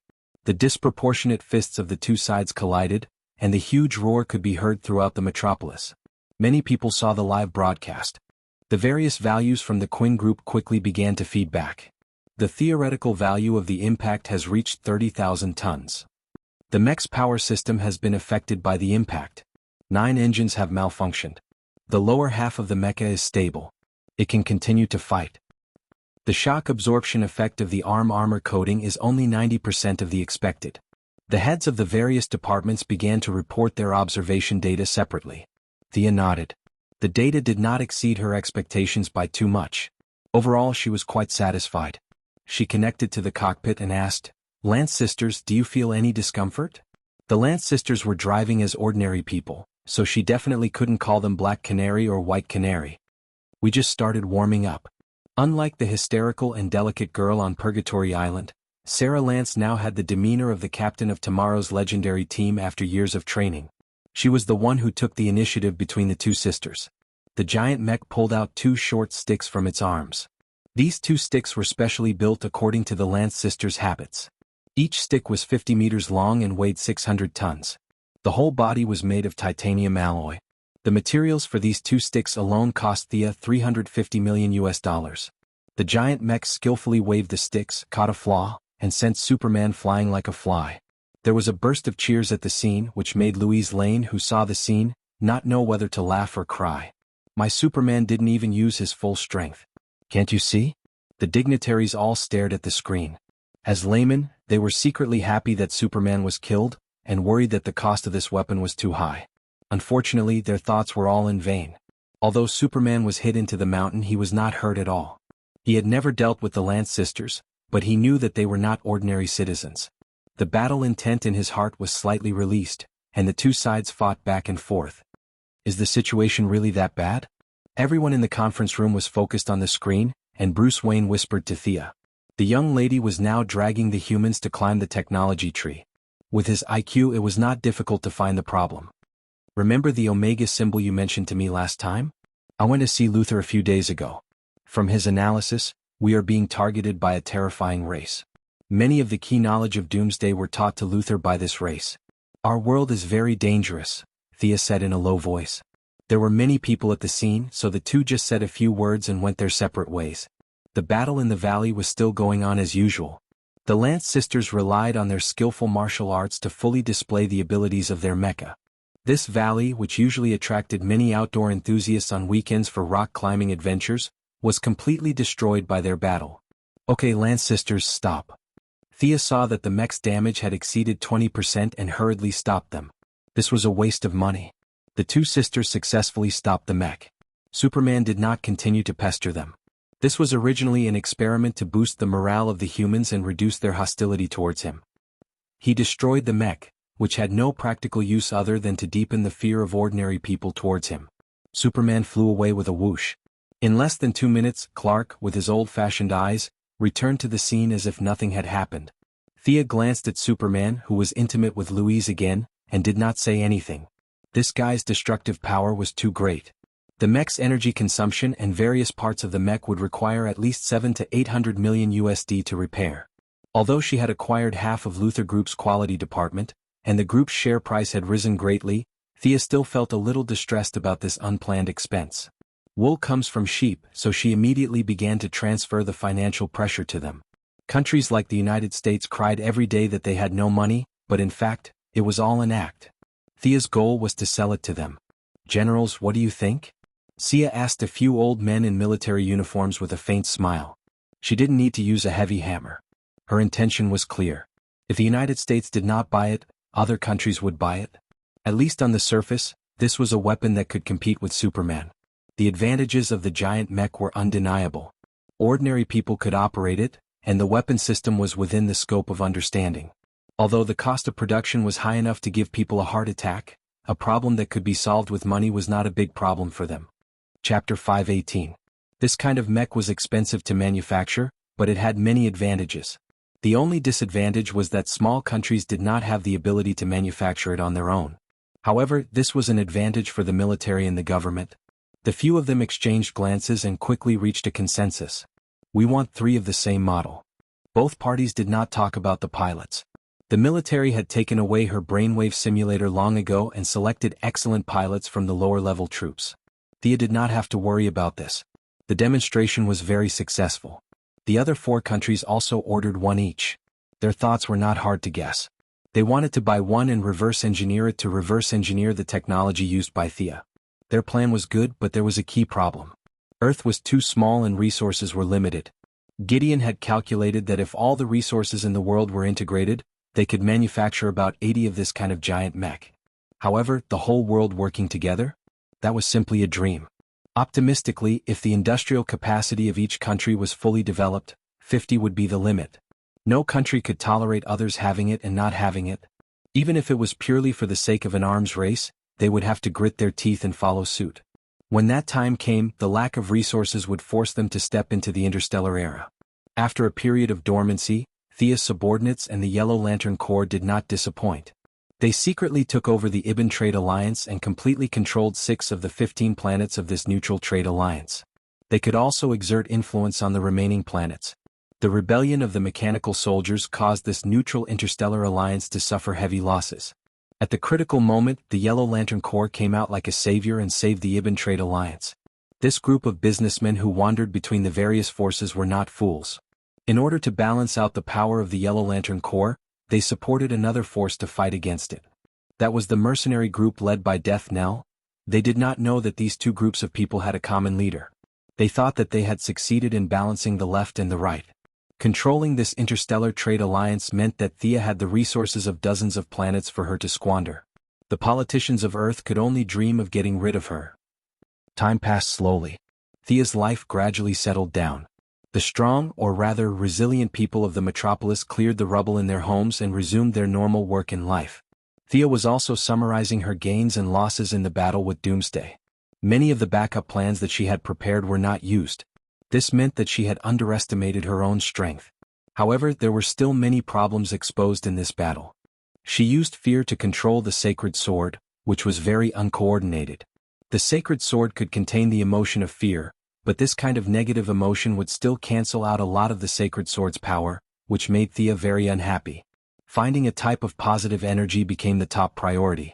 Normally, Green Light's courage was very suitable to provide energy to the holy sword. However, Thea's current identity as a yellow light was a little awkward.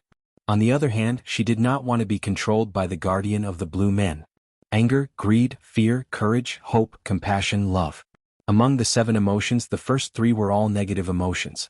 Putting the courage in the middle aside for the time being, Sia focused on the last 3. Love was supposed to be a beautiful thing, but love on the emotional spectrum was too grand. Regardless of whether it was good or bad, it could be described as love. This made Thea, who loved rationally, unable to accept it. The only emotions left were the blue light of hope and the blue light of compassion. Considering that Ganda had left the main planet of Ura and was establishing the Blue Light Corps, the young mistress rushed over to be the boss. This kind of behavior was generally known as courting death. Ganda could not defeat the ghost, but it should not be too difficult to defeat Thea. The blue light of hope option could only be removed. The only option left was the blue light of compassion. Initially, she was going to let her secretary Miss Maisie try it, but the holy sword made her determined. Originally she only wanted to take the blue light ring, but now she wanted to swallow the entire blue light tribe. They did not have strong blue men as guardians and their combat strength was not high either. They were able to survive more by relying on secrecy. The Blue Light Tribe was a secret force established by Abin Su to prevent the ancient prophecy of the Dark Night. Their planet had always been unknown to outsiders. Fortunately, Thea had worn Abin Su's ring and knew the coordinates of this planet. After settling the affairs of Earth, Thea did not bring anyone with her. She flew to the target coordinates. What a godforsaken place. After a few consecutive wormholes, she finally arrived at the planet that Abin Su called Nok. This planet was not big and the climate was not comfortable at all. The planet relied on a kind of weak light emitted by a kind of plant to provide illumination. There were so many impurities in the air that ordinary people on Earth could not live here without an oxygen mask. The humid climate made a layer of fine water droplets hang on her long windbreaker. The ground was muddy. Thea, who originally wanted to secretly investigate, could only fly into the air and look around. Traces of a prosperous civilization could be seen on this planet. 100 million square miles of buildings were connected into a whole, and the huge man-made buildings occupied almost half of the planet's space. But now this place was completely abandoned, and the broken walls and ruins still showed visitors the glory that this place once had. Thea took a few glances. She was not here for archaeology. She was thinking about a more realistic problem. There were very few clues about the Blue Light Tribe in her memory. She only knew that it was very mysterious and was a friend of justice, but she did not know what exactly was mysterious and where was justice. Just as she was thinking to herself, a green light flashed and 3 people blocked her way. Their leader was a woman. Her complexion was like a violet, and her aura was vague. The most eye-catching thing about her was her forehead, which was the symbol of the Green Lamp Tribe. Yes, they called themselves a tribe, not an army. A circle in the middle and 2 lines pointing outward formed 2 arrowheads. Thea did not have a deep understanding of symbology, but she vaguely felt that it represented care and giving. Unlike the symbols of the Yellow Light Tribe, the symbols of the Blue Light Tribe were very simple and modest. From it, one could feel compassion, charity and care for others with their own value. The woman appeared silently and behind her stood 2 burly men. Of course, if you ignored the fact that one of them had 4 arms and the other had the head of an eagle, they could be called men. The 3 of them were holding long staffs in the shape of pipes, which could be used as weapons and could also be used to recharge the rings. In his memory they were extremely good at teleportation. Now that he saw it, Sia, who had a little knowledge of teleportation, did not find any traces of teleportation at first. Although the other party had borrowed the power of the light ring, this kind of teleportation that did not have the slightest trace of smoke made Sia look askance. The 2 sides were looking at each other and Thea was a little hesitant to speak. What language did they speak? She did not know. It was impossible to speak English, and it was not appropriate to take out the yellow light ring to translate. After all, she was not here to make trouble. After thinking about it, she decided to start with the universal language. Chapter 5:19. Are you a member of Blue Lamp? Thea pretended to be casual and asked. Troesenber, knew. The woman in the lead spoke a language that Thea didn't understand. Oh, I'm Abin Su's friend. He mentioned you to me. The young lady continued to use the dead person as a cover. When the woman opposite her heard Abin Su's name, her pupils shrank a little. Lekel cabin foam, knew. Thea's eyelids twitched a little. Then the 2 of them talked for a long time. The woman opposite her looked stupefied as she talked nonsense with her. Thea didn't know whether to laugh or cry. Judging from their subtle expressions, the other party could definitely understand her words, but they deliberately pretended not to know. Moreover, their language was similar to a certain Semita country on Earth. Every time they finished a sentence, they would end the sentence with a new. As the 2 of them talked, more and more people gathered around them. Of course, they were the other party's people. Thea calmly glanced around and secretly laughed in her heart. So mediocre. There were more than 30 people on the other side. It seemed that she was surrounded by them alone. In fact, these were just ordinary aliens. Blue Lamp was not famous for being good at fighting, so she wasn't afraid at all. Okay, your people are almost here. I know you can understand my words. You're Qing Nu, right? I have heard of your name. You killed Abin Su's daughter. What's your original name? Thea felt that it was enough. There were only about 100 people on this planet. If more than 100 people attacked her, it would be very troublesome. She wanted to cut the Gordian knot. Qing Nu, who was exposed, didn't pretend anymore. Her expression was a little indifferent. I killed Abin Su's daughter, but he took pity on me and let me continue to live in this world to atone for my sins. My original name is not important. I am now Qing Nu and only Qing Nu, a noble sentiment worthy of praise. Thea pretended to praise her. I have always admired the brilliance of blue lamp. I wonder if I will be lucky enough to get a blue lamp ring. Qing Nu's expression was as indifferent as ever. Of course. Then, under Thea's secretly delighted gaze, she raised her long cane. The premise is that you must first purify the evil in your heart. No. After saying that, a blue light shot towards Thea. The bold and skilled Thea naturally wouldn't be hit by such a crude attack. She sent the energy beam flying with a mana hand. Are you crazy? Thea was a little annoyed. Why did he suddenly start fighting? You change your attitude faster than flipping a book. It must be purified new. Must be purified new. The remaining 30 or so people seemed to have been blessed by something. Each of them held a long staff in their hands, which emitted a green light towards Thea. These people didn't take their medicine today. What did I say? Why are you attacking me? Thea was a little depressed. It was impossible for her to not fight back when she was hit or scolded. Since the other party had already made a move, Thea didn't hold back and directly counterattacked with lightning magic. Chain lightning, lightning ball, and lightning beam. The water element on this planet was very rich. She also cast ice storm, which was a mixture of water and wind magic. Qing Nu on the opposite side was caught off guard by her sudden outburst. The group of people hurriedly activated their emotional conjuration to resist the magic power of the storm. I thought you were strong. Why aren't you guys using your new? Thea directly struck the other party's conjuration with a lightning beam with a diameter of 2 meters. Even the conjuration of 30 people's emotions couldn't stop her vigorous magic power. On one hand, they didn't have much experience in conjuration. On the other hand, Thea was now using the divine armor, which allowed her magic power to be converted very quickly. At the same time, the magic power of the 6 elements in her body was endless. In the blink of an eye, more than 10 large-scale spells fell on the group of lunatics. Water tornadoes swept across the battlefield, and ice storm covered the sky within a radius of 10 miles. Thea herself controlled the lightning to continuously bombard their conjuration defenses. Nu. The woman in the lead waved her green dragon crescent blade a few times in the air with both hands. A dazzling green light flashed, and more than 30 people were directly teleported away by her. You ran fast. Yo. I'll retreat too.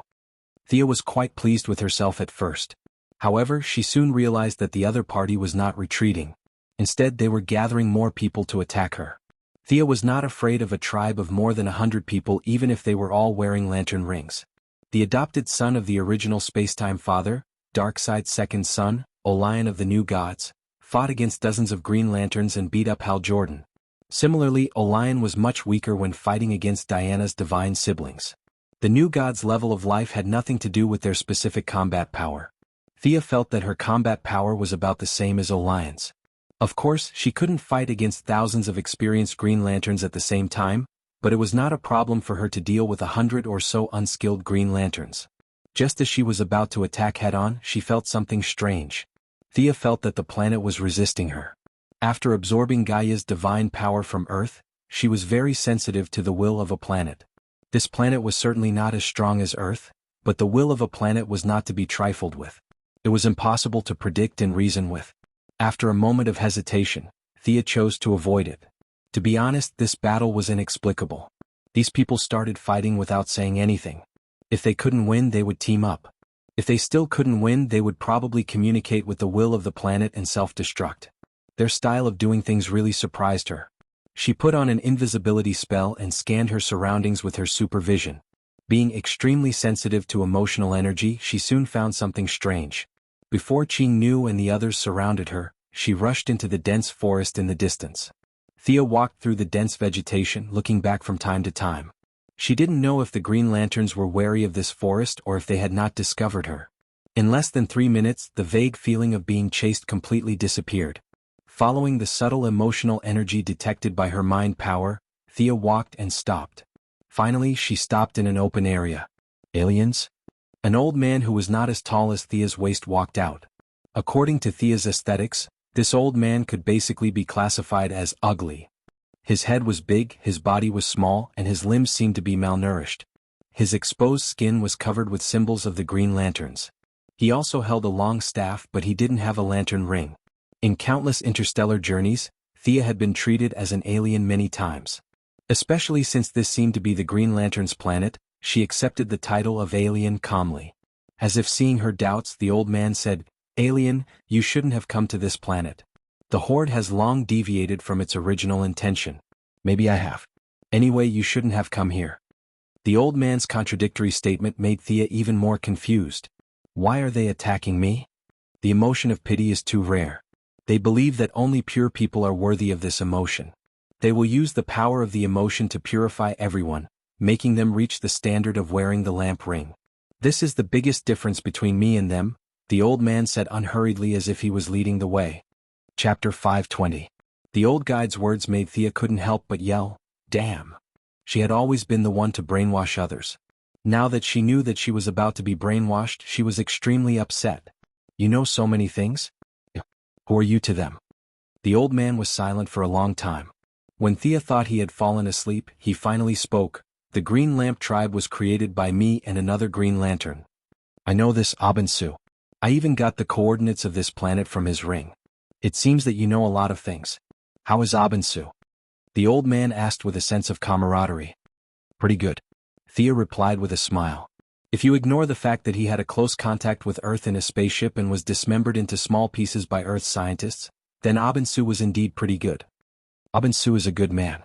A few centuries ago, a group of invaders destroyed our civilization. We call it News World. The invaders turned New into a colony and a place to collect resources. Countless people were transported to unknown worlds through the universe. I am the last survivor of this planet. Abensu saved me. The old man told Thea a story with a sad face. She didn't understand why he was telling this to her. She thought maliciously, could it be that he had something to say? "I fought with Abensu," the old man said. Thea couldn't help but look at him. He was less than a meter tall and weighed less than 30 pounds. "You fought with Abensu? You don't have to pay taxes for bragging." The old man didn't know what she was thinking and continued, "We defeated the colonists, but our people had been wiped out. I had fulfilled my wish and was ready to enter the deepest part of News World to enjoy my final peace." Speaking of this, the old man paused as if some scenes had appeared in front of his eyes. "I saw the real New in the deepest part of the world. It was an indescribable power. I told all this to my friend Abensu. He used his special power to help me extract New and make a lamp ring. The will of the world." This word appeared in Thea's mind. When this planet saw its people being kidnapped and killed, it gave birth to compassion. This was really beyond Thea's understanding. If this happened to her, she would kill all her enemies. Compassion? You must be kidding me. However, it was precisely this kind of universal love that could serve as the main energy source for the Green Lamp. Not long after, Abensu returned. He brought with him his old enemy, the murderer of his daughter, a ruthless woman named Elok. Elok put on the world's first azure ring. The ring changed her. She couldn't stop crying because of what she had done. From then on, she called herself Lady Qing. After that, Abensu intermittently brought back many people. They are all criminals in the universe. The Green Lamp changed them one by one. Abensu left with satisfaction. "Alien, do you know where he went? He hasn't come back to see me for a long time." The old man looked at Thea expectantly. Thea didn't think it was appropriate to say that he had been dead for a few years. White lies were still acceptable. The old man's body was empty, and there was no energy reaction. If it weren't for the fact that his real strength was 17 or 18 levels higher than Sia's, he would be an ordinary person with less than 5 combat power. Ordinary lanterns would be dumbfounded when encountering this problem. The ability of the Azure Ring limited them from continuing to deceive. The Azure Ring could only record images and could not create a real scene out of thin air. Thea, who could be regarded as a great wizard in ancient times, had no problem with this. Making up lies was as natural as drinking water. She immediately cast a water mirror spell, and the image showed Abensu when he was still alive. In Kaluga Sinisto's collection, there were many images of Abensu. She casually recalled a few scenes, and in order to show her close relationship with Abensu, she edited it on the spot, and even added herself into the scene to fool the old man. The old man, who was a little gay, was very happy to see his close friend. Thea timely proposed to observe the source of the compassion. The old man did not hesitate too much and frankly agreed. "With a spell in hand, I have the world. This group of people is too easy to fool. Fortunately, I don't have much malice towards the Green Lantern, otherwise these guys will die without knowing how." However, Thea's plan has to be changed again. Originally, she wanted to take down this organization. Later she wanted to settle for a ring. Now, the brainwashing function of the ring is too powerful. It is a bit like the American version of Kodo Amatsukami. For this kind of unreasonable forced conversion she politely declined. She could not wear this thing easily before figuring out the principle. Fortunately, the old man took the initiative to give her a chance to experience the compassion at close range. It's not a problem to look at it without wearing the ring, right? She, who controlled the total energy of the yellow lantern, was still confident. If she could change her mind at a glance, she would be invincible. The whole universe should be envious. The old man led her slowly through the forest. As a good friend of Abin-Su, she could not pull the old man's neck collar to make him walk faster. Thea could only follow him slowly. Yes, the old man was too short and walked slowly. One step of Thea, who was 1.8 meters tall, was equivalent to 3 steps of the old man. She could not use force, so she could only be patient and walk slowly. Maybe the old man triggered some talkative attribute. He was very interested in talking with this good friend of his. He pointed to the surrounding scenery and kept telling stories from a long time ago. Sia, who was experienced in dealing with old people, could only answer perfunctorily. They were surrounded by large trees and dense forests. She really could not see anything worth talking about. Accompanying the old man, Sia had an extraterrestrial version of the Zhang family's and Li family's stories. She felt that the natives of this planet must have a particularly strong saliva secretion. After chatting for a while, the old man did not feel thirsty at all. She had to admit that she was impressed. According to her calculation, they walked for at least 8 hours of the Earth's time. The old man finally led her to a mountain stream. Go in, young man. This is the total energy of compassion you are looking for. The two chatted all the way. The old man had a good impression of Thea. It was evident that he changed the way he called her from an alien to a young man. Thank you for leading the way. From the analysis of what you said before, you seem to be not satisfied with the current Green Lantern tribe? Having sensed the emotional energy, Thea was not in a hurry to go in. She saw that the old man had the intention to leave and wanted to ask more inside stories. Do you know about the Dark Knight? The old man asked a new question. Thea naturally knew about such a famous event, but she pretended to be confused and shook her head gently. Abin-Su once saw the future. On the Dark Knight, the dead would be reborn and destroy all life. He prepared an army in advance for the arrival of that day, which was the Green Lantern tribe. The old man was very proud of his friend and narrated with a sense of accomplishment. Chapter 521. In the darkest night, the green lamp will play a pivotal role. This is just the beginning. Do you know Abin-Su's friend? There is a group of people in the universe who are secretly manipulating the changes in the world. In the vision Abin-Su saw in the future, they were trying to destroy the world, and the green lamp was the key to stopping them. The old man's voice grew louder as he spoke. Thea was a little confused. Who was he talking about? It sounded like Darkseid of the new Protoss. She did not understand, so she decided to ask directly. What is the name of this group of people? The old man said very seriously. Abin-Su called them the Guardians of the Universe. Thea almost vomited blood. Her imaginary enemy had changed from the fat Darkseid, who was 3 meters tall and weighed thousands of pounds, to the Guardian of the Blue Men, who was less than 3 meters tall and weighed 10 pounds. This was a big change. The old man was still talking. The green lamp is an experiment to stop the madness of the Guardians. Abin-Su planned to bring like-minded people to break through the Guardians' defense from the inside, and the green lamp would convert their extreme thoughts from the outside. The old man gestured with his long cane as he spoke, dancing with excitement. Thea wanted to laugh.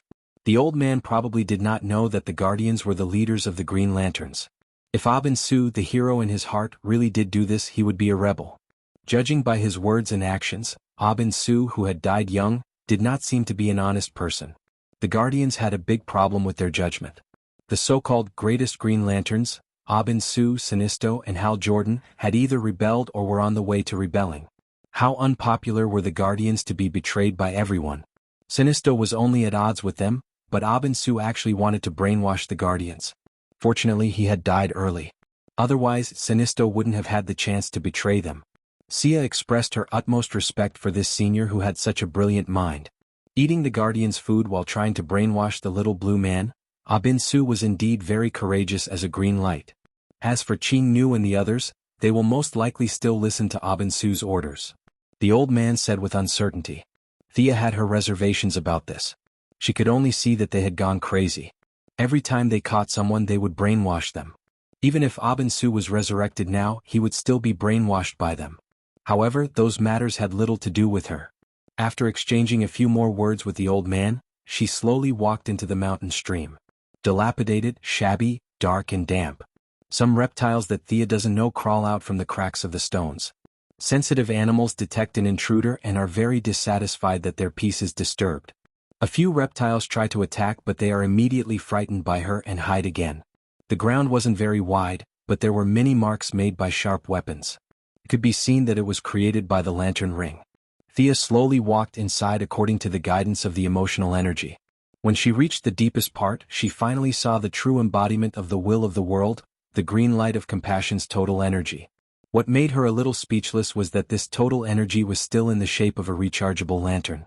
Except for the different color, it was exactly the same as the yellow light of compassion's total energy.